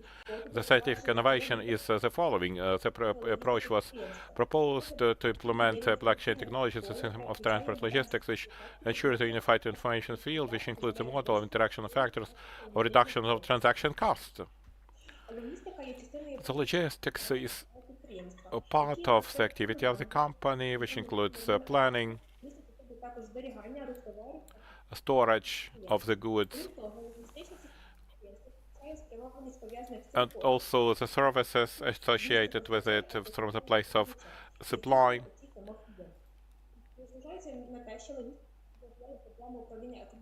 Management of the economic activity of the company, functional divisions like sales, procurement, logistics of the industrial production processes. Transportation is an important part of the production system of the company for delivery of goods. Such logistics makes it possible to reduce time spent and streamlining of production. The task of transportation logistics is creation of the technological ways, joint planning, and choice of the transport vehicles, and selection of the optimal itinerary. The activity related to transportation of cargo. The sound is not very good.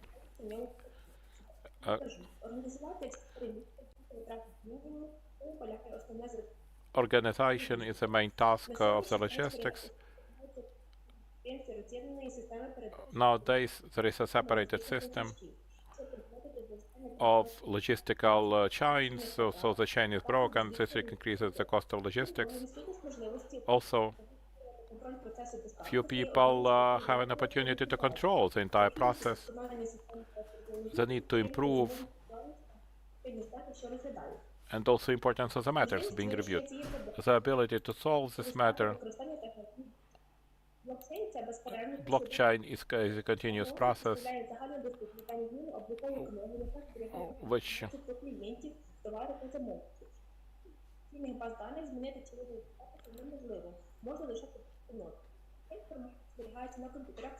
information is kept on the computer. Every new record is kept in the database as a separate fragment.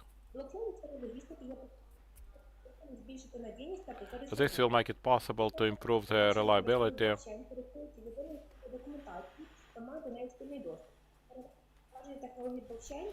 In the blockchain technology,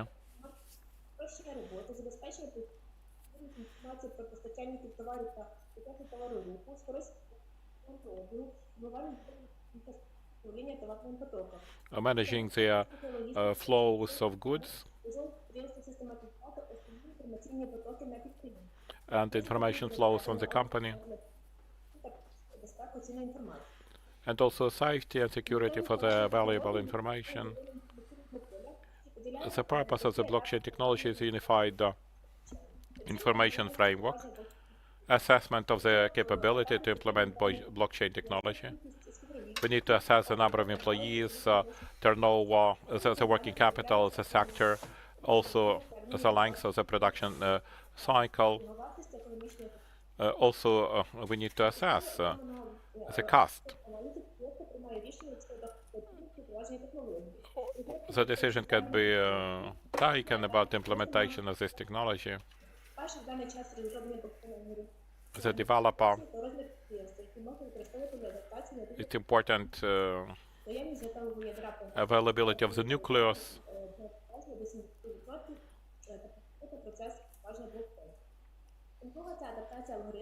adaptation of the algorithm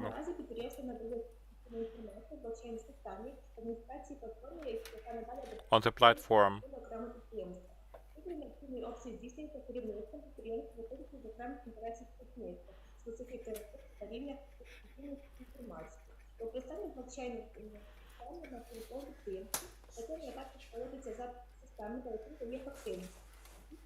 Працювання в рамках виявлених недоліків або мети покращення. Інтерес реалізація блокчейн-технологій. Підприємство здійснює провадження технологій, звіт про підхід реалізації блокчейн-системи.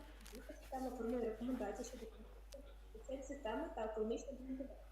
Підприємства блокчейн-спільноти розповідають провадження та обмін в рамках своєї діяльності.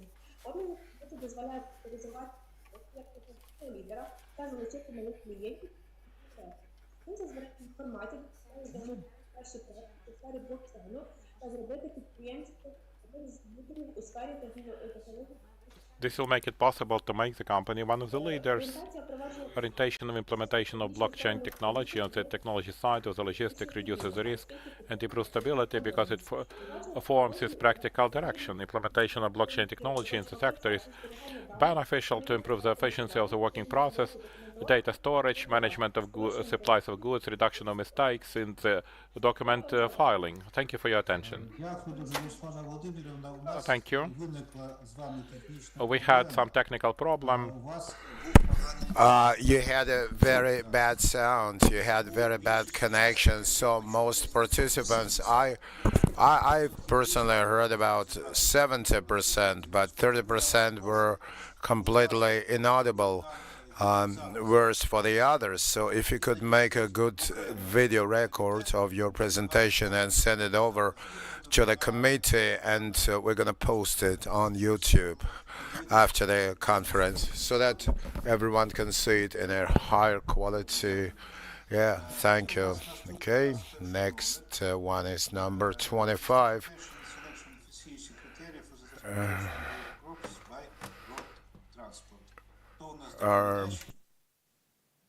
Доброго дня. Мене чути? Дня.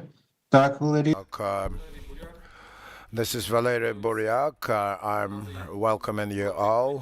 I'm glad to take part in the conference. I'm a postgraduate from the Vinnytsia National Technical University, and it's the chair of road transport. And you want to show some slides? Yeah. Okay. Welcome, please. On the topic of my presentation is substantiation and efficiency criteria for crops transportation by vehicles. By road vehicles. The purpose of my study is to determine some potential pathways to improve the efficiency of transportation of grains by road vehicles. Ukraine is one of the largest agrarian countries in Europe, so our transportation of holding of crops throughout all the stages from harvesting to export is one of the priorities of the transport infrastructure of our country. Under the military aggression from the neighboring country, there's been very many challenges as to the preservation and development of the ag sector as a whole. So road vehicles are the fastest way of transportation. The main scope of issues includes poor conditions of ag business, then reduction in export opportunities because of lower acreages, then export of grains from Europe by use of combined railroad and vehicle road hauls. Also, there is an increase in the road transportation of grains, of crops in Ukraine. Analysis was conducted. The lower opportunities were analyzed. Reorientation to container hauling by railroad transport. Supply chains were cut down. statistic processes, the arrival of vehicles and terminals with major decentralization of transportation, which creates some idle times, then higher cost of freights, then higher rated costs as per kilometer, as per unit, because of poor interaction between different kinds of transportation. This slide shows some peculiarities on how to provide efficient production and hauling of crops, technical peculiarities, and from field to sales to processing. The criteria of efficiency of crops transportation by road vehicles were derived as a universal criteria of optimalness. One could take minimum costs for harvesting and transportation of crops, and the formulation calculates the costs for harvesting, costs for loading, costs for hauling, losses on the combine harvested, the losses on untimeliness of harvesting, of cropping. An approach potentially could be the optimality of the costs cited, which take into account external impacts. The total costs on transportation of crops are pretty large, may reach 30 to 50% of the primary cost of the raw material cost of the crop products. There are certain ways on how to apply vehicle transportation in the best way. The first pathway is that's direct transportation, vehicle transportation. That's the use of trucks by direct unloading, reloading, and delivery to the nearest stockpiling. The second one is unloading mains. Unloading platforms will be formed and set up depending on the field's length, where the combine, the harvesting combine, works in either directions from one end of the field to another, and then gets back to a certain predetermined spot down the main where the reloading and termination is provided for, which shortens the mileage and the power of the combine and resource for unloading of combine and truck. The third way is to use the transshipment, transcharging hoppers. The fourth one is grain carried with the use of multiple lifts, multi-lifts. Then there is also container transportation, that's special trucks with special bodies. The fourth one is very expensive. The first one is when the grain is unloaded into containers right from the combine. Then it's taken to a certain platform where it's reloaded and reshipped again to the special container trucks, which will transport it to the final destination or interim destination. Then other ways for combine activity organization. First, there are mid-sized trucks that take the crops to some temporary storage or stockpiling place, which is adjacent to the field. Then there comes the second stage, and this temporary storage is the supply source, where big trucks, capacious trucks, pick it up, load it, and take it to either silos or processing production line with drying capabilities, cleaning capabilities, and that transportation scheme reduces by much the anthropogenic, the man-made losses in transportation and makes the work more efficient. And then we arrived at the model for choosing the optimal volumes of cropping and distribution of transport flows.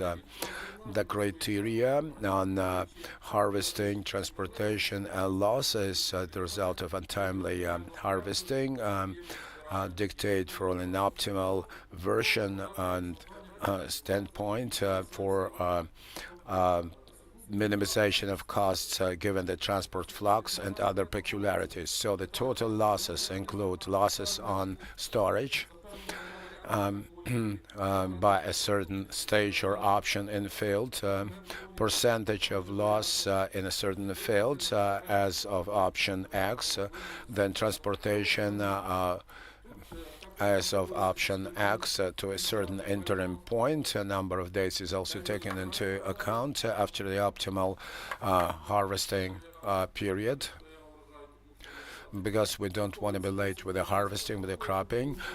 Then the volume of production volumes of a given crop or a given field, then demand for crop X in from in locality X,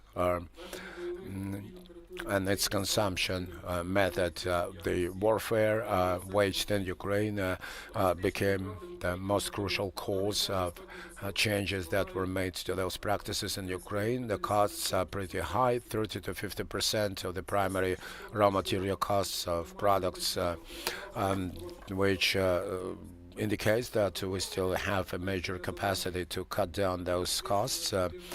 So we need to improve the efficiency for crops transportation by road vehicles, which allows us to get volumes of harvesting and transportation in higher volumes with minimum costs, take into account the losses at each stage. And thus we will provide for the holistic optimization, and we're going to research it more. Thank you very much for the interesting presentation. Now the next number is 22, and this would be risk management of processes related to the formation and functioning of automobile companies, automobile transportation companies and enterprises, by Yuriy Beketov, Professor of the Chair of Transport Technology, Kharkiv National Automobile Road University. Just a moment, can you hear me? Yes, we can. Good afternoon, dear highly esteemed colleagues, dear participants. Here is a presentation on risk management as a tool to improve the efficient operation of the control system of auto transport firms and companies. There are risks in controlling those kinds of companies. We understand that, especially when it comes to a world market, that operations that depends on a number of different factors, internal and external. We should also make the point that internal impacts include the rationality of construct and efficiency of the control system of controlling and managing the auto transport companies.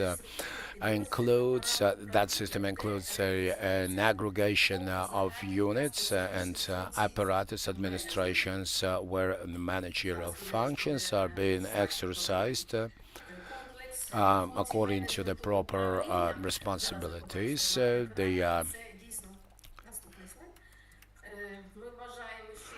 You will see here, we think that the management functions in general are those that are not only applied for a transportation company, automobile transportation company, but they are borne by every employer, but there are functions specific for management proper, which include the planning, organization and coordination, and motivation and control. That includes the generic management functions.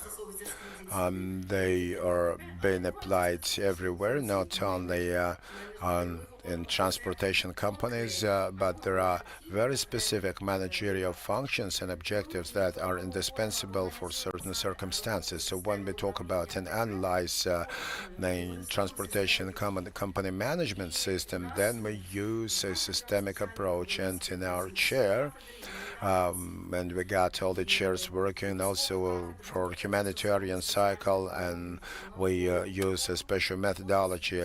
That's a science that describes approaches to researching versatile objects and facilities. It presents facilities that are being researched as system. Our faculty is called Transportation Systems, and they're chaired by Mr. Beketov, who yesterday spoke in the plenary. And he made his presentation on the rationality of management of auto transport system or company, and we're going to look at different stages, because the use of the most important principles approaches of systemic analysis, approaches to a system of management and control of an auto transportation company goes through certain stages: stage of setup, stage of development. A stage is a process of building of a rational structure of management of a auto transportation company. Yesterday it was highlighted in a broader aspect, this issue, because at that particular stage they provide for a feasibility study, technical economic substantiation, and it also includes these elements as organizational sustainment, like staff sustainment, technical and awareness raising. The second step includes the process itself of current functioning in the activity of the control and management system. This stage provides for the implementation of the previously mentioned general or specific management functions, and the third stage is an analysis of performance indicators, items, and the economy of the apparatus proper of management. We know that when it comes to automobile transportation company, there are in fact no situations with zero level of risk, and often something happens because of that risk that people undertake. Papers, literature provide plenty of definitions for risk and risk management. An American economist looked at this risk as some unclear or uncertain circumstances and so on, but our scientists as well are working in this area, in this direction, and we know that any automobile transportation company has a direction, like a direction of development or directions of development on those areas or directions are all running a risk, and they needs to be relieved, and that kind of activity gained the name risk management.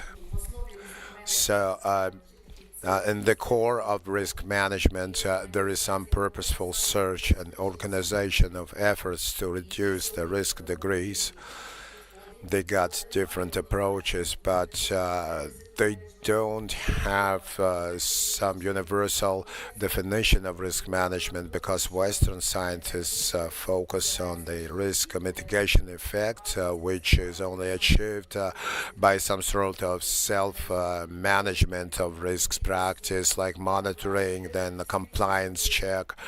Our compatriots say that an event's risk goes down at the same time, right at the moment when we speak about the need to support some reliable management, reliable managerial practices that bring those risks down. And the European experience has showed that we need that formulated system on risk management and risk opposition, and this is how the system should be structured. And we really relate our most of our scientists, they relate that managerial function that is aiming to prevent or maybe minimize some potential losses. But today, in our mind, this is a very narrow approach because the risks that the people are faced with,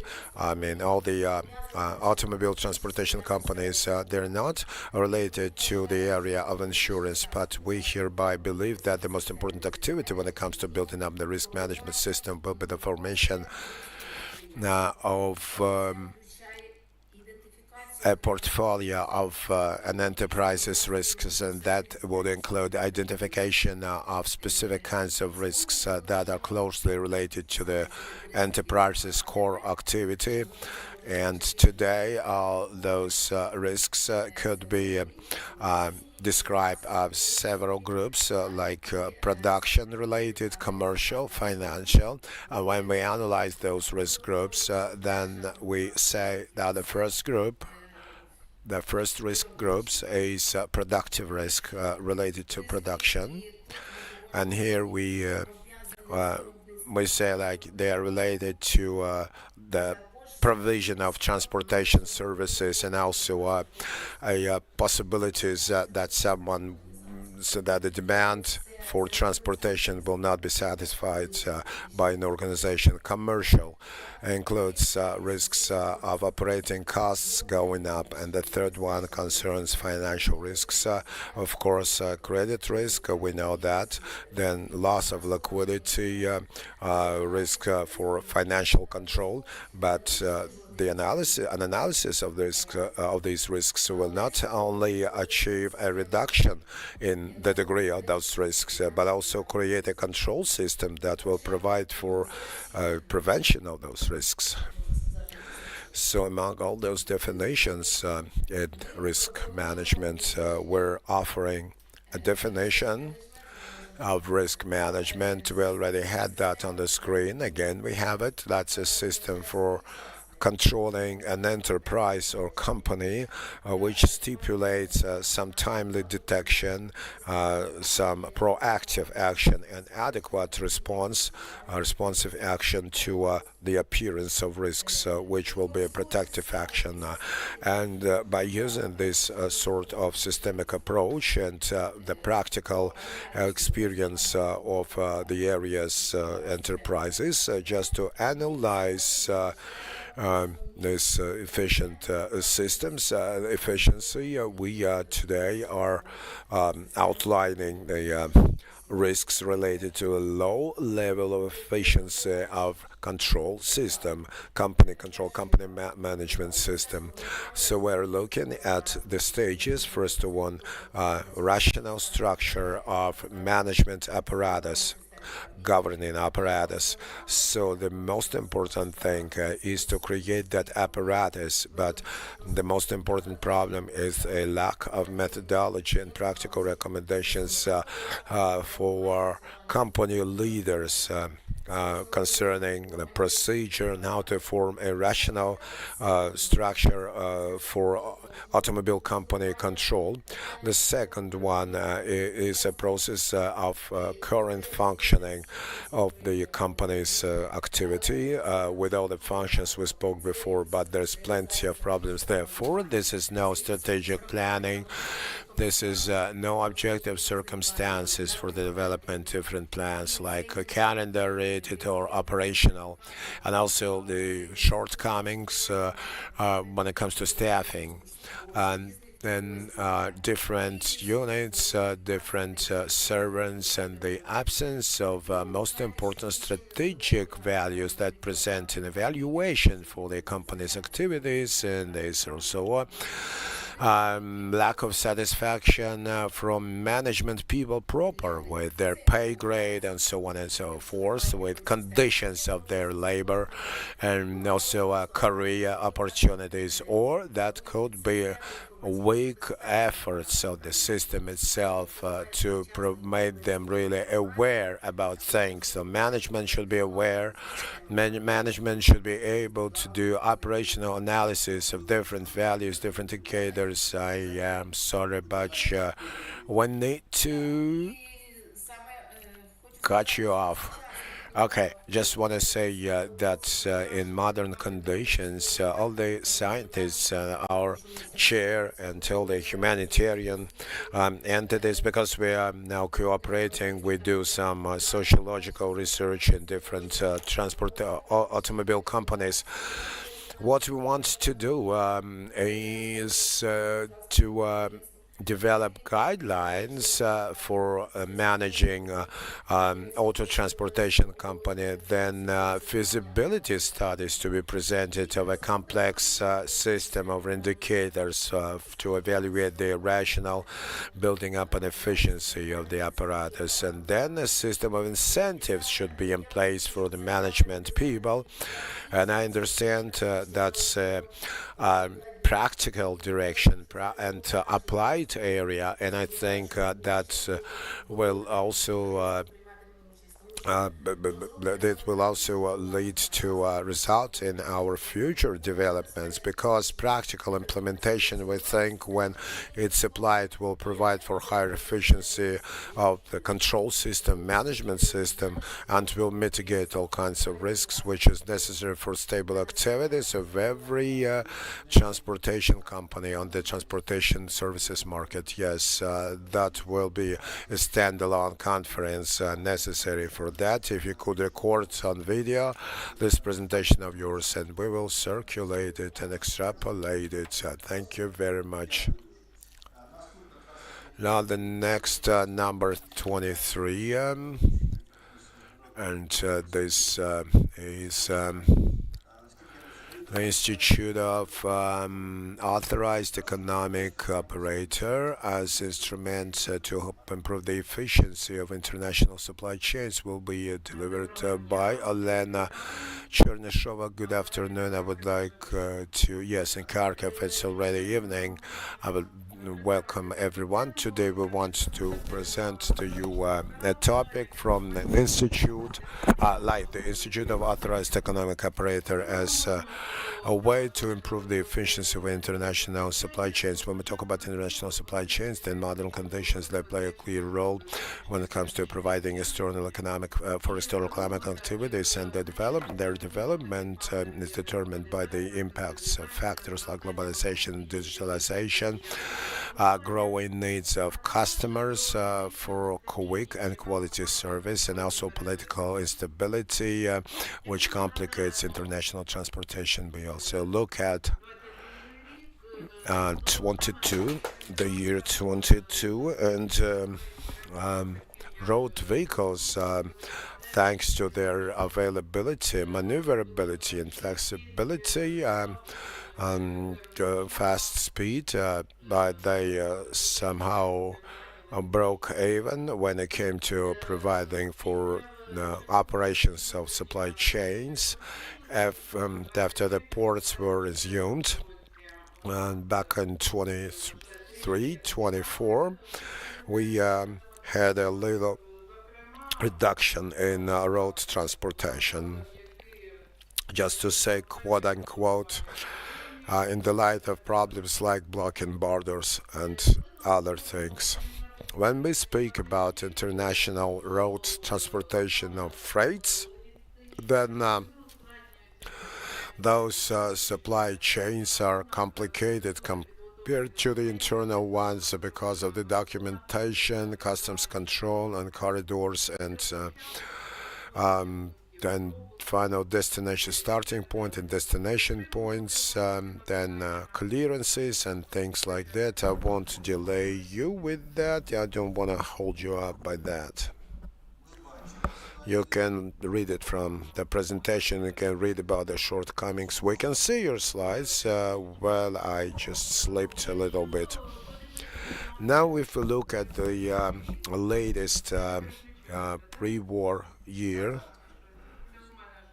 and the slides aren't changing. Maybe the laptop is tired already and I can't see myself. Okay, we can look at the comparisons of costs as per unit of time. export-import, Ukraine, Europe, and OECD country. We can see that time-wise and cost-wise, import-wise and export-wise, our country has an elevation compared to the others, countries or groups of countries. By the way, in the light of this, we already mentioned transport visa mitigation, so means clear passage for freight hauling, which when provided, then those special permits became null and void, and now the Ukrainian carriers can do their job more easily. But at the same time, we can't say that it has a major impact on the operation of international energy chains. That could be demonstrated by the Institute of an authorized economic operator. This institute emerged as in response to the world challenges and threats to supply chain, to international supplies. It is aimed at shortening the time of customs clearing, would minimize the external economic costs, which in turn will sort of provide for higher volumes of external trade. On the website of World Customs Organization, you can see how different countries were joining. The first country who was the initiator became Canada, then the US joined in together with other prominent countries.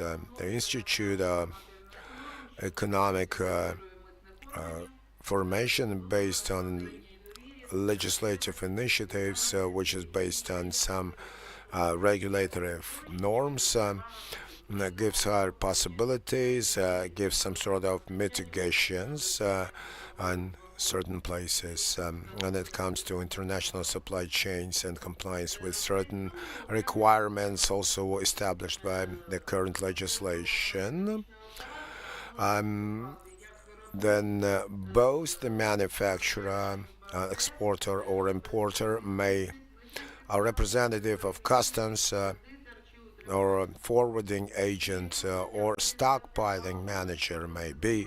The authorization is a procedure of receiving the permit from the state customs service for some simplifications and receiving the advantages to pass the customs border when confirming the conformity with the authorization. Two rights can be provided for special simplifications or on the confirmation of basic safety. As everybody is tired, who will be interested of this topic, in the law, chapter 2, the law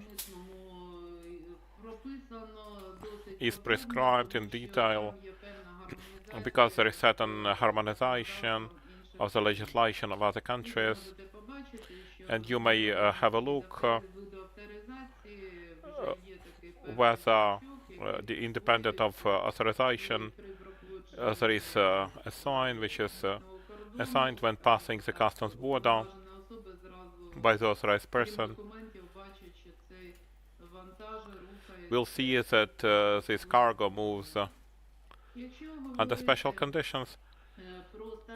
If to speak about the status of authorized economic operator in the EU countries, by the end of 2023, it's more than 17,000 companies. It's logical that most of such companies are in Germany, France, Italy as the leading countries of the EU. And I must say that most of it, 54% of such operators, are the importers and exporters. However, quite a large number of logistical companies and carriers and forwarders. As a rule, they operate within the secure, ensuring the safety, or under the two types. If to speak about the status of the authorized economic operator in Ukraine, this notion was implemented into our legislation since 2019. In 2021, before the full-scale invasion, just one was registered authorized economic operator in the country. Starting from 2022, there was a break. 2023, they have registered, and they have added 21. And the big growth began 2024. Accordingly, the recommendations have been from the European Commission that Ukraine is involved with this process. I looked when we actually sorted this out with the program participants. As of the end of November, there were 68 authorized economic operators. Today opened, there have been 71. You can have a look at it. Again, you can enter the registry and have a look. Used to speak about the companies in Ukraine. The majority of them are production. There are the representatives of large business. Quite a big percentage is trade. Everybody knows the epicenter, DIY store, and also transport and logistics in Ukraine is nearly 12%. However, nowadays we have the working hypothesis that most probably, when we speak of the leading countries, about 50-50. Other specialists in the field of transport and logistics.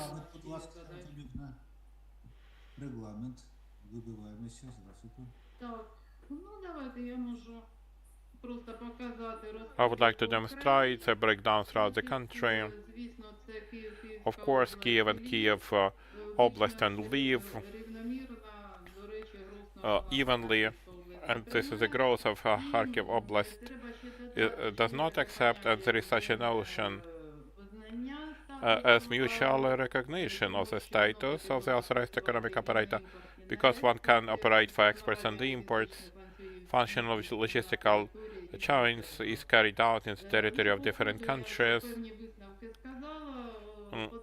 I have discussed the main findings, and the further studies of this topic must be focused on the empirical data, the modeling of consumption of time and costs in the international supply chains, and also economic effect for companies from the implementation of introduction of the authorized economic operators. We shall wait you on the discussion panel. If this is interesting, also please provide the full recording. I would like to give the floor Mr. Klymenko, the Master of Science of Klagenfurt University. He will discuss the smart contracts. Доброго дня, зараз надаю доступ до... Так, видно, чути добре? Бачимо, дякую. Так, дякую, дуже дякую за цікаві презентації. Thank you very much indeed for your interesting presentations. Also, I would like to express my gratitude to the organizers for this wonderful scientific event. My name is Anton. Briefly, I will discuss my brief presentation about the capabilities of the use of smart contracts in the buildings. What smart contract is about? The smart contract is just a program which automatically fulfilled the conditions of certain, if some conditions are met. Actually, basically, this is like the beverage vending machine. When the vending machine will provide you the beverage under the conditions, you gave the money and the machine has the drink. If he does not have the drink, they will refund the money. For that, it's not necessary to sign the contract. They will automatically provide the drink if two conditions are met. What's the difference between smart contract and the vending machine? The smart contract is fulfilled in the blockchain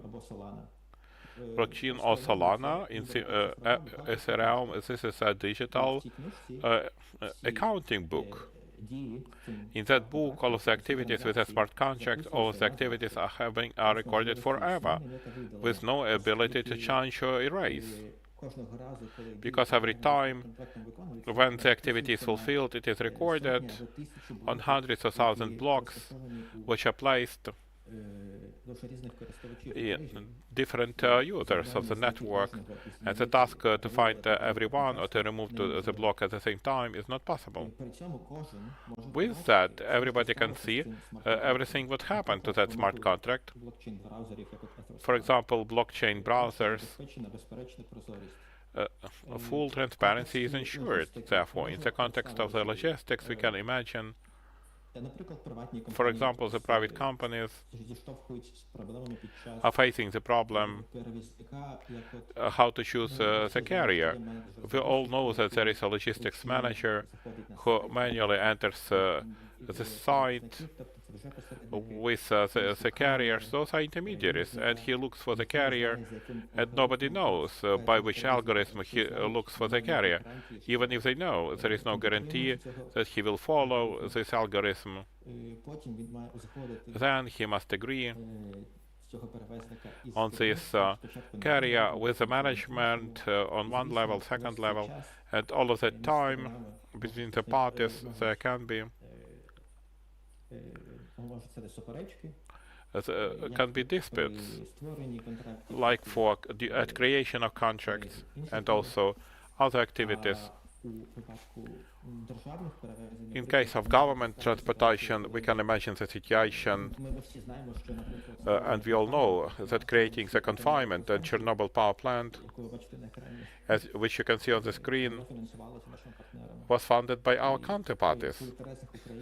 In the interest of Ukraine, to make that every cent which was given by partners for the financing, for the operation of the confinement, is transparent, and it is clear to everyone that nobody steals, and they continue to provide the support to provide for the nuclear safety of the country. In this case, using the smart contracts is even more promising, because the private companies, for the private company, transparency is not that necessary, even harmful. For government transportation, however, especially using the funds of international organizations and foreign countries, transparency is of paramount importance. The advantages of smart contracts in comparison with the traditional bidding. First of all, as I said before, there is transparency of the activities which took place that were generated when carrying out the contract. It's known to everyone by which algorithm we chose the supplier or the carrier for our transportation. Also, we can save, and this will be discussed in detail on the next slide, because there is a reduced number of intermediaries necessary to choose the carrier. Automatic fulfillment of the terms and conditions is ensured because the approval is needed once in the beginning. Once we have agreed everything with the management, and the following actions take place automatically. And also impossibility to change what was written. Nobody can steal anything and then remove this transaction from the smart contract. That's not possible. Everything is visible. And in case of participation of companies in smart contracts or a person, all that is personalized. In blockchain, nobody can stay anonymous. The potential problems, of course, in our legal environment, this is not a legal contract. We need to develop contracts and create documentation. For this transportation, in any case, also blockchain є способи махінацій там, але платформи is not immune. There are ways of manipulation, yet Ethereum and Solana platforms make sure that one can fulfill the smart contract. By the way, a prescription of requirements to the creation of blocks on the blockchain, the problem of scalability, which is now being resolved. What do I mean? Usually, on the blockchain, there is a limited number of transactions which can pass over a second. Previously, it was 5 to 7 transactions per second. Yet currently, Ethereum can make 100,000 transactions, Solana 50,000. This is commensurable with what Visa or MasterCard can do, or even more. Also, this is not free. Every transaction is paid for.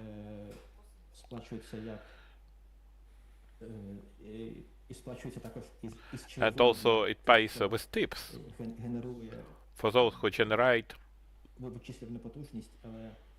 the computing capacity. As we have said already on the intermediaries, this is economically is not difficult. The problem of data confidentiality, as I discussed, every company wants that everything which was done on the contract is visible to everyone, and yet we can use them only in the case of the bidding, which has to be open for the public. And secondly, the private companies may also use the private blockchain, which also exists. There are high requirements to quality, because if something happens to smart contract, we cannot change, and we need to start from the very beginning, because it's unchangeable. I quoted the examples of the existing models, what I discussed before, was implemented in the scientific community, and in the case of the biddings for construction and the biddings for purchasing. The capacity, reactive capacity in the electric power grid. You may read it. Thank you for your attention. If you have questions, please send to my mail or write on the chat. I will answer. Most probably, I will not participate in the discussion panel. Thank you very much indeed. Thank you for this interesting presentation and keeping to agenda. We shall omit 25th to 27th because people cannot participate. The next slide is 28th.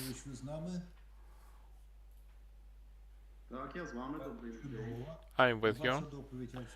Your presentation is improvement of efficiency of passenger transportation in the territory of Zhytomyr city territorial community, depending on the external factors. Oleh Samarin, the assistant of the Department of Transport Technology of State University Zhytomyr-based Polytechnic.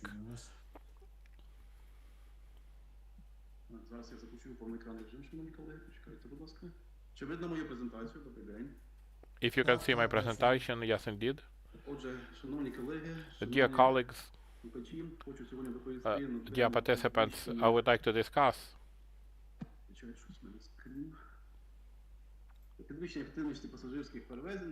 raising the activities of passenger transportation in Zhytomyr territorial community based on external factors. Development of road transport is connected to changes of the indicators of functioning of the industry, trade, economic, external factors, and so on. The trend of changes of these indicators, first of all, affects the passenger traffic and the number of passengers carried by urban passenger transport. To my mind, two interesting systems are in the community for accounting for passengers and passenger flow. The automated system of payment in order to register transportation services with the use of electronic ticket, and unified urban system and satellite monitoring of passenger transport of common use. This is a set of software and hardware solutions which makes it possible to effectively manage and control the urban passenger transportation, the location of the public transport in the real-time mode.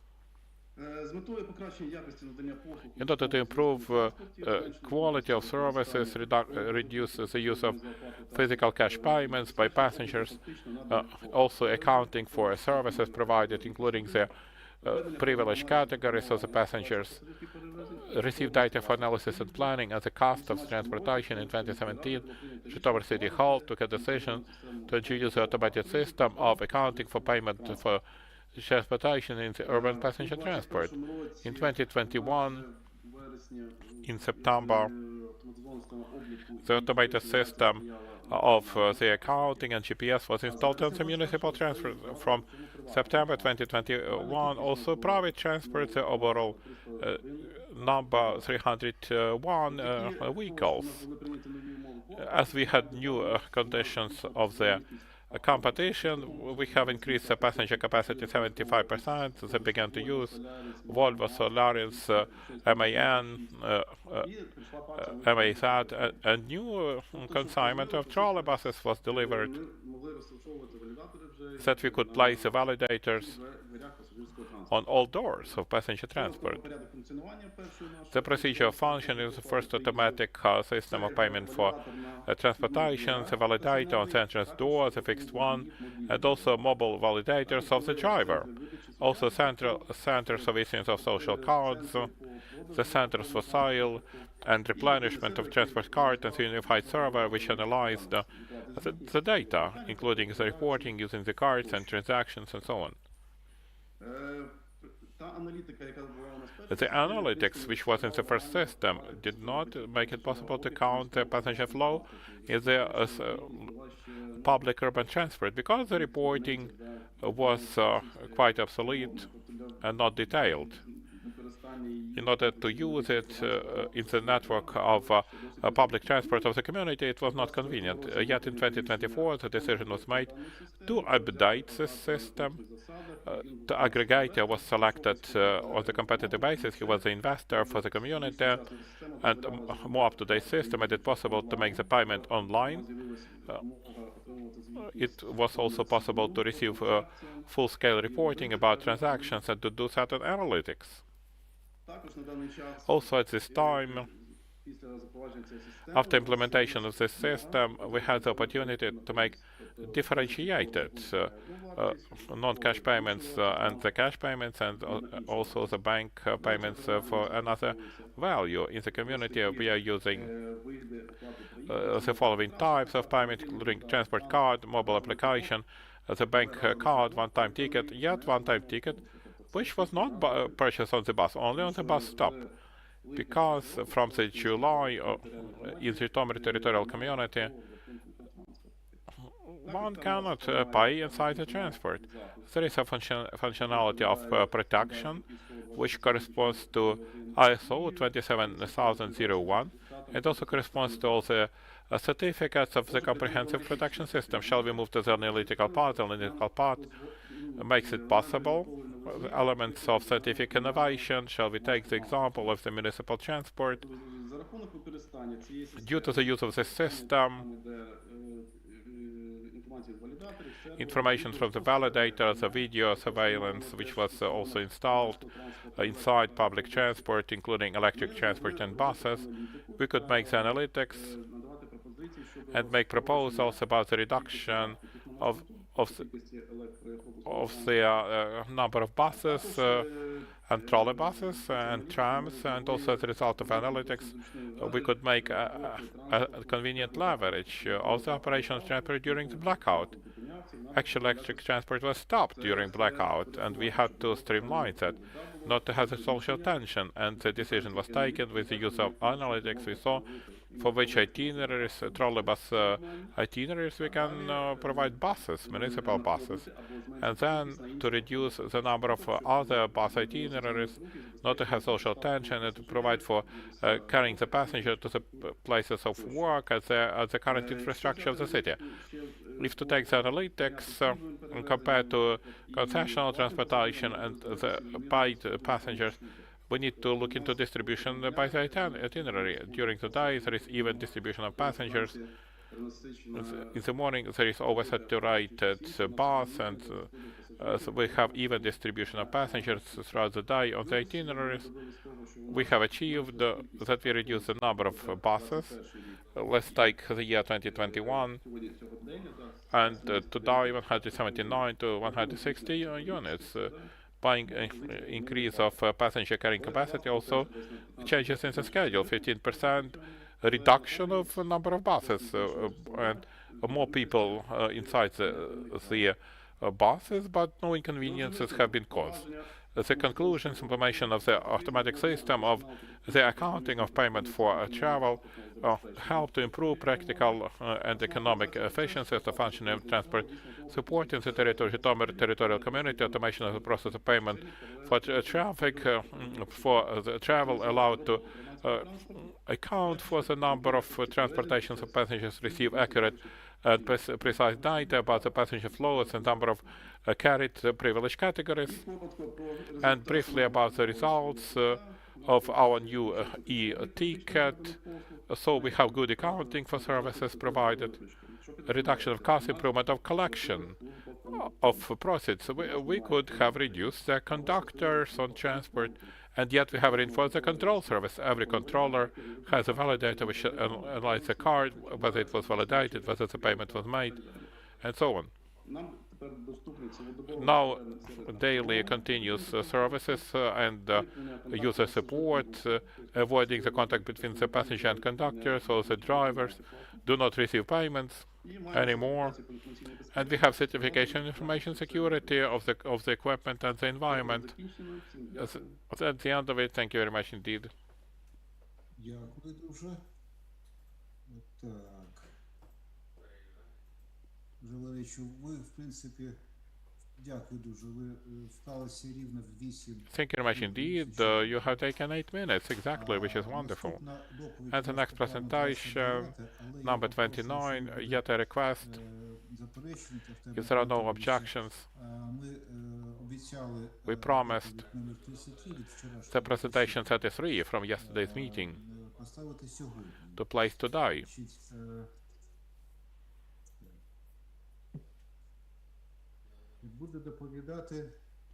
This will be reported by Vyacheslav, leading engineer of the sector of security and transport, specialist of the Research Institute. The presentation of the barriers in providing available transport to people with disability and the ways to overcome is a very important social trend in Ukraine.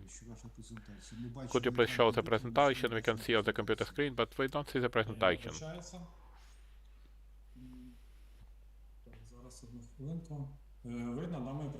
I apologize if you can see my presentation. We can see the screen, the desktop of your computer. And we feel ourselves in the ocean, diving in the ocean, which is wonderful. А ви спробуйте, напевно, не так. Згорніть, будь ласка, закрити. Спробуйте ще раз демонстрацію екрану. Зараз, одну хвилинку, я вибачаю, це щось. Внизу, да. Це я закрито дав? Немає. Немає. Тепер демонстрація внизу екрану. І вибираєте меню демонстрації екрану. Поділіться. Зелена. Все видно, так? Ось зараз ми маємо побачити. Все, дякую, бачимо. Угу. Так. Зараз хвилинку розгорнути намагаюся.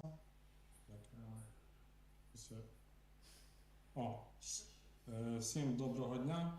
Хочу представити ваші... Good afternoon. I would like to propose the presentation, the barriers in ensuring providing accessible transport to people with disability and possible ways of resolution.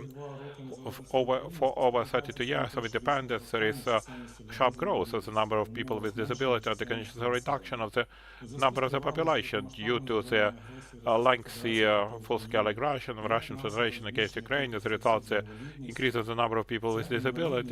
This disability has a different nature compared to the times before the war. It appears a result of armed hostilities and enemy shelling of Ukrainian cities. The number of people with disabilities increased 300,000, which is 10%. Therefore, we need to continue building inclusive society, also to make it very quickly and take into account the matters of support with transport vehicles of people with disabilities. Actually, we need to observe requirements of legality and safety when equipping and re-equipping transport vehicles. They include the norms which helps to select proper materials and technology, and also proper functioning and conformity with environmental requirements. There is a decline of this indicator. The production increased 6 times compared to the previous year. In Ukraine, there are more than 200 economic agents, the producers, who carry out their activity for manufacturing of vehicles from M10 categories, not taking into account the economic agents in temporary occupied territories.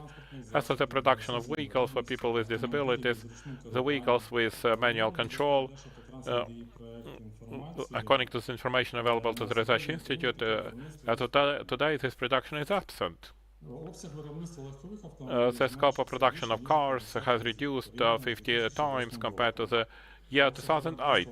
The scope of production of trucks has reduced 100 times compared to the 2005. The scope of production of buses reduced more than 10 times compared to the year 2008, which represents a big decline in the car industry. And this reduction is caused by different factors, in particular economic changes in the demand for vehicles, the problem of supplies of the components, as well as political and social circumstances which affected the transport sector in general. Analysis of the statement analyzed by the Institute about approval of the equipment of vehicles in terms of installation of the mechanism of manual control in the period of 2018 till June 2024 by the request individual procedure shown on the slide. We could comment that most of the re-equipped transport vehicles for which mechanical manual control are the passenger cars in one category. There were duplicating mechanism for manual control installed, which were adopted for the need of particular drivers. Adaptation of transport vehicles to the drivers with different diseases or limited capability is an important step to ensure their mobility and independence. This adaptation makes it possible for people with disability or other constraints to comfortably drive the car. By reducing their dependency on somebody's help, manual steering installed on the vehicles should not worsen the workplace of the driver in the cabin, change the dashboard board panel tools. They get in the way of steering the vehicle, get in the way of honking and switching gears. The internet, one should easily find all manual control, all manual steering are controlled for people with disability without complicating the dashboard orientation and other orientation of the driver. Attention should be given as certification and compliance with standards of safety, qualifying the equipment to certain standards, and also a reputation of the company that is involved in this activity. This week may summarize that we need regulation in Ukraine as to provide the accessibility of vehicles to disabled people, which should be more stringent control according to the vehicle driven on which all manual, all hand control is installed. Then a license plate should have an indication that this is this kind of vehicle. Vehicle production with hand control, manual control should be stimulated by state programs. All manual control should be compliant with the rules. Thank you for your attention. Thank you, Vyacheslav. It's a very important paper, very important job that you and your colleagues are doing. Now we got 25 to 31. I can't see no participants up to those presentations. And then the most resilient have stayed by natural selection. The next one will be 32, and this will be health and safety rules, how they influence the performance, company performance will be are delivered by Marchentik, Sergei Marchentik, who is a postgraduate at the Institute. Welcome, please, Volodymyr. Good afternoon, everyone.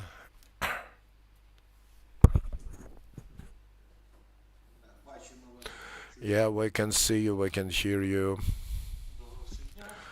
Hello, I'm gonna talk about occupational health and safety having an impact on company efficiency, company performance. Health and safety is determined by the Constitution of Ukraine, and it has a law on our health and safety, on occupational safety, and the mandatory law on state insurance. The main aim of occupational safety is preservation of life and safety of workers, according to Article 15 of the law of Ukraine on occupational safety. If a company hires more than 50 people, an occupational safety service should be created with its main objectives to organize occupational safety, health and safety, accidents investigation, prevention measures, communication with state authorities, and professional selection, professional recruitment of specialists apt for these kinds of jobs.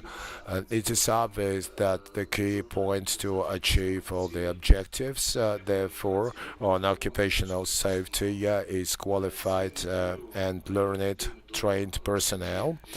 With this purpose, according to Article 18 of the law of occupational safety, specialists, therefore, when being hired, have to be trained periodically on occupational safety, and also in hazardous conditions. Specialists operating in hazardous conditions shall take annual training and be tested for occupational safety. Training and testing may be conducted in the company premises or in the training centers on occupational safety when exploring, studying, when doing a study on occupational safety and how it influences company performance. It was analyzed on the example of NDE Project Training Center. This branch-related training center was created in 2015 when DPAD Trans project got a declaration on providing training and testing knowledge. In 2016, the Ministry of Infrastructure entered the repeat project into a list of training centers where testing for occupational safety, and then in 2018 the ministry also approved an industry-related, branch-related training center on occupational safety for automotive transportation. The most important goals, the most important objective of that branch-related training center was training provided to officials, to servants, cooperation with different institutions on occupational safety, development of curricula and modern training programs, then R&D developments, then scientific and technological activity aiming to gain new knowledge and organization of works to form and use technological resources necessary for training. Now, just want to highlight that this training center above mentioned of the institute is doing permanent training on occupational safety, and over the last years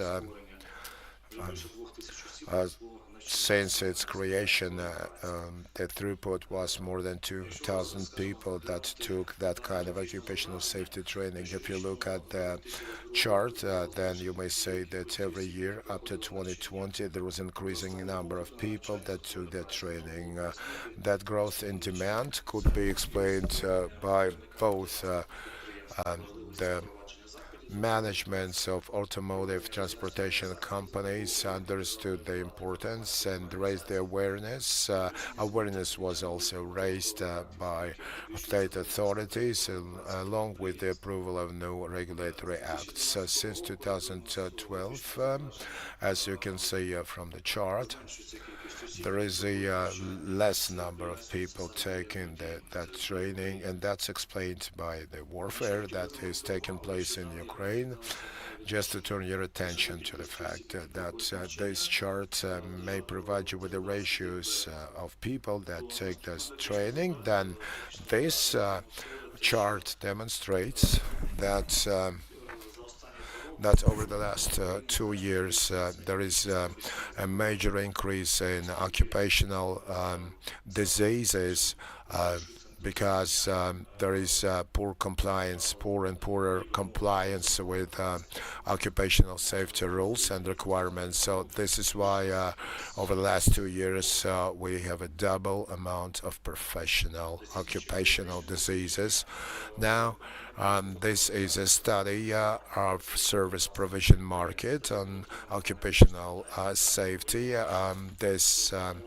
These results show that over the last years there's a higher proportion of companies. By 30% it went up where they paid due attention to occupational safety, and those questionnaires also confirm that the main aspects of occupational safety influence is cost reduction for accidents, relief, then compliance with legislation, then keeping up the reputation of the company that pays enough attention to occupational safety, forms a positive image. During the presentations at this conference, there was multiple mentions of digitalization and IT implementation in companies. Occupational safety is not an exception. One such change is a procedure for the introduction of e-documentation within the occupational safety system according to the Ministry of Economy, aiming to improve the performance of companies, which is achieved by better communication between the units. For example, reconciliation of internal occupational safety documents, online training and briefings, and knowledge test in workplaces. And as an example, the picture here shows online tests of public servants operating for working for the institute. Apart from that, digitalization of health and safety is the use of digital technologies for monitoring, controlling, and improving the safety level in workplaces to automate the processes to mitigate risks, improve efficiency, and compliance with standards. The main aspects of the digitalization of occupational safety include sensors, engagers, and Internet of Things to control the level of noise, temperature, concentration of hazardous substances, and so on, which helps to quickly reveal dangers and react to them. Another thing is a virtual augmented reality technology, therefore used to train the workers of company, modeling some dangerous scenarios. This will mitigate risks during hazardous works or providing first medical aid. Digital platforms of programs. Those programs for occupational safety allow for automated documentation, better compliance with instructions, and risk evaluation. Big data analysis and AI help analyze the data collected to project risks and, for example, reveal some accidental sequences and reasons leading to them. to prevent them for future. Digital monitoring of workers' health, fitness trackers, and other portable devices allow for health status tracking of the workers, for example, level of stress. Along with cloud technologies, cloud platforms provide for analysis and storage of data on occupational safety, which improve the access to information for different units of the company. All the instruments help improve the efficiency of interventions in occupational safety. Just as a summary, I would like to mention that in the next years, the improvement of digital technologies and occupational safety will lead to major improvements. The implementation of systems controlling compliance with safety rules in construction, or for example to visualize and control the driver's behavior once connected in the car, in the vehicles. Thank you for your attention. That was just in a nutshell. Thank you for fitting into 10 minutes.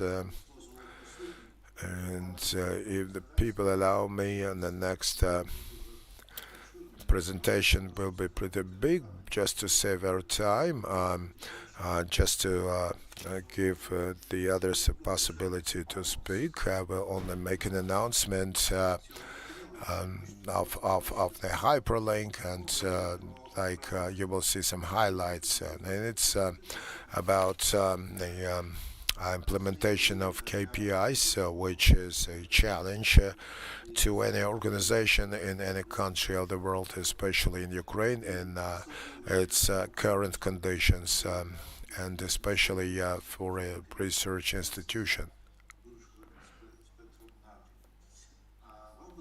And you will have highlights of KPI systems. That's the most difficult topic for companies, and it's divided into 6 different areas. We're also going to show how we see each individual's indicator's contribution to the evaluation depending on its designation. And also the first results. We're only hitting the road. Since January next year, those KPIs should be already tested and transferred to the realities of our life. You will see all of that in highlights, and very gladly I announced the beginning of the 4th section, and that's compliance with International Automotive Transportation Treaties by Alla Novikova, Doctor of Economic Sciences, member of Ukraine's Transport Academy, and she will talk about regulating access to international automotive transportation in the EU and Ukraine. We can see a presentation, but we can't hear you just yet.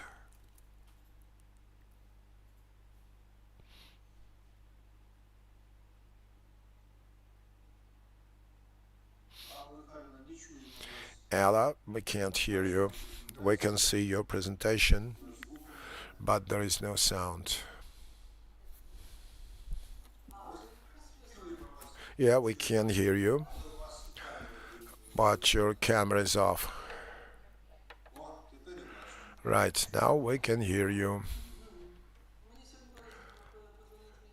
Because I just had a call today from the Ministry of Infrastructure. I was told the good news that December the 5th, the Parliament passed a law on ratification of international protocols that concerns international regular transportations. I took an active part in the adaptation of this particular treaty, and I visited the negotiations in Brussels twice. It was 17 and 18. 7 years ago we implemented those protocols. Then concerning freight transportation, whole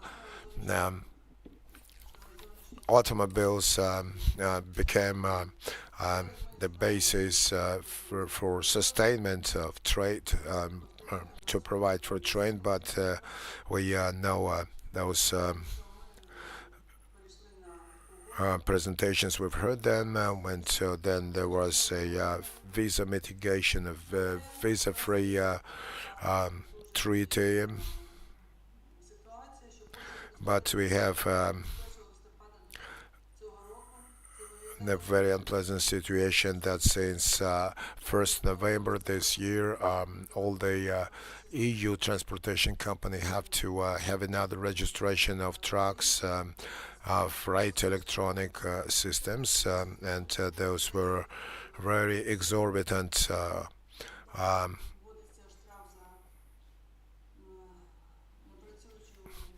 and fines if are introduced, like 100,000 hryvnias if the GPS doesn't work in the driver's workplace. So since 2025, smart tachographs will be introduced to control their use, but that will be spoken of by Roman. The requirements are absolutely unacceptable so far on tachographs. And also, the smart tachographs requirements are absent so far here. And there are new requirements for access to automobile transportation. I won't repeat it again. That's the reputation, financial condition, and then that's professional competence of the manager and the driver. Then a list of violations, traffic violations that are piled up by scoring system according to 1016/403 electronic register of the EU countries to impeccable business reputation. These are requirements are extrapolated to the country and the EU members. So these requirements, European transportation, the print haulers cannot complain. That's mobility package in 2020. A limitation of the expansion of new members, primarily in Poland, because Poland has 300,000 of movers. For example, Ukraine, there's a very stringent competition. All those regulations we have available on our website. I will not mention them for lack of time, but I would like to show you a comparative table that we made after we suspended the project of TAICS workshop with Polish experience on the implementation of Regulation 1071. There is pretty many things cropping out. So when we compare our country with European countries, first of all, licensing of internal freight hauling. That's a mandatory thing in the EU, and that's illegal here. In draft law 41/5, we introduced that licensing, but after the second reading, we discarded that licensing issue, and the whole system of market access on the European markets is related to the safety of hauling freights. If the internal freight transportation, if it doesn't work, which is tenfold compared to the international, the whole system goes haywire if it doesn't work. And I wanted to read a quote unquote, there is terms of reference on the project on association agreement there in the 32 Annex 32. So if Ukraine and no, okay, I will read it in completely. Annex 32, that's requirements are gradually implemented in Ukraine and the EU. A lot of acts of law set obligations to operators that have to be licensed. If Ukraine has other volume and requirements for licensing automotive operators, none of the following obligations cannot be achieved. So this is how stringent the EU is in response to our attempts to discard licensing of internal freight transportation. We have an unlimited period of action of license. In Europe, its effectiveness period 5 to 10 years. Driver's license availability in the transportation license not in Ukraine according to regulation 72. Now the cost is 1760 euros for 10 years. In Poland we have 70 euros that the state fee and 60 euros for transport safety, so 65 times less is the cost of the license in Ukraine compared to Poland. Then the question is the state has to, the country, does it have a profit because of doing the transportation business? Then the cost of a license copy, it will be 190 euros for 10 years and 90.5 for 5 years. And then come the requirements for office premises for impeccable reputation, requirements for one's financial condition. All of that is not yet introduced, though this law is being written down for 12 years already since 2012. So we can't teach, we're back to square one. Then requirements for managers, for transport manager, education, like it is higher education here in Poland. That's middle education, vocational education, and then in Poland that's the only organization that's Automotive Transportation Institute, Ministry of Infrastructure of Poland. And here we have the training center accepting the exam, and it leads to the fact that they write your certificate in an offhand way.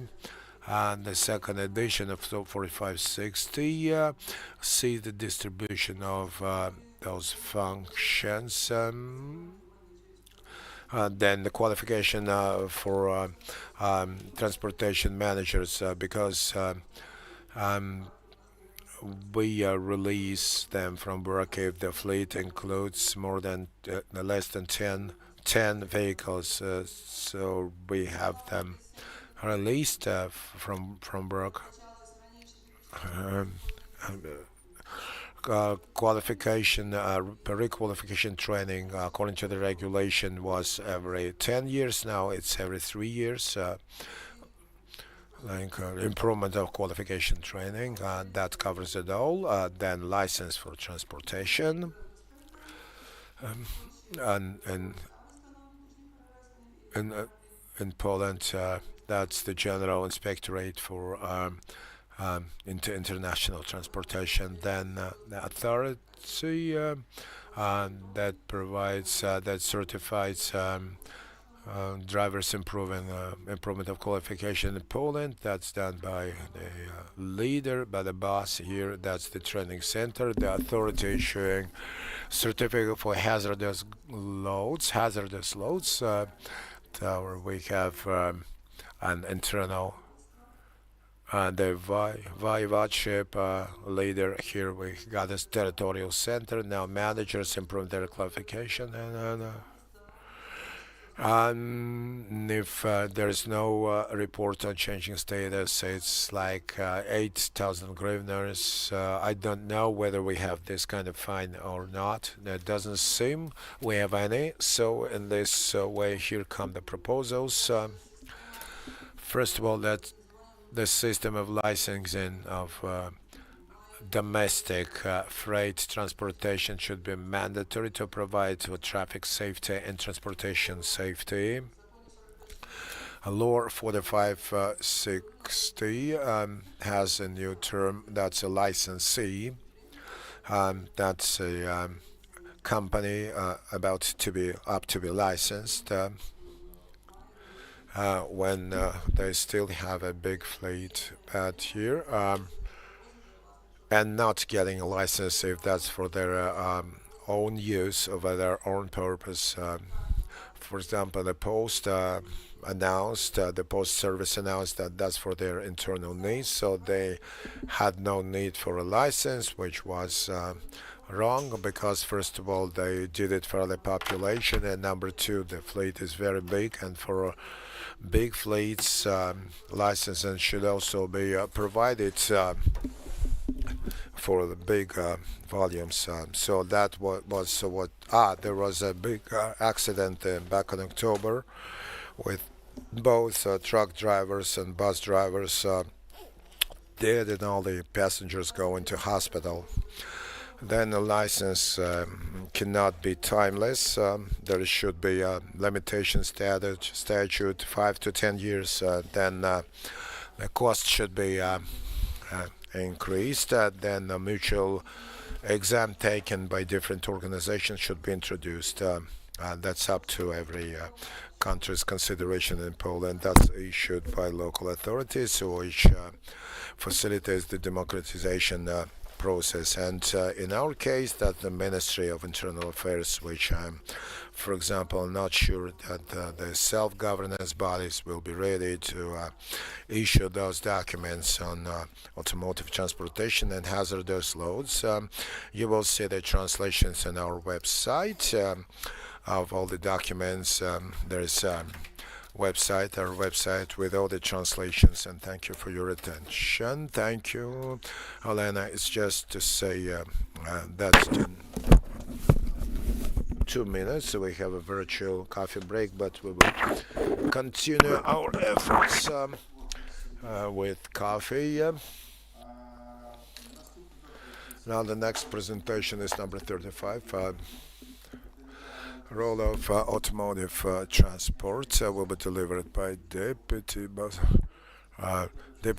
Lead of the Center for Transportation Problems, Doctor of Technical Sciences, and member of Transport Academy of Ukraine. The presentation we can see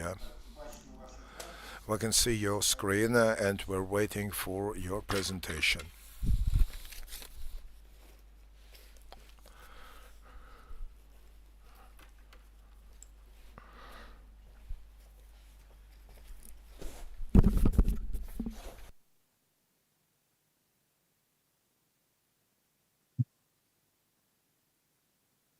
Все. Презентацію бачимо. Вас ще не бачимо. Видно мене? Так, видно, чутно і бачимо презентацію. Добрий день всім учасникам нашої міжнародної Good afternoon. I would like to welcome all the participants of our international conference. Our presentation will be focused on the activity of the group for the road transport of the Committee of Internal Transport of European Economic Commission of the United Nations. Usually,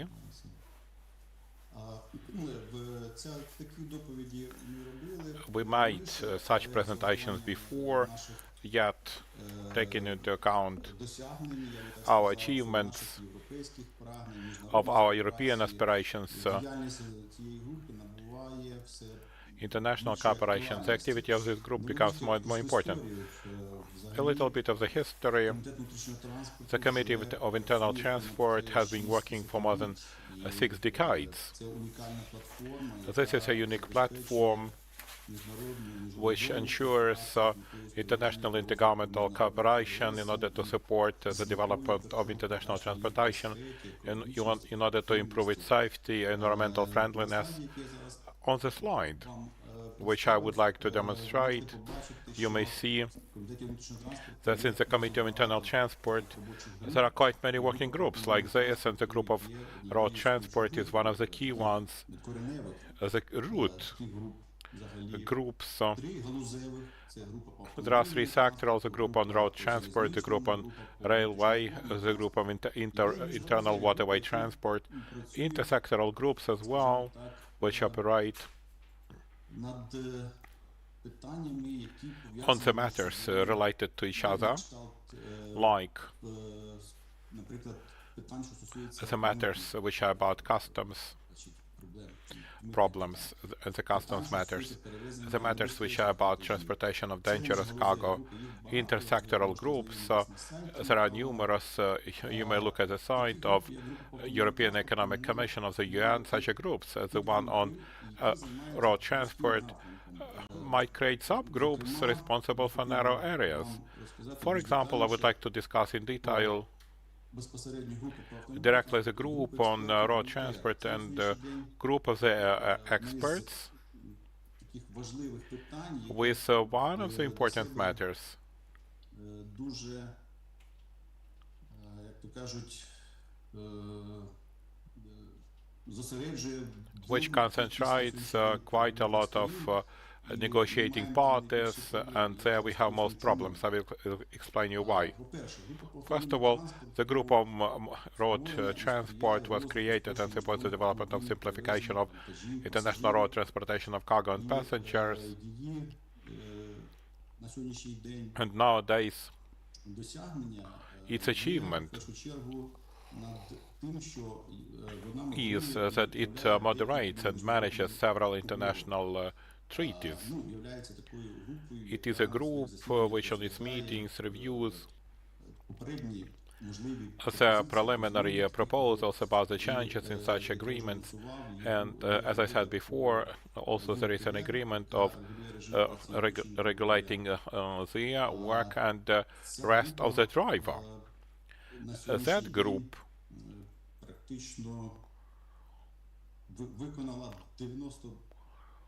nowadays has fulfilled 99% of its work,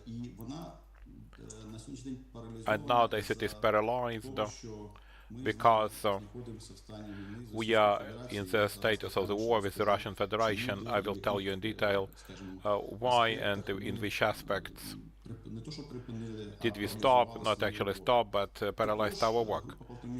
The group on road transport is involved in the matters, which is about simplification of international road transport. There is a consolidated resolution, which includes all the leading practices, which are consolidated in such a resolution for international road transport. Also, the group of road transport administers the system of insurance of third-party liability. This is insurance before the third party. This year, in October, the meeting was held. It was a session, and the group of the road transport and the group of experts, session 19th and 36th session of EUTR experts. Usually on such meetings are attended by official delegations, also by invitation of the Secretariat or leaders of the group, and the experts take part, including the civic organizations. During this session, they have reviewed the work which was carried out for more than 1 year, since 2018-2017. The group in detail has worked and also developed the matters of amendment to the EUTR agreement for implementation of the smart tachographer, changing the Article 62bis, which is technical matters, Annex 1C, which describes the design and requirements to the smart tachographer. That proposal was made on behalf of the European Union. Portugal, as a country which chaired at the time, made those package changes. Those proposals have been discussed in detail. They also held a lot of work In the previous reports, I have demonstrated those are big documents, 600, 700 pages, which are reviewed in detail. Those are technical documents, and those documents have been prepared by European experts on the basis of the directives and the regulations already implemented in the EU. As a great role was played by GRC, the experts have worked on development of such proposals. Coming back once again to the previous slide, such works have been held, yet nowadays they have been paralyzed because there is blocking from the part of our eastern neighbors of the initiatives. They are caused, most probably, the situation is that the agreement is alive, and we all know that they use it as an equipment, as a way to record the regime of work and rest of the driver. There is a digital tachographer. For its functioning, they need to generate keys. I have prepared the problematic matters which have been resolved during this session, and they are quite lengthy time-wise and also complex in terms of implementation. The point is that the technical support of implementation of the EU TR program is a responsibility of the center, Unified Center, the GRC, which is in Istra, and it provides for the procedure and the ceremony of generation of keys and the procedure of certification of tachographs and cards to them and digital keys necessary for issuance of printing and issuance of cards. This activity is only possible if there is a so-called memo. This is gentleman's agreement. And now it's in the legal domain. GRC provides its services only after they receive particular mandates, and they sign such a memo once in 2 years, and also the contract, administrative contract of the agreement about the achieved agreement and extension of the memo. They are approved at the meetings of such groups. And this activity is subject to sanctions which have been applied to the Russian Federation and Belarus. All of the initiatives of technical progress that we have developed in past years became hostages in this matter, because service provision by GRC is now not possible for the Russian Federation and Belarus. All of the initiatives, the technical ones, as of today, are blocked by our eastern neighbors, and accordingly, for continuation of such memoranda was under big threat.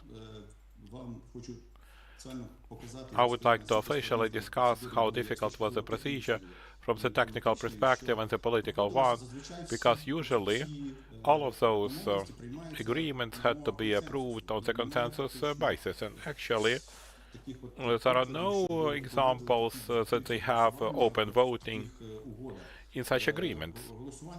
The voting takes place in the other groups. There is such a practice, open voting or closed voting. VP29, administrative committees on the customs matters, yet from the perspective of decision-making, in the groups of road transport there was a practice that did not require such open votings, and the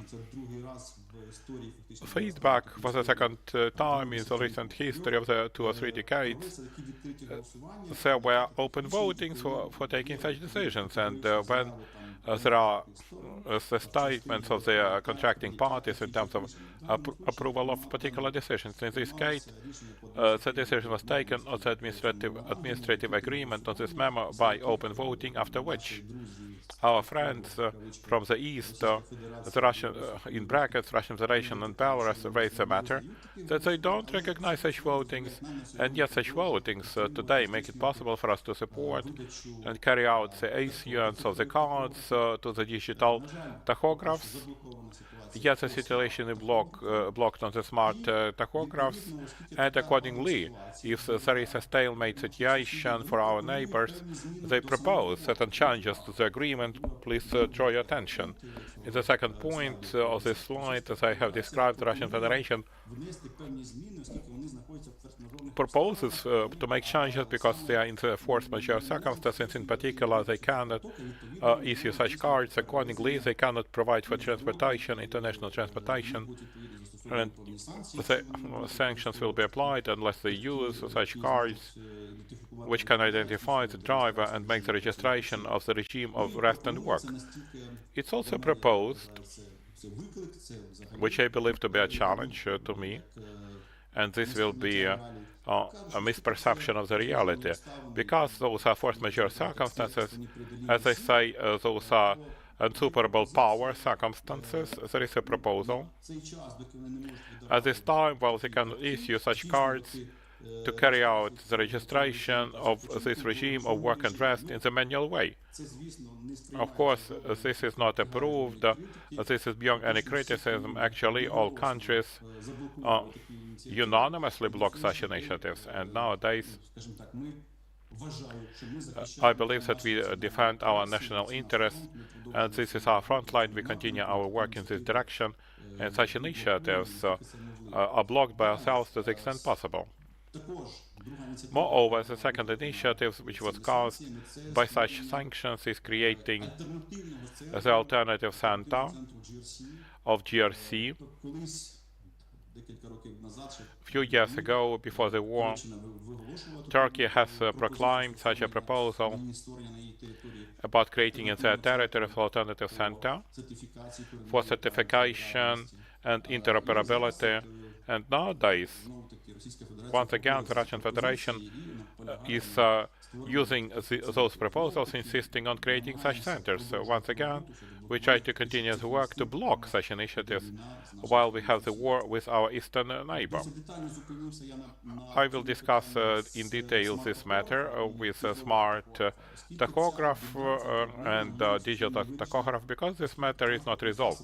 Because the vehicles equipped by smart tachograph is a reality in our country, and our carriers are using such vehicles, and regretfully the producers suffer and the carriers suffer, and sometimes the carriers have to install the digital tachograph or to look for the other ways in order to make certain service, certain maintenance.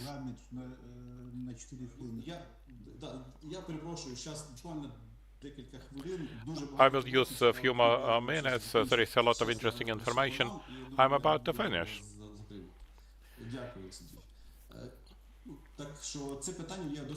Therefore, this matter is quite important. Briefly speaking, our group focused a lot of attention to the tachographs. Our group is reviewing the international motorways. Those matters nowadays are important because we and the colleagues from Institute Developing Infrastructure are actively participating in this field. I will also demonstrate in which in particular. Secondly, there are the questions about international road transportation of cargo. And actually, they develop the support documents. One of them, CMR, and as well as electronic bill of lading, ECMR. The group of experts of EUTR is working in detail to implement of the electronic bill of lading. Our country is, by the way, one of the pioneers.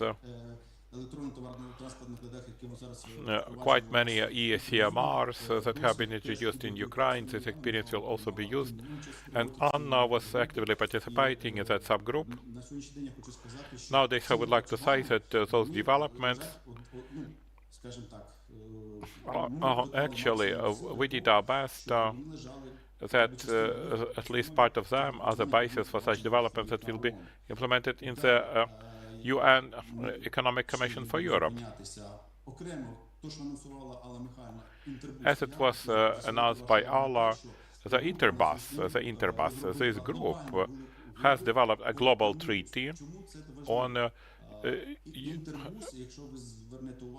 Unibus. The Interbus, if you look into the history, that's a treaty which was about irregular passenger transportation. Regretfully, in the European and global practice, there was no such a global treaty that would describe the regular international passenger transportation. Therefore, 12 years ago, the group on road transport took the obligation and developed a draft multilateral treaty to describe regular communications. After that, the Interbus, this treaty was signed in Brussels. Ukraine is member of this agreement of this treaty, took a decision about expansion of the sphere of application of this agreement, and yet this agreement is on the agenda of the group, though the President filed to the Parliament on 5th December. The Parliament ratified the changes, the amendments about the accession protocol to this agreement. Ukraine de facto nowadays, as we can say, exceeded such efforts, and Interbus, while exceeding its field of application, also to include regular transportation, yet this is insufficient. Please draw attention. European countries have joined Interbus and 7 countries are participating members. Not the entire European Economic Commission covering more than 56 countries. Not all of the geography is covered by this treaty. Therefore, it's considered that it is important to keep this matter on the agenda of the working group. Separately, a separate question of what the group is doing and the role of the country of Ukraine is also initiatives. Nowadays there is an initiative of Poland, Turkey. From time to time they support the initiative. There are no such notion as transportation as bilateral transportation. It's only described in bilateral treaties. Such a universal definition of bilateral cargo transportation does not exist. Poland has an initiative to introduce such a notion into consolidated resolution about simplification of international automotive transportation. Nowadays this matter is still being discussed, and again the impact of the war makes its own impact. Such initiatives are being blocked. A separate question which is very important, this will be interesting to everyone, the role of the group in the implementation of strategy for reduction of greenhouse emissions on transport. All of the groups involved in that initiative and this work, it is required that every group makes proposals in the activity, and use in the activity such developments, in particular observance of the objectives of sustainable development. In the speeches, we heard such facts that they don't finally fulfill, and there are no results which could be quoted that the objectives of sustainable development have been implemented, including those 13, including climate action. Therefore, our group is actively participating. A separate question of the green card, will not focus on it. The election of the officials take place once a year, and the main findings, the activity of the group continues. It remains to be the key one of the key groups, and continues its work in terms of implementation of sustainable practices and the trends towards globalization. This is an important matter because European Economic Commission and the headquarters and the treaties that have been signed within this commission covers just European part. Most of treaties undergo globalization procedure, and we are not aside of it. Also, digitalization and the use of modern technology will make it possible to turn into electronic format of such treaties. And our country does its best on this background, and we are trying that in our activity consistently we shall continue this work and those matters which are being reviewed of the group of the road transport. I beg your pardon for taking more of your time. I thought it would be interesting. Thank you for this contentful presentation. The next number 36. We are working in the turbo mode, as I say, the Parliament, followed by the presentation analysis of the main conformities of transport vehicles detected during the conformity assessment, presented by Sergei Sosido, head of the sector of Secretariat and the Center of Technical Examination of the Department of Technical Support, of Fulfillment of International Treaties in Fields of Transport, of Scientific Research Centers, Technical Service, of testing the transport vehicles, a PhD. We can see the presentation. Now we can see you. This is excellent. I would like to welcome all of you. I'm ready to participate in this international conference. I will try to be brief because everybody is tired and we have spent enough time. Therefore, we could start from what EKMT is. This is European Conference of Transport Ministers organized as intergovernmental organizations in Brussels in 1953. Ukraine joined this organization in 1996, and nowadays ECMT is part of the International Transport Forum, which operates within the Organization of Economic Cooperation and Development, OECD. The forum works on solving the global transport problems, uniting the ministers of transport of more than 60 countries. What is the responsibility of ECMT? Those are international transportation, liberalization, implementation of multilateral permits in the system of ECMT, which allow cargo carriers to make cargo transportation between the participating countries. Also, environmental responsibility, infrastructure development, road safety, statistical analysis, and research.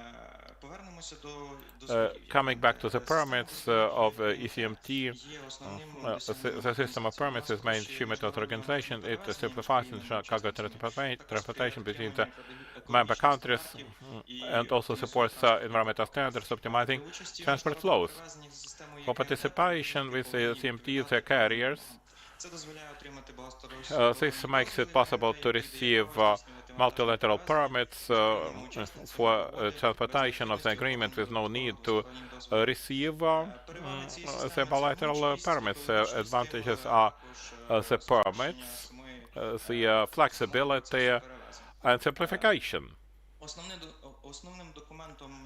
The main document to be guided is the manual of the user, or the user guide in English.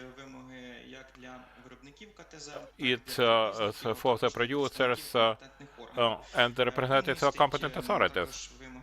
Also requirements about the certificates, terms and conditions of transportation. There is a list of transportation not subject to certification, not requiring permits, and also it continues the requirements what must be on board of transport vehicle which participates in the quota of ECMT. In particular, availability on board of the certificate of ECMT. It is called the certificate of suitability for operation. With that certificate form, it is envisaged that the wheeled transport vehicle must conform with the requirements of Vienna Agreement 1997 or requirements of the Directive of the European Union of 2014/45 in the part of technical requirements.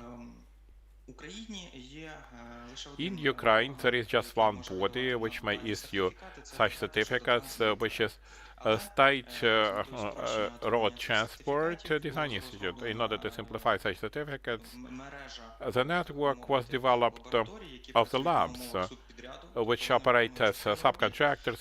They do part of the works, in particular about checking the transport vehicles, and based on such protocols, we issue certificates of suitability for operation.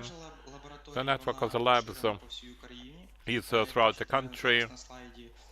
тобто зараз для перевізника And you may see on the slide for the international carrier, не є складністю it's not really difficult to find the lab where they can do the examination and finally receive the certificate. У перевірках, як уже In неоднократно their говорилося на цій конференції, audits, as it was discussed during the conference in the year 2022, we had the sharp growth of the volume of transportation by road transport, which is related to closure of airspace and the ports. Now we can see that in 2024, in the end of the year, we reach the level of the peak, as we had the peak in 2022. In 2023, most of the transportation, and now it reduces gradually with the road transport because there are available most of the ports, and also some of the transportation was undertaken by the railroad. As far as the environmental aspect is concerned, of course, the victory of that system, ECMT, is the increase of the vehicles participating in transportation with a higher standard of Euro. If we take and look into year 2021 and compare with 2024, here we can see that the number of Euro 6 vehicles participating in such transportation has increased 2 times, which is a big advantage and also in fact environmental protection. The statistics was prepared, which link is occupied by the trailers. As for Ukrainian carriers, mostly the DAF is on the first place, followed by MAN. Iveco remains on the same level. I don't know what is the reason, and yet there are few of them. As for inconformities, they have analyzed about 72,000 protocols of technical condition of road transport vehicles, of which 7% contained inconformities. By analyzing such inconformities, it's possible to divide them by groups. The largest share of such inconformities was the control of the devices of external lights. This is about light technology of the vehicles. Maybe some lamp is not working, or maybe some labeling does not match. This is the largest share of the negative comments about the road transport, which were placed within such protocols. And tachograph, speed limiter, and speedometer on the second place. Most of the comments are the seal placed on the sensor of speed, the gearbox. Whether it's present or absent, it drops down, something happens to it, or it mismatches the protocol which is on board of the vehicle. As for external examination, there are the checks done by organoleptically with no application of auxiliary technology. The signs of the long vehicle triangles, medical kit, fire extinguisher, external examination of the vehicle, even drawing the attention when the driver is preparing for the trip, it will be sufficient to look at the vehicle from every side, and they will understand that something fell down or something is missing, and this will secure him from turning around in Europe with all possible consequences up to fines. That's it. I did my best to be brief because time is important.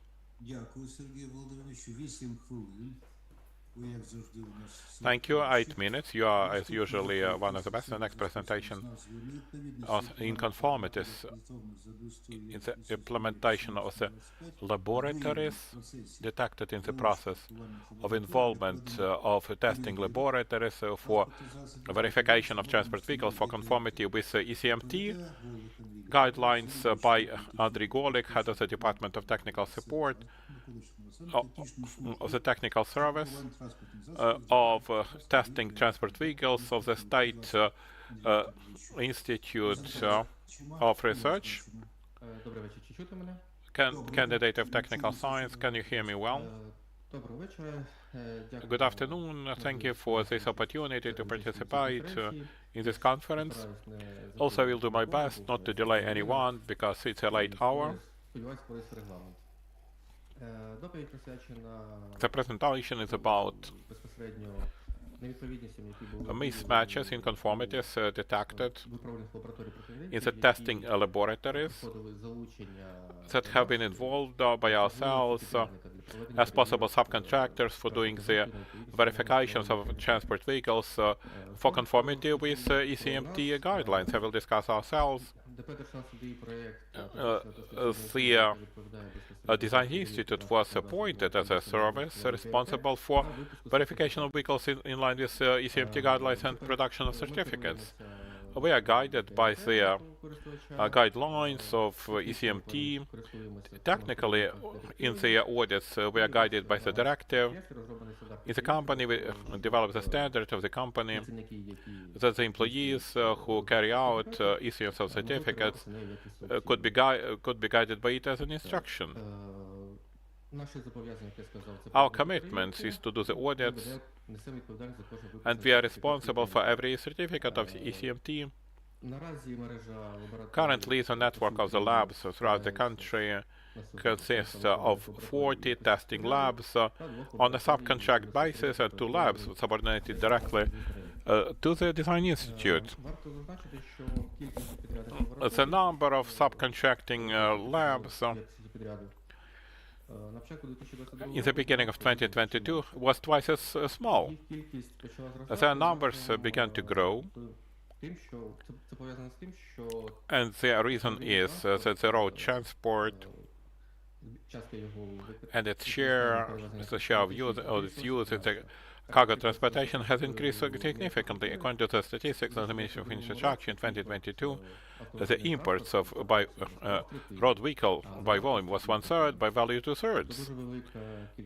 Quite a lot of cargo moved to the cargo road transport, and for that, for the carriers to be convenient with no queues, because they quickly had to send the vehicles abroad to return them back in order to be checked quickly and to receive a bilateral temporary permit and to carry out the cargo transportation. A decision was made at the level of the ministry to expand the network, to reduce the workload on the existing network. Therefore, in 2 years, the network increased twofold. The purpose of the presentation is to discuss the inconformities that have been detected during involving the subcontracting labs. On the company, so we have a separate standard as an instruction created for testing labs that would like to participate on the basis of subcontract with us and the employees of our company that evaluate such a document which is filed for the involvement. As you may see from the slide, on the standard there is an application form which includes which categories will be checked by this lab of transport vehicles. ECMT contains 6 categories. There were 4 categories, and 1 or 2 categories have been added in 2022, and the list of documents to be added. Actually, I can see the mandatory condition is a certificate of accreditation 17025 and the copy of the journal of registration of the protocols of verification of mandatory technical control. As for the procedure of involvement, is provided for. There are 5 paragraphs. They are quite simple. An application can be filed with a proposal, and also the assessment takes place of the candidate at verification of documents submitted. Actually,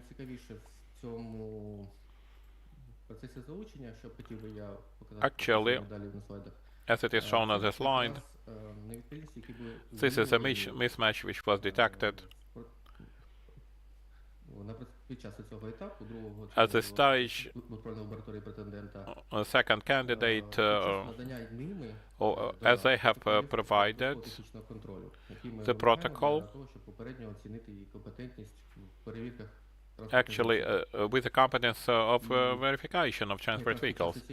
During this verification, sometimes with the protocol we receive the pictures. As you can see from the slide, this was provided by the lab and they contain the reporting information. Actually, additional devices of the external illumination, and on this picture there is no such equipment, as it was done by the same person at the same time. According to this picture, to the left one, they forgot to remove them. On the right, they have retouched, make the adjustment of it. Those documents have been filed by the economic agents. I don't know if they have accepted, but to them they have been filed as positive protocols. Also, another case of biasing the reporting information, the picture was submitted to the protocol.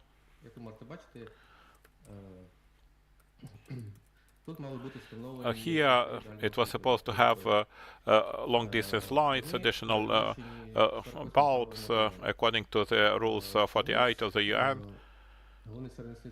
And the main service center, for some reason, could not realize them and forces the testing labs to remove them, and the drivers as well. If you have the opportunity, this lab decided that they will not remove anything, because it's better to remove them from photos. There are artifacts with approximation, and those pictures have been edited by editing picture. Such activities jeopardize the business reputation. We have assessed this lab as potential subcontractor, and we would like to work with the best one in the market. And yet, such cases take place, and in most of cases, this causes a suspension of the involvement, or even refusal from the involvement of such a lab. There is third stage. After successful second stage, there is third stage, examination of the lab at the place of location. The commission of our company must travel directly to the lab and compare what was filed in the documents with what is actual. And yet, there are mismatches that I will discuss. For example, where the vehicle is, there is a lab, and those are access roads to it.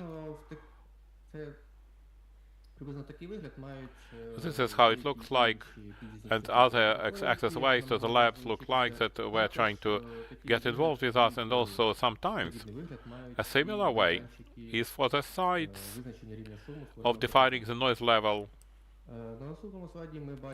On the next slide, we can observe that also it was a passage box, passage type of testing premises, yet on the exit from it, we can see absence of the opportunity for the transport vehicle to exit, to make a U-turn, or otherwise move. Those are different labs. For example, for the equipment, what the Commission has examined, this is a smoke meter. The employees of the testing lab decided that that's among smoke measurement device, and the mismatch is obvious. There are mismatches related to calibration certificates. Regretfully, the trend is observed that calibration labs issue certificates of calibration of the testing labs for the equipment, or as it is requested by the lab, or the way they understand. And the two main examples which I encountered also in other labs. To the left, you can see second page of certification of the braking stand, of the brakes stand. The right and black calibration of the load on the axis, the right side and left side, defined in newtons by kilogram force. It is from 300 to 1,500 kilogram force. The load on the right and left side per axis from 1,200 to 3,000 tons, and the front axis, the weight of the front axis of the trailer, of the first axis, on average is 5 to 6 tons. And if the vehicle is loaded with a trailer, there can be 10 tons. Therefore, the certificate of calibration does not match the range of measurement. Also, the certificate of calibration of the smoke meter, the testing lab made the points of calibration from 30 to 90% of the light filter. However, in practice, if this is standard Euro 4, its maximum smoke is 29%, and generally it's about from 0 to 10% on average. Again, we don't fit within the range of measurement. Also, we analyzed and collected all those comments. For second, third stage, 50 pages of comments have been collected, which is 668 comments to the testing labs for 2 years. And we divide it into conventional groups. As you may see, the biggest groups are the same by value, competence of personnel. The personnel does not understand the methods of testing. Sometimes those have to be explained as they don't really understand what they do. So we even give to them, we request them to make demonstration testing and the protocol with a statement which regulation should it match. They never read, they never know, or they make mistakes. Sometimes, very often, they don't understand what they do. Also, there is a second by value insufficiency of equipment, necessary equipment. It's about the certificate and controversial information in the passport. One thing is in passport, actually different things, like in infracar smoke measure, and there is MAGA instead. And also, the testing experts make mistakes in the protocols, wrongfully transpose data. If this is a protocol, this is wrongful transposition of data from the protocol, primary protocol to the protocol, which is taken to a national automated system, information system, and given out to the customer. What are the findings? By the results of such comments, of which more than 600 in 2 years, there is under the doubt the need actually of such labs to be accredited if actually on paper, when we come to them and communicate, actually they don't understand what happens and why they're doing that. And also the ability to control all economic entities involved as the contractors, because if I'm right, there are more than 1,000 of those. 1,000 of them, how they can be followed, whether they are followed, whether they follow this bias information is not known, and yet we occasionally, randomly, we select the protocols, we don't know what's inside, and we detect things like that.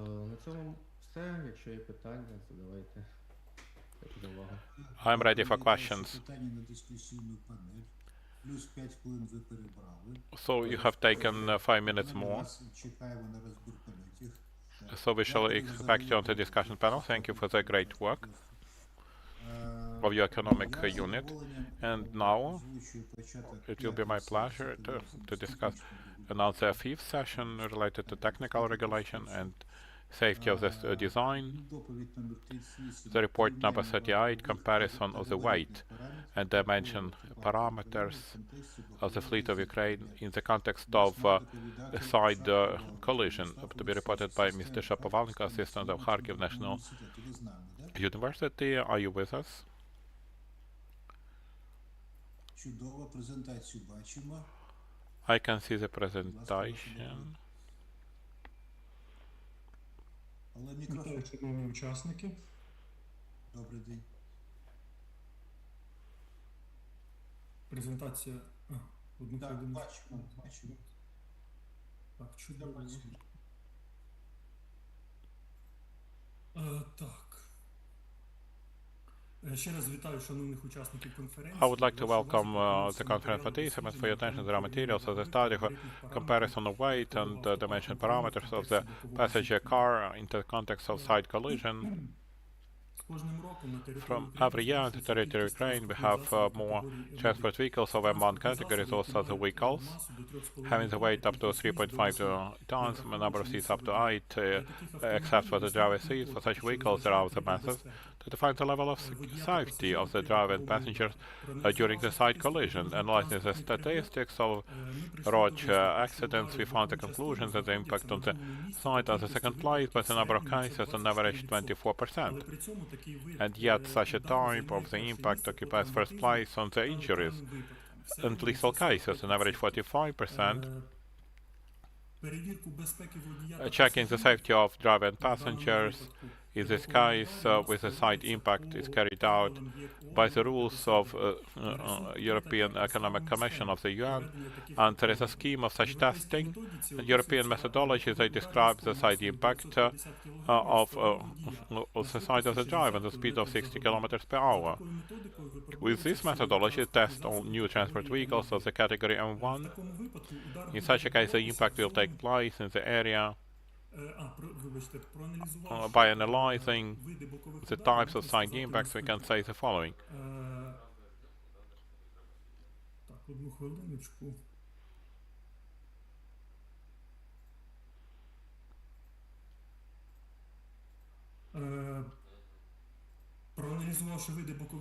Analyzing the type of side impacts, we can say the following. The main danger are the impacts on the 90 degrees and 45 degrees. With different mass parameters on one category cars, there is a problem characterizing the lack of the protocols of crash tests between the vehicles which have different mass and dimensional parameters. With that, they must be located within one category and one based on the studies of European organizations. Transport vehicles of the category, not the category, but the SUV class, 54% heavier compared to average passenger car. In US, SUV class car 22% heavier than average statistics. With the parameters of different class, they formed different masses which are characteristic for 5 classes of transport vehicles of one category: small class, subcompact, compact, average, and big. Similarly, they divided SUV class vehicles. This made it possible to understand what the average quantity of kinetic can be emitted during different speeds.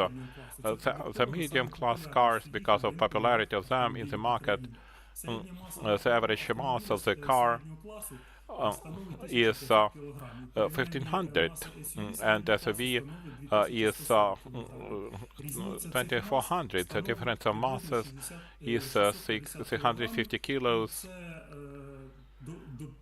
And this causes us that the mass of the SUV is 30%. In such a case, the average value with kinetic power is 2 times larger. The mass parameters movable barriers, which are used by UN, European Economic Commission, ECUN makes it not possible to model the impact of 2 cars, or at least 2 cars of the SUV, 2 cars of SUV class, or the same or similar mass. Having in mind that the majority of side impacts is under the angle of 90 degrees, the logical step is reinforcement of the side part which is the side door in the place of contact or the place of impact. Therefore, in the design of the side doors, they use the safety bar of the round shape or from the leaf metal. It helps to prevent penetration inside the cabin where the driving passengers are, improving the passive safety. The beam carries out its functions when two cars are impacting with similar parameters. When there is a side impact of vehicles with different dimensional parameters, the safety bar cannot carry out its function to the full extent. In that case, the impact will be reflected in the area above the place of passive security, which will cause the injury or the lethal outcome. The lethal case or injury will be caused to the passenger who will be located behind the driver on the transport vehicle. The car producers, by examining this matter, have represented several concepts of the system of lifting their body. One of the concepts is on the figure 9, based on electromechanics stabilization of the incline, as it is stated by the producer. The system allows to reduce 50% the load on the passenger and wing compared to the side impact. When the body is not lifted within half a second, it allows to lift the side by 85 millimeters by lifting the zone with a beam or beams of safety of front or rear door as well as a threshold. To make this function activated, the transport vehicles must move in the range of speeds from 25 to 60 kilometers per hour. A similar system by concept based on hydro-pneumatic suspension with electronic control is represented on the picture 10 and 11. In that system, the parameters of lifting are similar to the previous one, but the difference is that the system lifts the entire body of the vehicle to the height 85 millimeters. As it was stated by car producer, the system also makes it possible to reduce 50% the workload on the driver and passenger by providing for the minimal workload on the chest as well as the pelvis area. The radar sensors in the bumper of the car, they record the danger of the side impact, and the speed compared to the previous system must be similar, which is 20 to 55 kilometers per hour. After detection of the danger, electronic control block sends signal with CAM connection to electronic control block, which is combined in the same body with electric motor. Such a compact structure made it possible to place in one body also the additional hydraulic pumps. These concepts are efficient for the situation when there is side impact with a car. Потрібно також обов'язково враховувати особливості того, що з кожним роком у нас збільшується на території України доля ринку автомобілів класу SUV. Ukraine, we have more SUV class cars. In 2024, this indicator was the category of the cars. Remember, the M1 class of 20 out of 20 models, 16 are SUV class vehicles, as they are marked in yellow color. Actually, out of 25 are the passenger cars, they are marked green color. Such trend causes traffic accidents taking place on the general roads between such cars of the same class.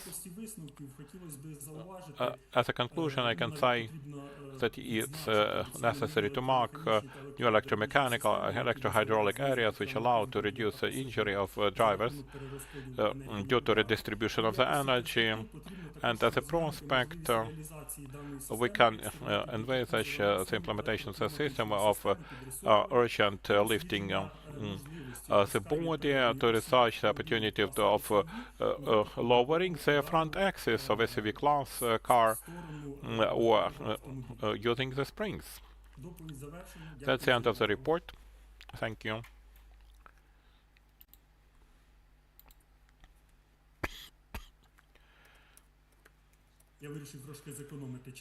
I wanted to save more time. I hope I have fit within.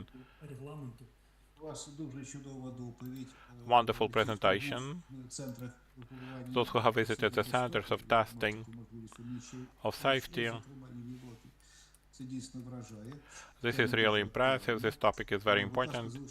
Please stay for the discussion panel. We have a lot to ask. The next presentation, according to the plan, is number 39. Instead of 4, this presentation will be the presentation 31st from the yesterday, with a very interesting topic. And now the presentation 39 of today is a planned one, analysis of technical conditions which come to operation about the protective devices and their drawbacks. Mr. Polytechnics, the senior researcher of the Lab of Active Safety, candidate of technical science. Please have the floor. We don't see you so far.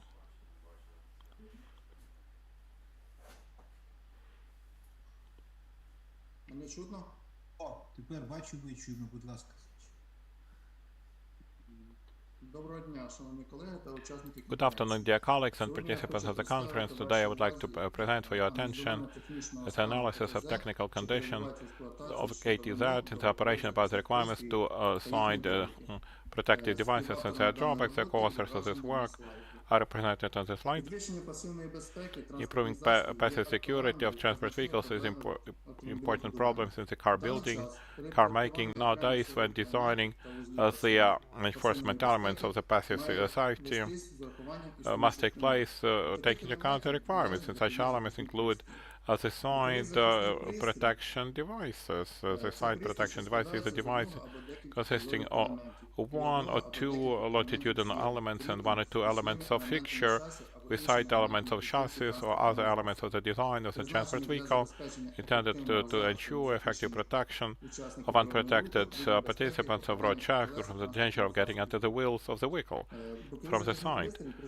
The assigned protective device is for protection of bicycle riders and pedestrians from getting into the dangerous area, which is located before the wheels, minimizing the potential damage which can be caused by the obstacles at the road if the vehicle turns around too early, and enhancement of the aerodynamic efficiency. On the slide we show the assigned protective device of the trailer, of the car, and semi-trailer. The purpose of this work is analysis of problems, of the drawbacks of the design of side protective device of the road vehicle transport and to 30304 categories in case of installation and use for the purpose. Nowadays, in several countries, the side protective devices must be provided for N2 and 30304 categories. The side protective devices are intended to reduce the number of deaths among the pedestrians and bicycle riders with the accidents, traffic accidents, when they get between the axis of the wheeled transport. In line with UN rules, 33, the side equipment must be equipped mandatorily and in line with the order of the Ministry of Infrastructure of Ukraine, number 521, which are subject to certification in Ukraine. The protective devices of certain categories produced in Ukraine or imported from abroad must be equipped with side protective devices. In line with rules of UN 73, protective devices must have sufficient strength about efforts which are in parallel to their latitudinal axis. The main advantages of the side protective device is reduction of risk of the accidents, such as getting the head of the extremity or the body under the vehicle to prevent lethal outcome of the traffic accident. Those protective devices which are containers, superstructures, and or tanks which are placed high or above the ground, it means that for participants of the traffic who may get under the rear wheels of the transport vehicle, can be hit by the vehicle. Such accidents are often and in the lethal cases because the rear wheels run on a person. On this slide, we can show main requirements to the side protective device, conformity with the standards and the regulations in line with the law of Ukraine 1448-3 about joining the Geneva Agreement 1958 in Ukraine, the use of norms, European standard, which the also rules of UN 73, the dimensional requirements to the site protected devices must be located within a certain distance from the wheels element of the body and road pavement. The materials must be strong towards mechanical load, corrosion and atmospheric impact. The constructive specificity of those devices must cover the site space between the front and rear axis. The design must be light for minimization of additional mass as a load on the axis. Necessary supportive requirements about rounding the edges and bulges on the surfaces to reduce injuries of traffic participants. Operational characteristics, the right strengths, also suitability for repair in case of damaging the main drawbacks are constructive ones, incomplete coverage of site areas of the trailers or half semi-trailers using of insufficiently strong materials which deform during the impact, complexity of integration of the side devices into the design of vehicles is not standard form of signs, the deformation or breaking the elements as a result of the traffic accident or poor quality installation, shaking the fixtures or the weakening due to vibration, operational problems, high probability of corrosion, especially in the condition of operation of the roads with aggressive chemicals, also rust on the metal due to poor anti-corrosion treatment, destruction of materials, and the impact of the aggressive environment, damaging due to poor fixture, low quality of installation, reduction of aerodynamic properties of the transport vehicle.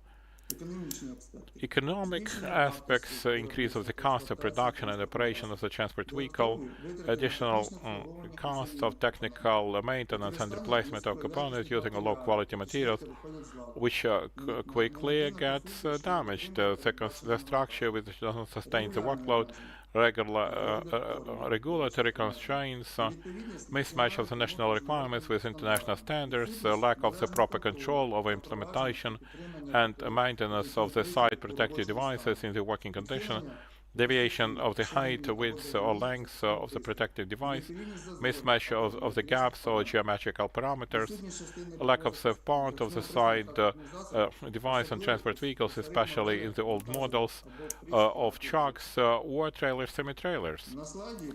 On the slide, we demonstrated the negative outcomes and positive outcomes of the side protected devices, with negative ones. Lack of the vertical part, which must be 100 millimeters, we are covering the and with positive ones, this part was installed. The next one, also the negative result. Actually, the wrongful implementation of the profile of the unified vertical detail covering the ends. It must cover from both parts, and the positive one, if this part is present, which corresponds to the requirements of the program rules 73. And as a slide shows the gaps in the structure between the vertical parts of the element.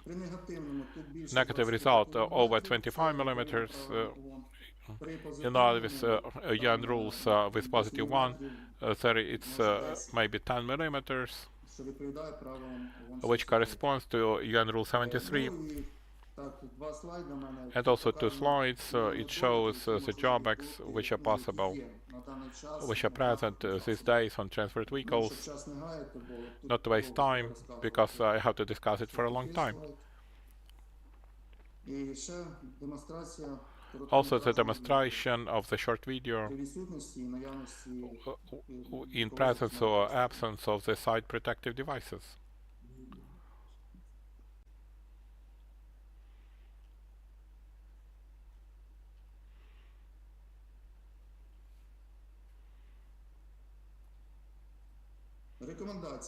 Recommendations for the improvement: regular audits, systemic technical examination and control over the condition of the site protective devices, modernization of the old transport vehicles, addition or replacement of the obsolete devices with modern ones corresponding to standards, the use of high-quality materials, metal, anti-corrosion coating or polymeric materials of high strength, light materials, composites or aluminum alloys, control of installation, the right installation with observation of all geometric requirements and the reliability of the fixture, development of universal site devices for easy adaptation to various models, implementation of innovative technology, sensors, shock absorbers to improve the functionality.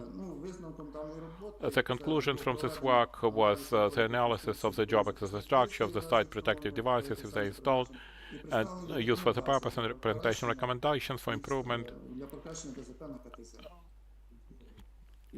of the site protective devices on the road transport vehicles.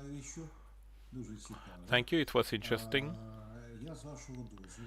With your permission, I announce the presentation from yesterday. Mr. Mykola was on the important mission. The Commission is the Ministry, and he's ready to report now.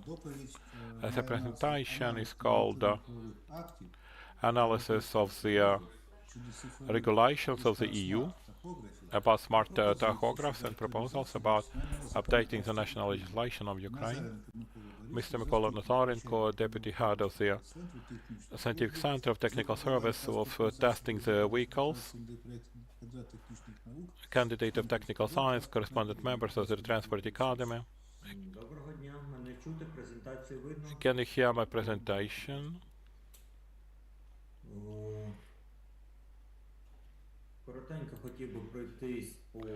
Briefly, I would like to discuss the matter of the analysis of the regulations of the European Union about digital smart tachographers and the proposals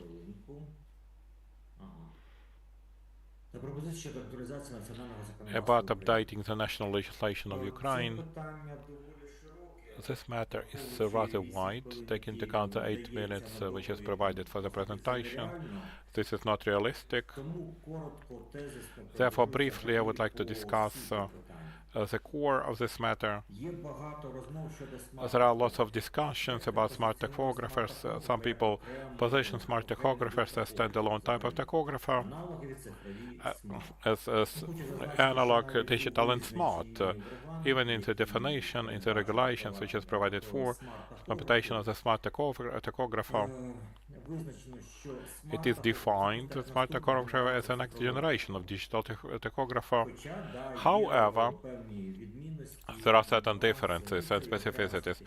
Also separate certification, also different types of cards.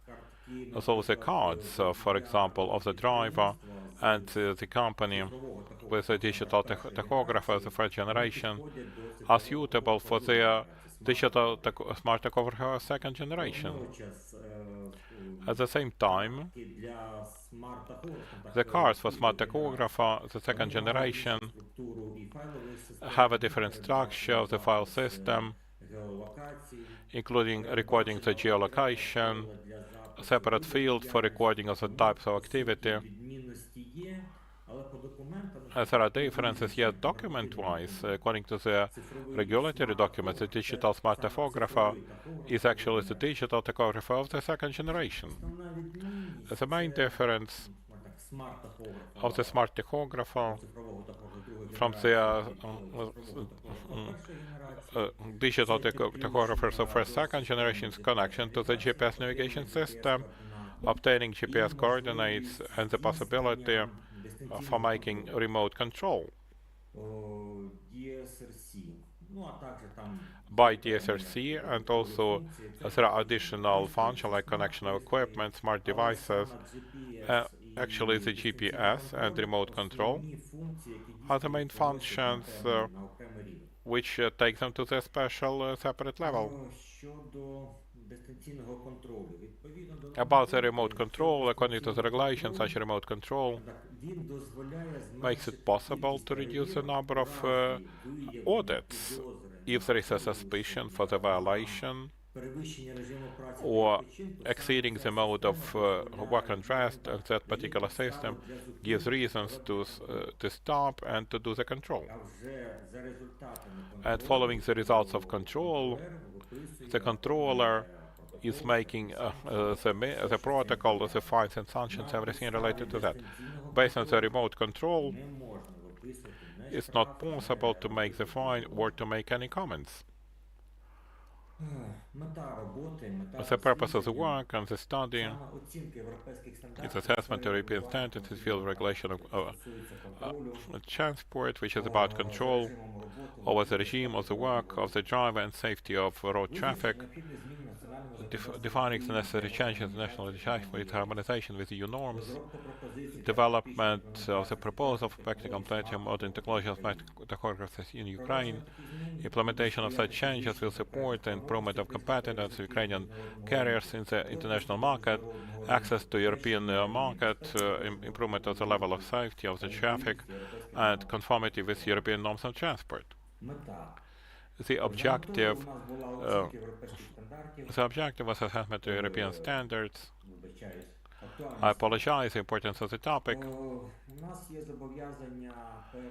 We have the commitments before Europe, and the commitment is provided for by the agreement on the EU association.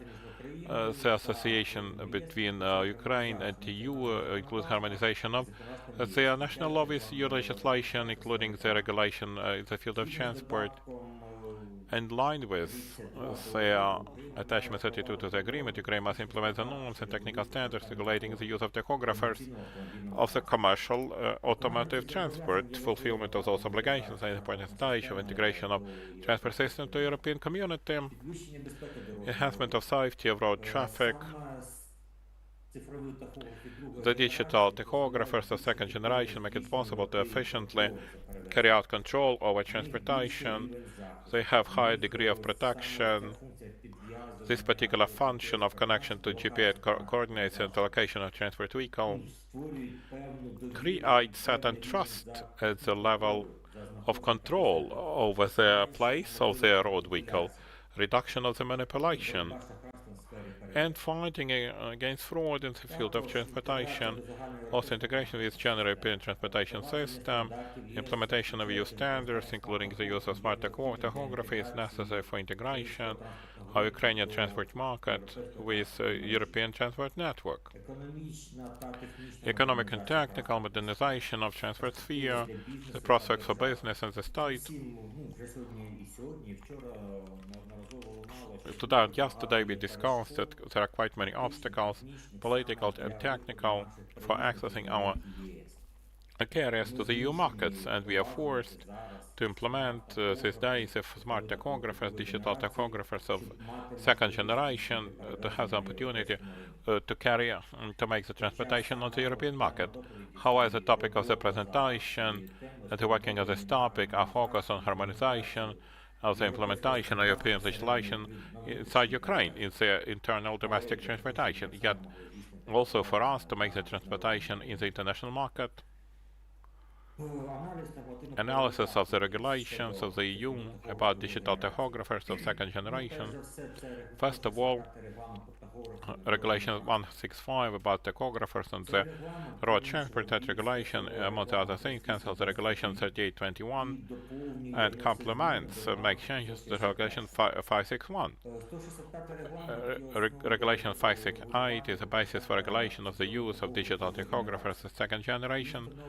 It sets the notion of mandatory use of digital tachographers of the commercial vehicles, the requirements towards smart tachographers, and the requirements of preservation of the protection of data from manipulation or unauthorized access.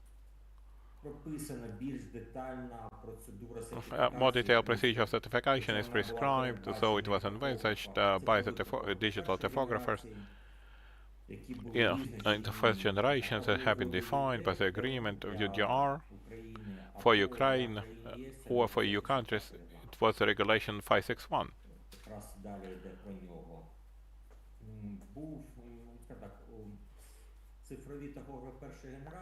Digital tachograph of the first generation was provided for and defined, first of all, by the Regulation 561/3821. The Regulation 561 defines the rules about the mode of activity of the drivers, the maximum time of driving and rest, the brakes, recording of data. The Directive 2006-22 about conditions of implementation of the Regulation 561, the commitments of the EU member countries to do regular checks, and also we need to do them and make. There are requirements about the use of typographers for collecting information during the audits. One more regulation is prescribed in the Regulation 561 as a reference in 2016/769. That regulation defines technical component to the digital tachographers of the generation smart tachographers. It defines the definition of the process of certification as a process of description of the remote control and their definitions. Also, definition of technical parameters. As technical parameters tachographers must correspond to, and the procedure of calibration of technical maintenance, as well as differences between those processes of the taphographer of the first generation and the second generation.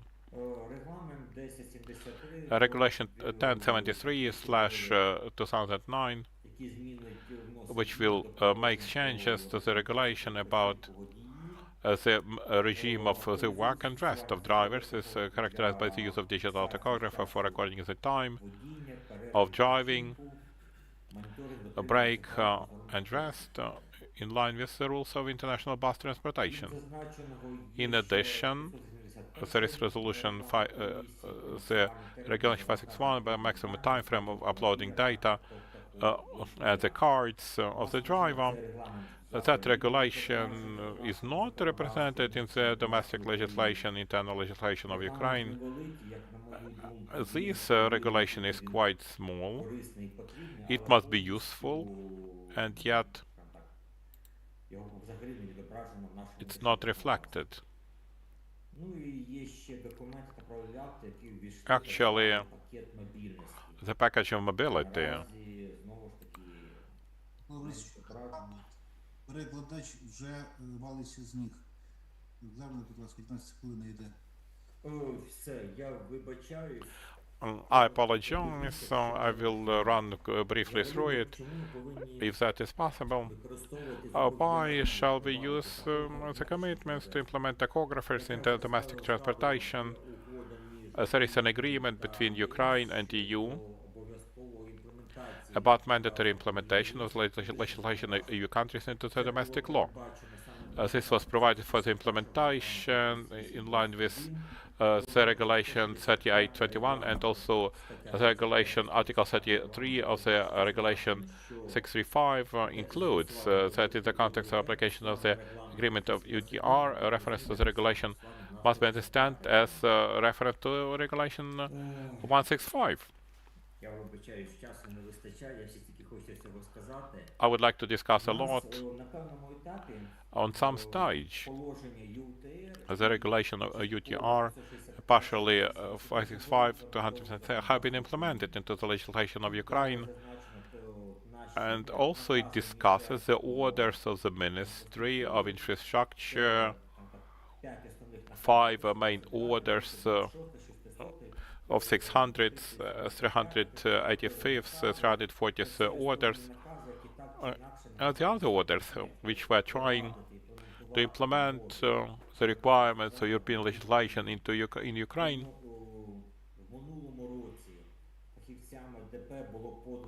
The specialists of the state-owned company have filed a proposal about amendments to the law on road transport, registration number 4560. At the same time, regretfully, it was not approved.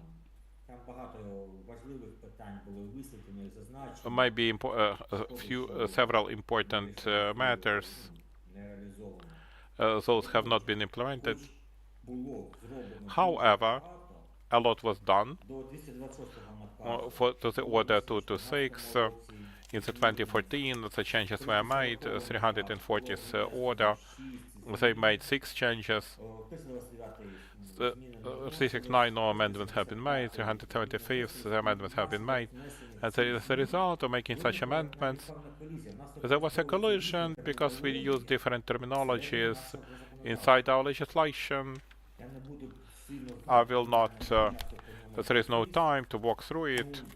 However, what we need to do to make proposals to the ministry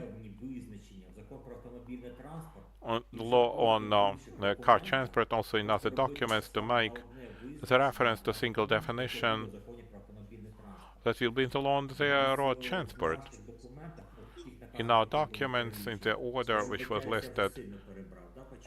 І от те, що ви кажете, перекласти на правильно, те, що не скажуть мову, і в рішення конференції подати. We can file it into the conference decision. I would like to say a lot. And the main message is that at least the terminology must be defined and put within a single document.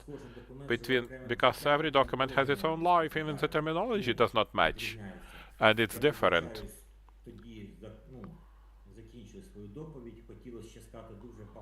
I would like to say a lot. Thank you for your attention. If you have any questions, I will be happy to answer. Thank you very much indeed. You can use the opportunity to make a more well-grounded recording that we shall place on the website and YouTube channel. Dear colleagues, with your permission, I will use this opportunity. Today, an important event takes place. We have a person who has a birthday. Using this opportunity, I would like to congratulate on my own behalf, and everybody else will join me. Mr. Ustimenko, I would like to congratulate Mr. Ustimenko. This is a person who has created quite many directions, and he was at the foundation of the activity we have created, yes, jointly.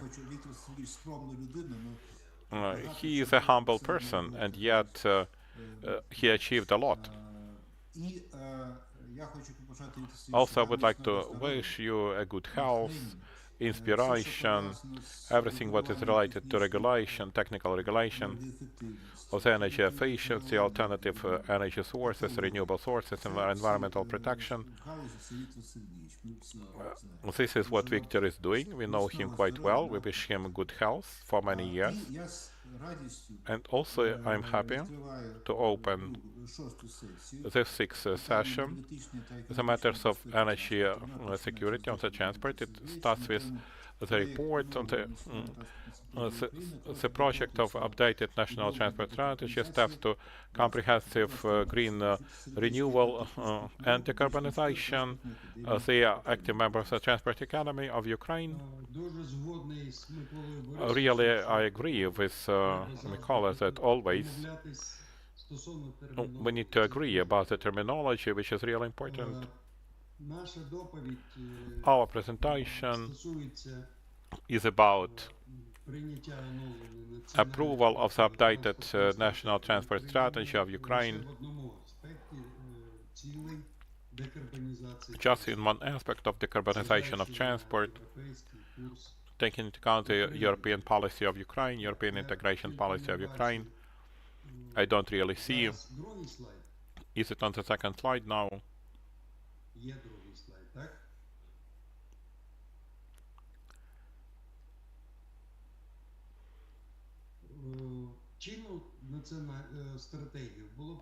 The current strategy was approved in 2018 when there was no European Green Deal, there was no strategy of sustainable mobile, sustainable smart mobility, there was no water strategy of the European Union, and there was no package accepted for 55. Therefore, in the current strategy, those matters have not been included. The updated strategy is being developed in line with the plan of the priority actions of the government for this year, and is one of the indicators of the plan of Ukraine. For Ukraine facility, as you may see, The time frame is set the December of 2024. 2 hours ago, I spoke with the ministry. I was informed that in general, the ministry has pre-approved the updated strategy, and now it is on the stage of being filed to the Cabinet of Ministers. As you may see in the plan of Ukraine facility, one of the objectives of the strategy is the decarbonization of the transport sector. The first draft strategy, draft updated strategy, was received for review and filing the proposals in September of last year, of 2023. It was developed in the first half of the past year. And in the first version, practically, the decarbonization of all types of transport was not mentioned. And the chapters which are about the protection of the environment under the impact of transport was rather weak. The only problem was that the companies of the sector and individual transport vehicles are insufficiently energy efficient and environmental. Among the tasks focused on the resolution of the problem was implementation of actions, of incentives of using alternative sources on the facilities of transport infrastructure, the alternative sources of energy and the alternative fuels for vehicles have not been discussed at all. And among the tasks, there was reduction of emissions of greenhouse gases by 30% before 2030. Also, not mentioning in comparison with which basic year, what is the base year for that. And generally, it was not the task, this is the result, the outcome.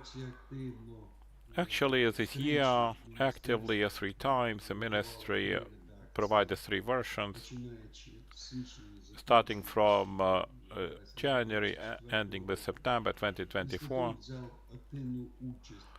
and also took an active part to providing the position. There are 4 responses. The first detailed proposal on 25 pages, and the part which was about impact on the environment and decarbonization on 10 pages. The last version, which is there, and of course,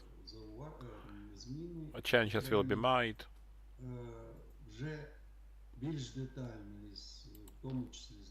More detailed, also with our help, they have analyzed the available problems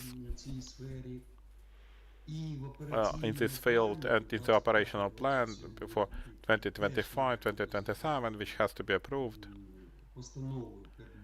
by the resolution of the Cabinet of Ministers. Some individual measures have been taken into account, focused on resolution of particular problems. Some of them partially, some of them fully, and the others have not been included at all. We have analyzed about the objectives of decarbonization of all types of transport in the operational plan, what we can see in the part of the railroads and the maritime river transport, multimodal transportation.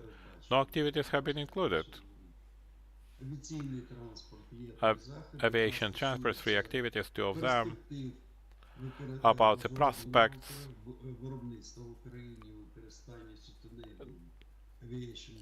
actually it's the aviation fuel, which is low carbon additives to the aviation fuels. In the field of public transport, there are plans of the mobility, and it corresponds to such objectives. The road transport, they took into account the proposals about the development of branding, the state policy in the field of branding, and environmental properties, as it was reported.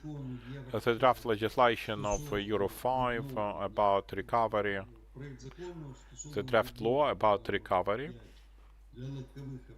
of the norms for the passenger cars which are used. It's a lengthy problem since 2025. The norms of Euro 2 are in place, and such vehicles are still being imported. And therefore, in Ukraine, the fleet of cars is oldest. Two activities are about the improvement of the state statistical reporting. One very important, as we had a big gap about the fleet of road vehicles and its structure, and about the network of charging stations for electric vehicles. I would like to draw your attention that there is a reference of 2020 to the regulation of 2023, and the last activity, which was reported by Sergei Zharov about development, improvement of the design of road vehicles, which corresponds to this strategy. And a very important activity that we shall analyze, which is actually about the implementation in Ukraine of the new requirement of the regulation of 2023 about deployment of infrastructure of alternative fuels, alternative energy,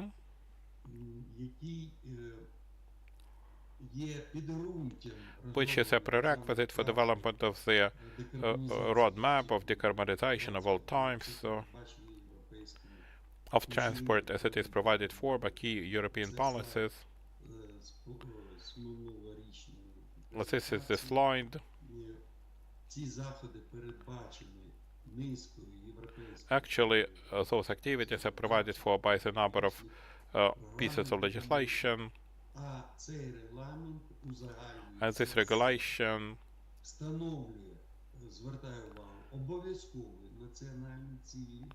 mandatory detailed technical specifications which are about the infrastructure of charging and fueling of transport vehicles,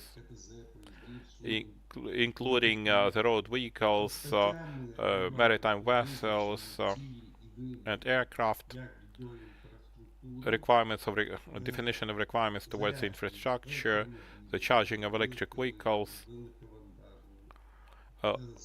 heavy-duty vehicles, charging stations with hydrogen, liquefied natural gas, also coastal electrical support of maritime vessels in the ports, ensuring the fueling with liquefied natural gas,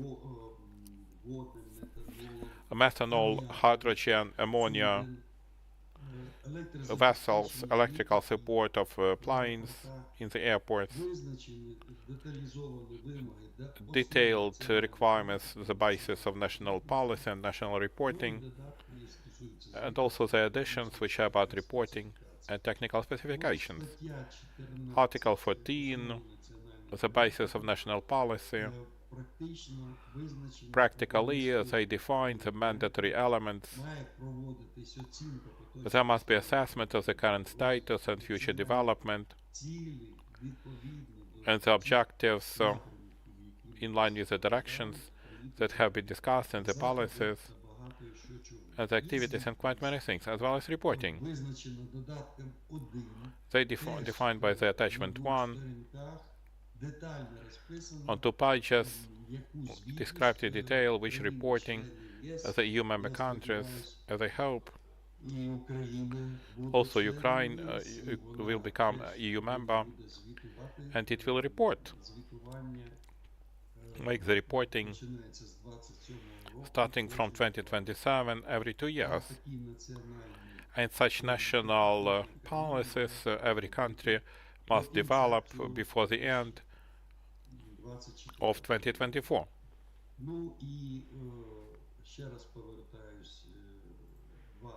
I would like to return back to those 2 points about the improvement of statistics. With no such statistics in Ukraine,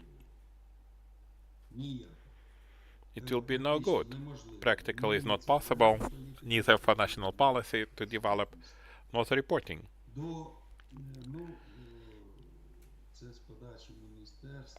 This is by the initiative of the ministry, quite a complex formula. We could define the development of the document which will define the national policy in this field. Implementation of this regulation, the big cohort of the responsible performers. There are 3 ministries, the government agencies, state-owned companies by types of transport, by types of fuel and energy. Also their responsibility, and this is envisaged to be developed within 3 years, starting from the next.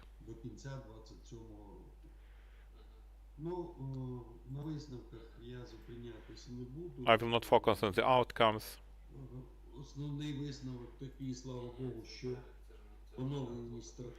Actual updated strategy is taken into account the way towards decarbonization of the carbon neutrality of all types of transport. Creation of such policy is not possible. We need to coordinate the efforts. Actually, I did my best. I will soon have electricity blackout. I would request 3 more minutes to continue the yesterday's discussion. I hope it will be interesting, if that is possible.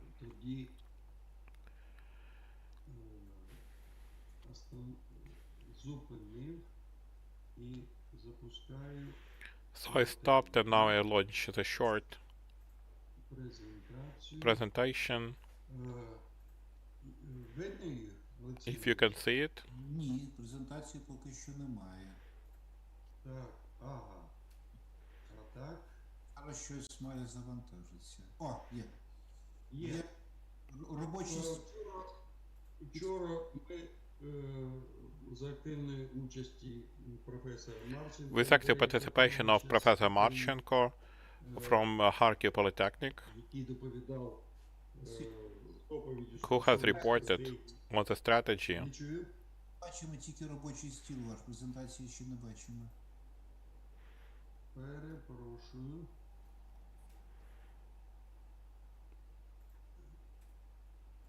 Ви запустили демонстрацію екрану не тут. Зараз запускаю тут.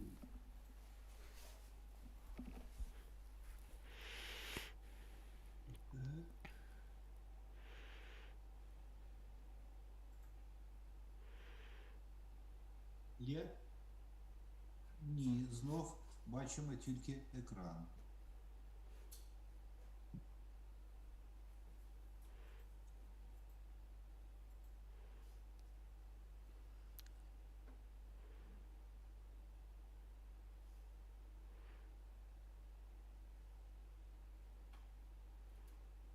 З'явилось? З'явилося, так, дякую. Перша пішла на ура, це чогось. Це теж витяг. Also, this is the extract from the past year presentation. Ми тоді коснулися We have then discussed the contents of energy strategy of Ukraine before 2050, which is closed. It was never published. And yet it was reported in London on the Conference of Recovery of Ukraine. And there was information that in Ukraine they plan pilot projects, implementation of the modular nuclear reactors, and on this basis the production and use of hydrogen for the energy purposes. With the supply of such hydrogen to European Union, even the ambitious task of the strategy of transformation of Ukraine into European hub is an extract, the prediction from national program of the plan of recovery of Ukraine. Actually, for 2022, they expect to increase the production of hydrogen up to 10% from the balance of the energy supply of the country, or energy supply of the country. This what was discussed. This will allow it to accumulate when there is excessive electric power, to put it for the production of hydrogen, and in such a way to provide for the balancing of production and consumption of electricity. And no doubt this will give an opportunity for us to develop for transport, the hydrogen power for transport. The modern vehicle, Toyota Mirai, most probably it's the best passenger car, hybrid with hydrogen fuel cells. Professor Marchenko made a mistake yesterday. He said hydrogen bomb 1500 atmospheres. In hydrogen cars they actually use 350 atmospheres or 700. The more than bottles, and such vehicles practically are have sufficient fire safety. About the plans of other countries, China before 2030 plans 1,000 hydrogen fueling stations, and to take the production up to 1 million, the fleet up to 1 million of trucks. They funded $17 billion, and the EU also has ambitious plans. And also I found yesterday, after the discussion, some interesting pictures. 23 years ago, they made the experiment, the gasoline vehicle and hydrogen vehicle at the same time. They make the leakage of fuel and also ignition within 2 minutes. This hydrogen vehicle, this ignition has stopped in the hydrogen vehicle, and the gasoline car has burned completely. In the cabin of hydrogen car, the temperature has lifted up to 67 centigrades. We cannot say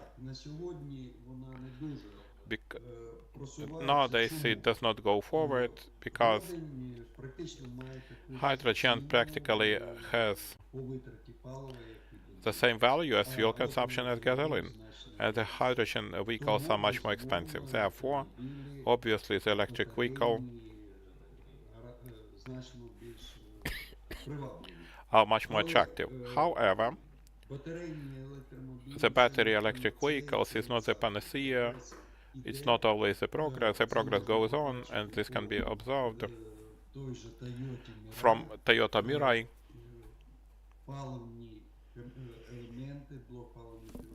The block of fuel elements is totally different, and the bottles become cheaper. And this is for the future. Thank you. Sorry, I apologize for the delay. Thank you for this opportunity. Thank you very much indeed for this very interesting material. With pleasure, I give the floor to Mykola Pavlovich, head of the Department of Heat Technology, National Transport University, candidate of Technical Science, associate professor of the Transport Academy of Ukraine, and he will speak with a presentation of the system of management of the energy efficiency in the operational mode. So, please have the floor. Дуже дякую, Олексій Андрійович. Чутно мене? Can you hear me well? Yes. Дуже дякую за те, що надали. Thank you much indeed for this opportunity. Using this opportunity, I would like to, on behalf of the Department of Heat Technology, National Transport University, I would like to express my greetings to Mr. Usteimenko, with whom the department has a lengthy cooperation till now, and I also cooperated with him. I wish all the best, the peaceful skies and the victory, happiness and the well-being. Congratulations on the occasion of the birthday. And he has a birthday today as well. I would like to welcome him on behalf of the staff. Now about my presentation, I will share the screen.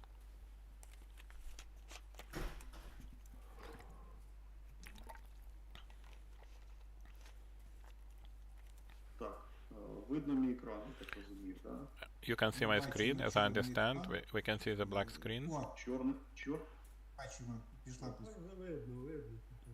Зараз пішла презентація. Ну, я тут хочу сказати, що I would like to say that завдячуючи Віктору Сергійовичу, thanks to Victor, we now develop strategic directions of the improvement показників of the indicators of operation of transport, transnational transport strategy, and our task, as we fulfill the task of the ministry, is to implement all that directly on the particular transport vehicles.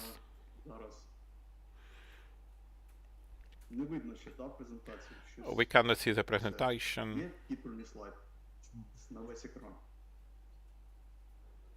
Видно. Все, дякую. Значить, ну, хочу сказати, що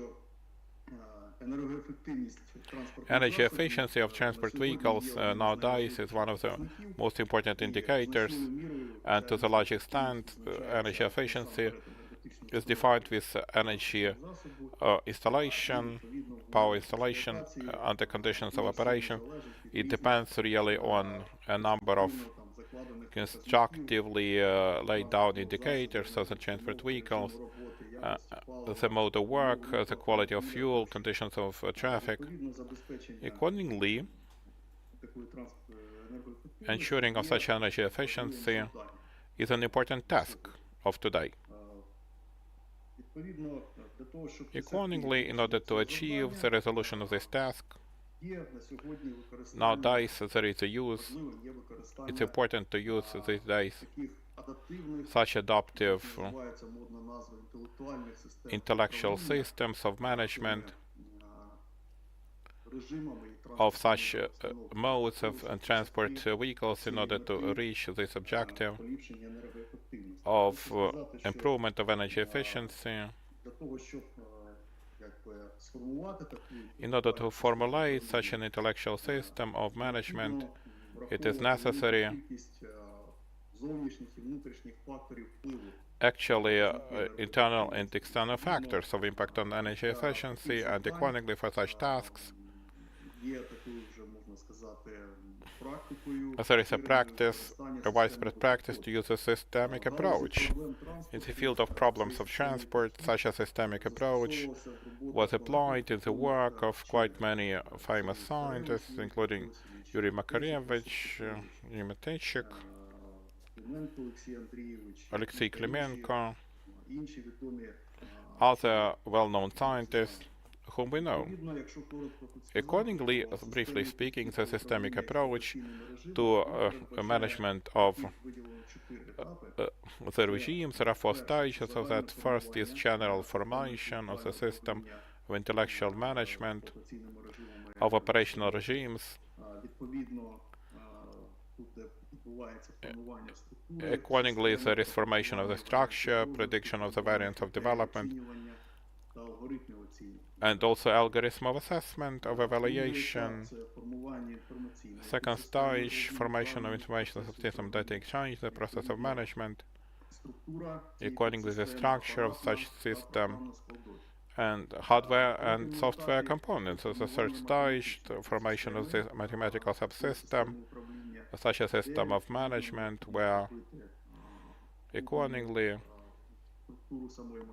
the structure of mathematical model will be made to describe main working processes in different modes, and the processes of control, implementation of different algorithms of intellectual management. To carry out also mathematical methods, there is a need to process data of big flows, and this system must be adequate.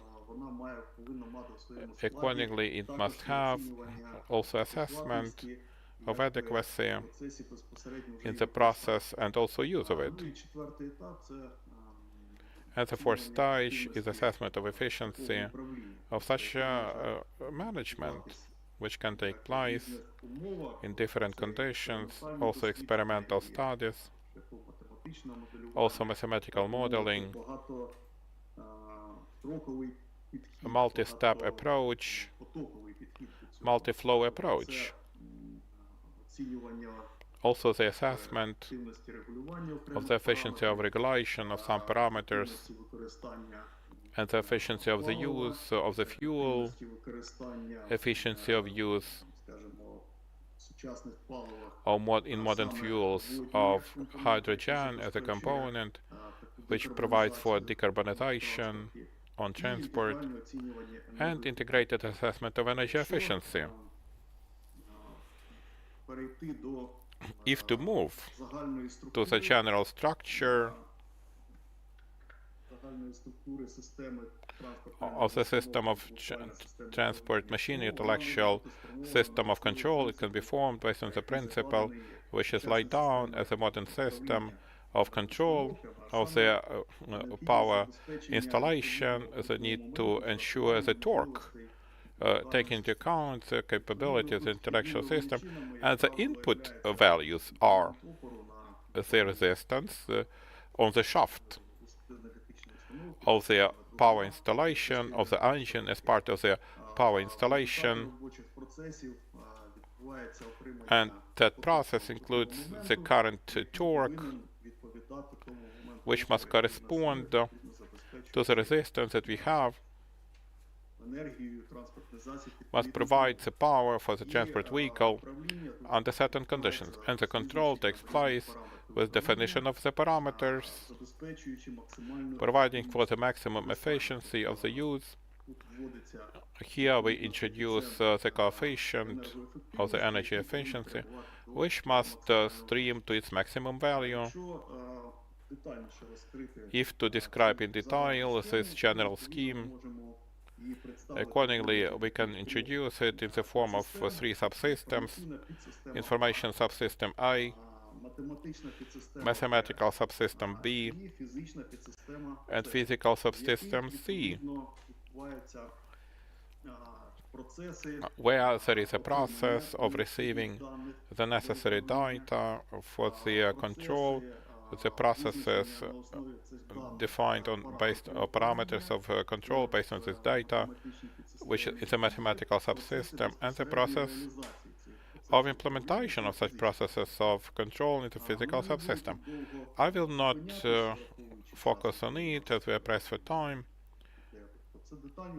In detail, this will be described in the statements of the presentation, also in the paper, by the materials of the reports that I plan to submit to the scientific and production journal Motorways of Ukraine. Accordingly, using the systemic approach, one can formulate different structural schemes of such energy machines with intellectual systems. And on this slide, we can see, as we apply the method of the analysis, a morphological matrix, which takes into account the modern important knowledge about the ways to improve energy efficiency, and accordingly the ways of intellectual methods of control, including intellectualization. Accordingly, there are 7 signs which are about the transport energy installation, and also actually taking into account the information presented, we can say actually the matrix 110 options of transport energy installations of different type and over 3 million variants of intellectual management systems, which comprehensively gives a lot of variants of implementation. Prospectively, we can determine some of such options. Energy installations with combined use of the basic fuel like gasoline, the blends of gasoline and spirit, hydrogen, electric power, combined feeding of fuel, combination of different ways of recuperation of power, and the variants are discussed how we can obtain. And also we can expect in the prospect the combined use of different types of power of the transport energy machine and define strategy of feeding fuel, or also other parameters, and they will depend on the structure of such energy installation. For the example, it is quoted depending on providing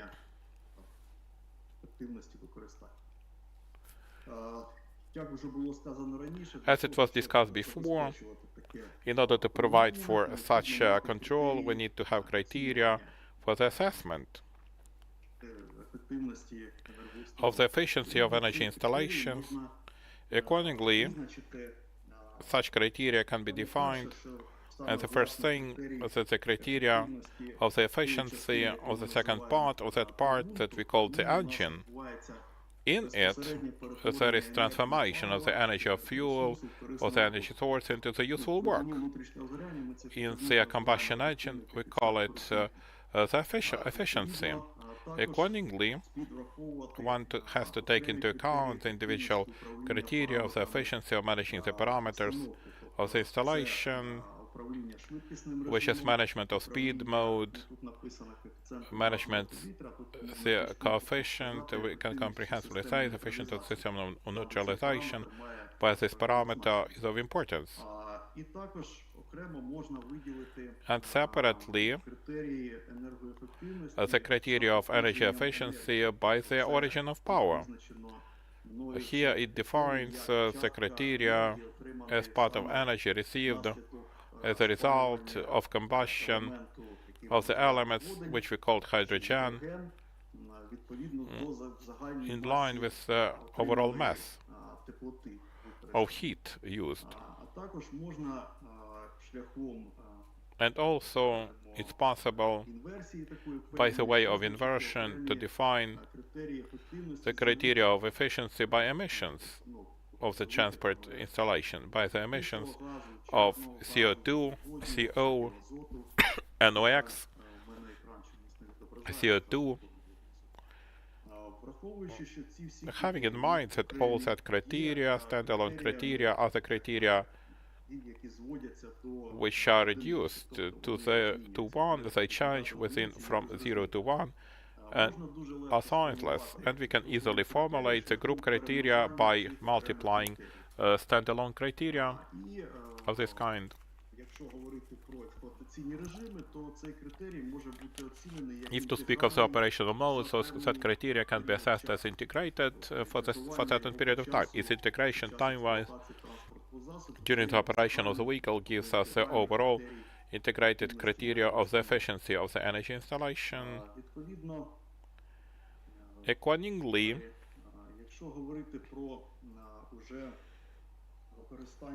speaking of the use in practice of this system of control, here we represent different variants of implementation of the hardware and software parts of the subsystem. If we discuss the conditions of the use, the composition of the subsystem may include very in-depth indicators, in-depth scope of information, very large scope of information, which is about the parameters of the energy installation based on the engine, analysis of its working process, which includes the sensors, the system of treatment of signal, and the system of information processing. All that includes the information device, for example, on the basis of the PC. They show standalone elements implemented in our lab of hardware type of systems, speaking of the operational regimes of the transport vehicle. Such a system can be made on the basis of information device, which has the wireless connection to the diagnostic system and also has a connection to the internet, the geopositioning system, and communication technology.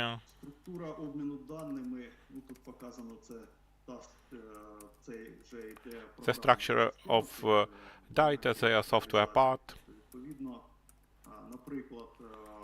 and also under the conditions of the set conditions. This is the structure of data exchange in the process of energy installation within the given conditions.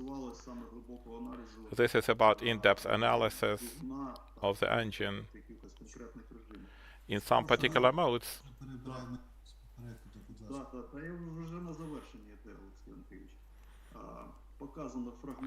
It shows the fragments of data obtained,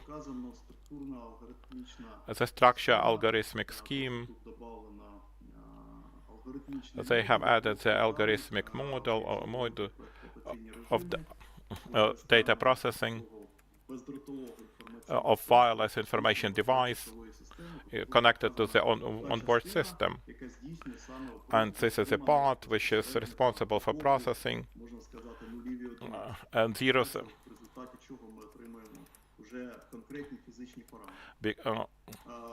And we have physical parameters.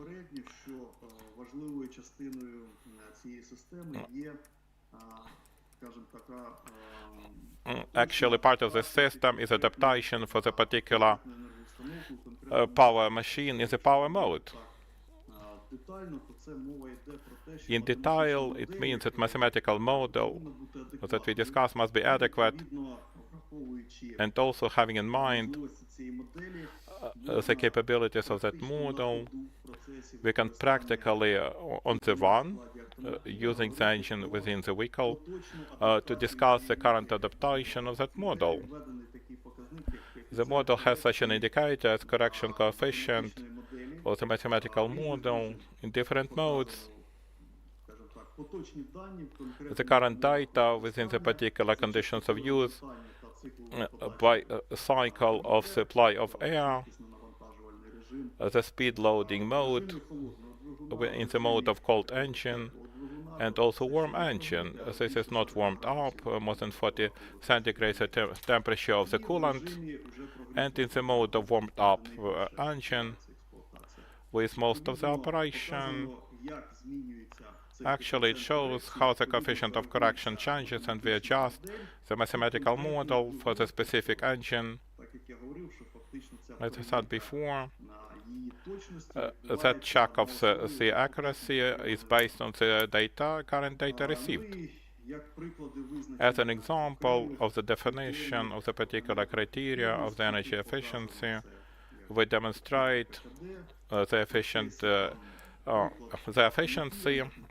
coefficient example for the vehicle on particular itinerary, the current data of efficiency of regulation of the speed mode, efficiency of the system of neutralization, efficiency of the energy, of the emissions of the CO, CO2, NOx, hydrocarbons, as a criteria of efficiency. And based on it, we receive the integrated criterion of the efficiency in the process of operation, the level it reaches by the efficiency of regulation of the speed mode, the efficiency of neutralization, the efficiency for the origin of power, emissions of the CO, the emissions of CO2, NOx, and hydrocarbons, and the integrated criteria of energy efficiency. It's in the wide scale, operated and can be criteria for can be a part of this criteria. And I will not read the conclusions. Thank you for attention. Thank you, Mykola, for this interesting presentation of the fundamental work. Dear colleagues, we need to respect the work of the interpreters. They demonstrate the high professional level of today and tomorrow. Today and yesterday, also incredible ability to work and durability in order that we keep our capacity for tomorrow, for the third day. I propose that we finish the work for today, to postpone the discussion panel for tomorrow. Tomorrow we need to keep to the agenda those 6 confirmed presentations that we don't manage to file today. This is a time which was taken by other presenters that did not follow the agenda. Therefore, we request you that for tomorrow we all keep to the agenda. We shall switch off the mics of the people. I don't see another option. I request everyone who did not have the time and opportunity to speak today. We shall start tomorrow from your presentation. The most interesting presentation on Mr. Gutarevich. Very interesting topic. And I hope that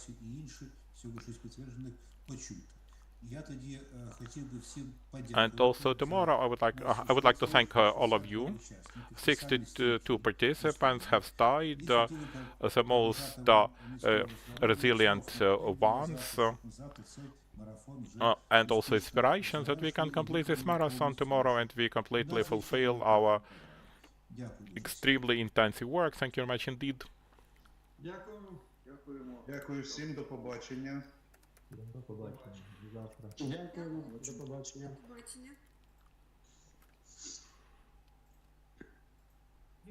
Дякую всім, до побачення.